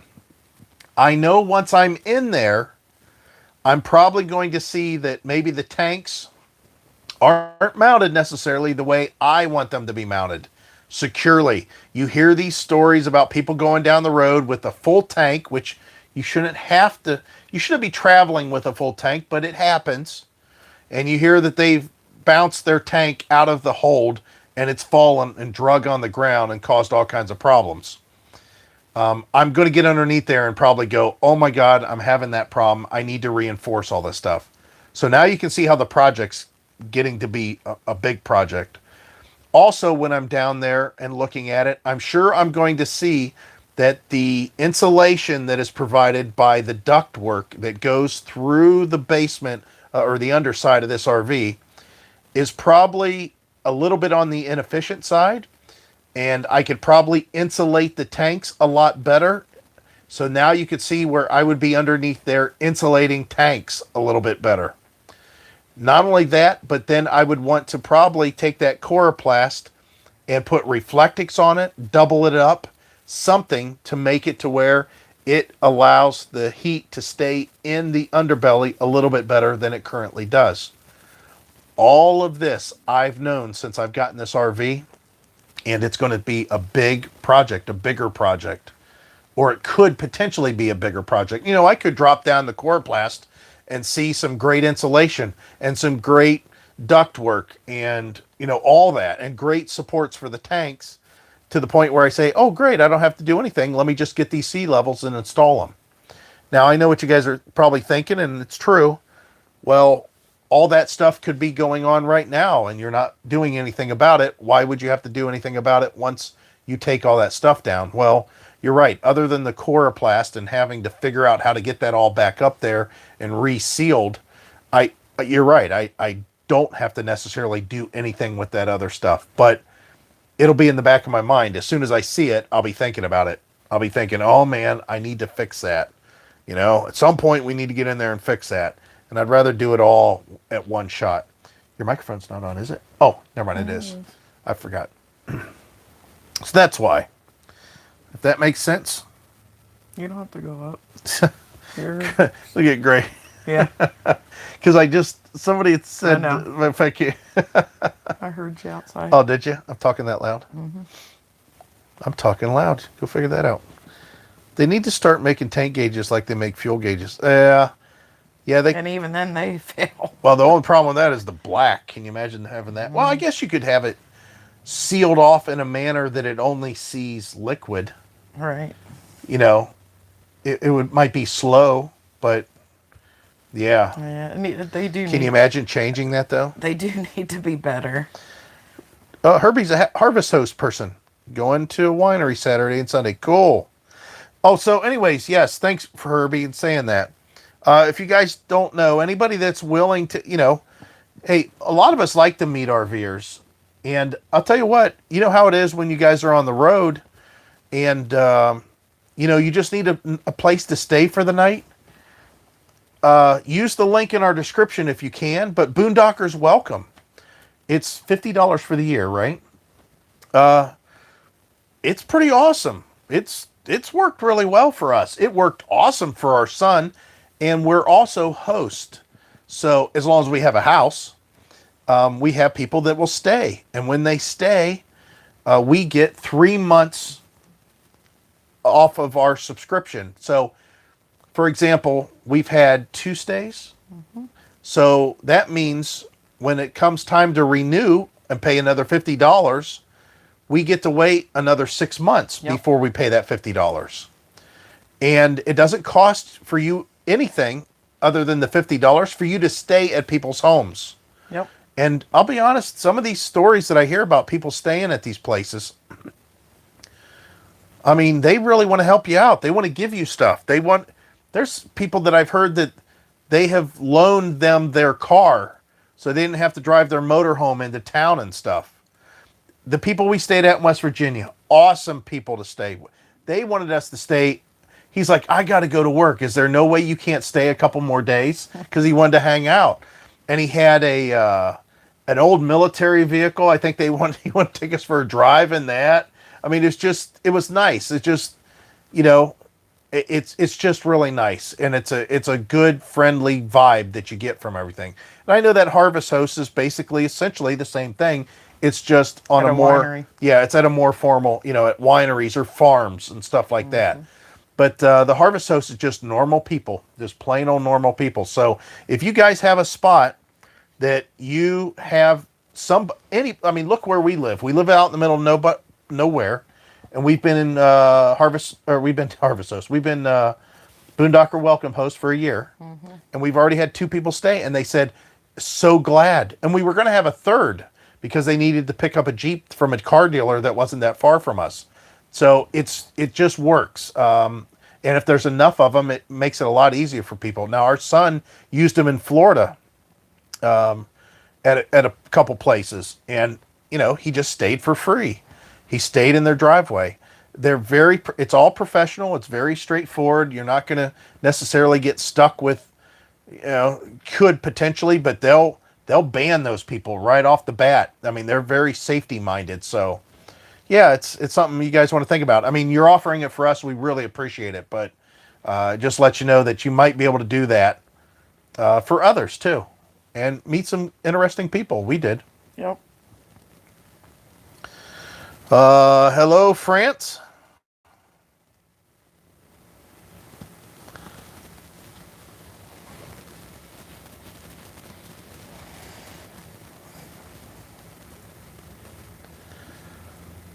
What time is it in France? What's your current time there?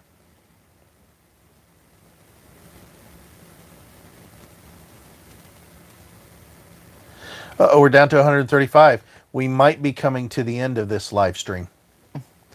I just realized it. What time is it? It is 9:48. How about we shoot for 10 o'clock? I think we're going to shut this down at 10.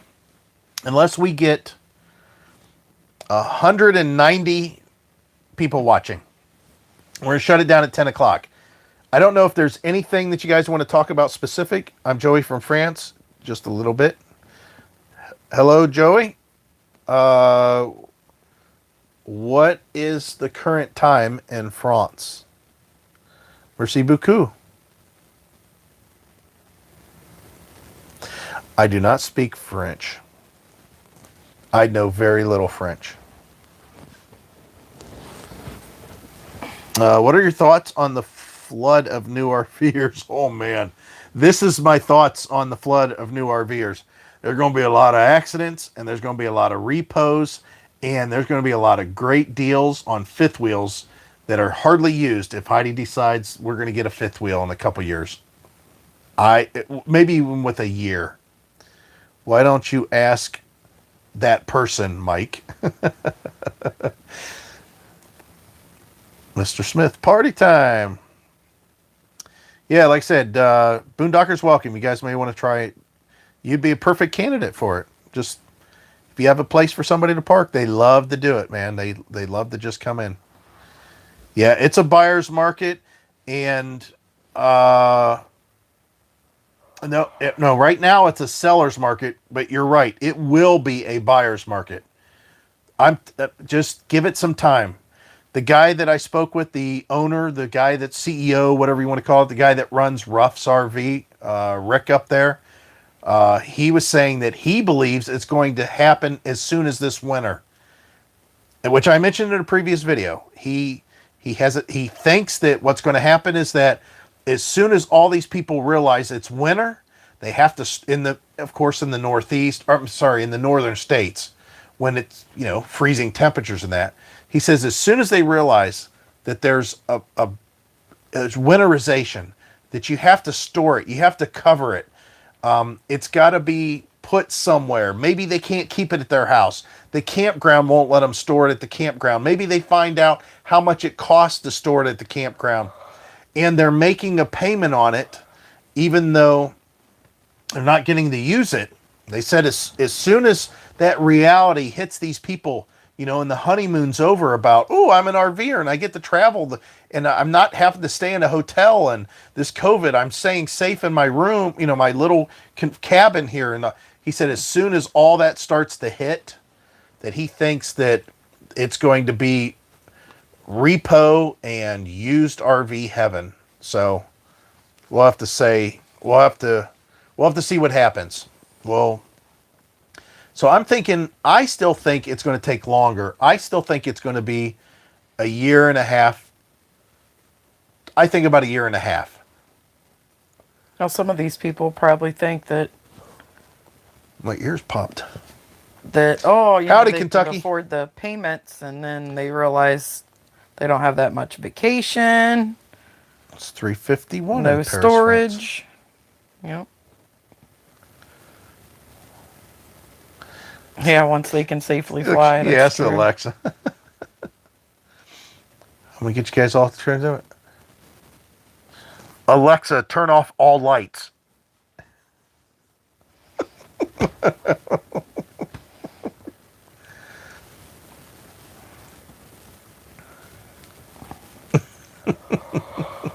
How many people be sitting in the dark right now? Yeah, it's going to be interesting. I think turn off mine. Oh man, it's funny. I can't help myself. It's just like when I drive through a tunnel, I got to blow my horn. Or if I'm driving out in the country, I can just blow the horn for no reason. Thanks. Oh, I just had to do it, guys. Just to stir it up. It's right about when I'll be looking to buy one for myself. Good deal. We like the car ride. We're weirdos. 8:52. Hope to meet you guys soon. We're leaving Andover, Ohio in about a week or two for Travel Trails Orlando. We full-time in a fifth wheel. Okay. Let's see here. When will you be in Travel Trails Orlando? We're not going to be there then. No. Sorry. We won't be there until Thousand November Trails. or December. Yeah, we're not going to be in Thousand Trails Orlando till Late November. No. We'll be in Florida late November. Yeah, but we won't be in Thousand Trails Late December. Orlando until late December. Yeah. We'll be in the other one. What's that? Wildwood? Wherever Wildwood. We're going to be in that one for about a month, starting in December. No, not the first time we did this. Although I know I can't. I just like doing it. I don't know why. I'm simple. I want an RV so bad. It's nice. It's nice. I mean, I'm not going to lie.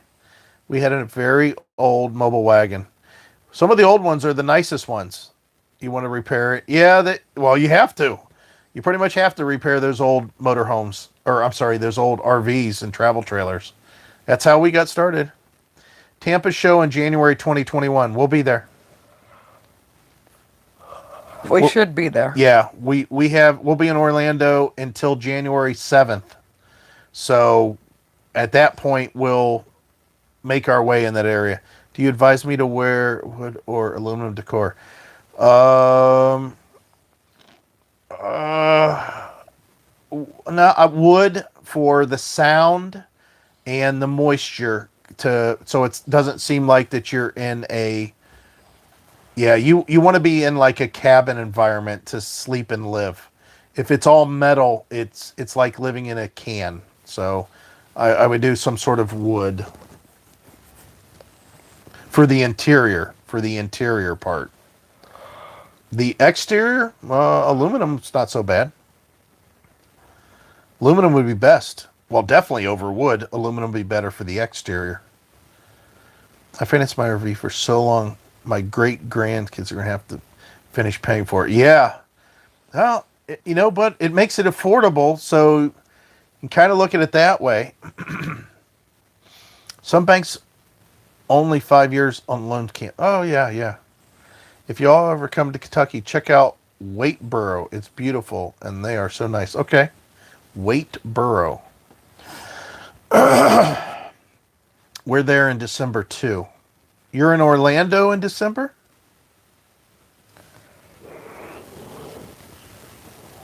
Well, hunt us down. I'm sure that park's not that big. A one-on-one ever since I was about 8. Some older RVs are fun to fix up, but you have to be aware of some of the campgrounds like KOA that have 10-year rule for the age of rigs. I still think that's funny, but that's the same kind of demand, Solly. There's so many of us out there at this point. Why not? They can be picky. They can take the cream of the crop. Literally every light inside and outside my house is on Alexa. I'm not going to tune in if that crap's going to continue. I'm so sorry, Tim. I don't know why I had to do that. It was an impulse I just couldn't pass up. Hey, Jerry, what's happening? You are late. We're actually going to shut down this thing in a few. I'd said unless our watching numbers went up to like 190, we're going to close this down. So I want to go to Nashville in the next year. Yeah, there's a lot of people that want to go to the Tennessee area, and we are too. We like to go through there. There's a lot of areas that I like down, and it just feels comfortable in that area. I don't know why. I always feel comfortable when we go through Tennessee.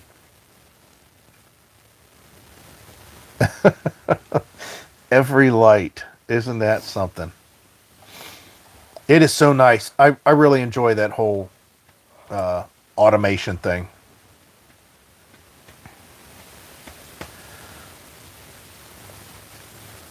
But yeah, we'll be there in Florida.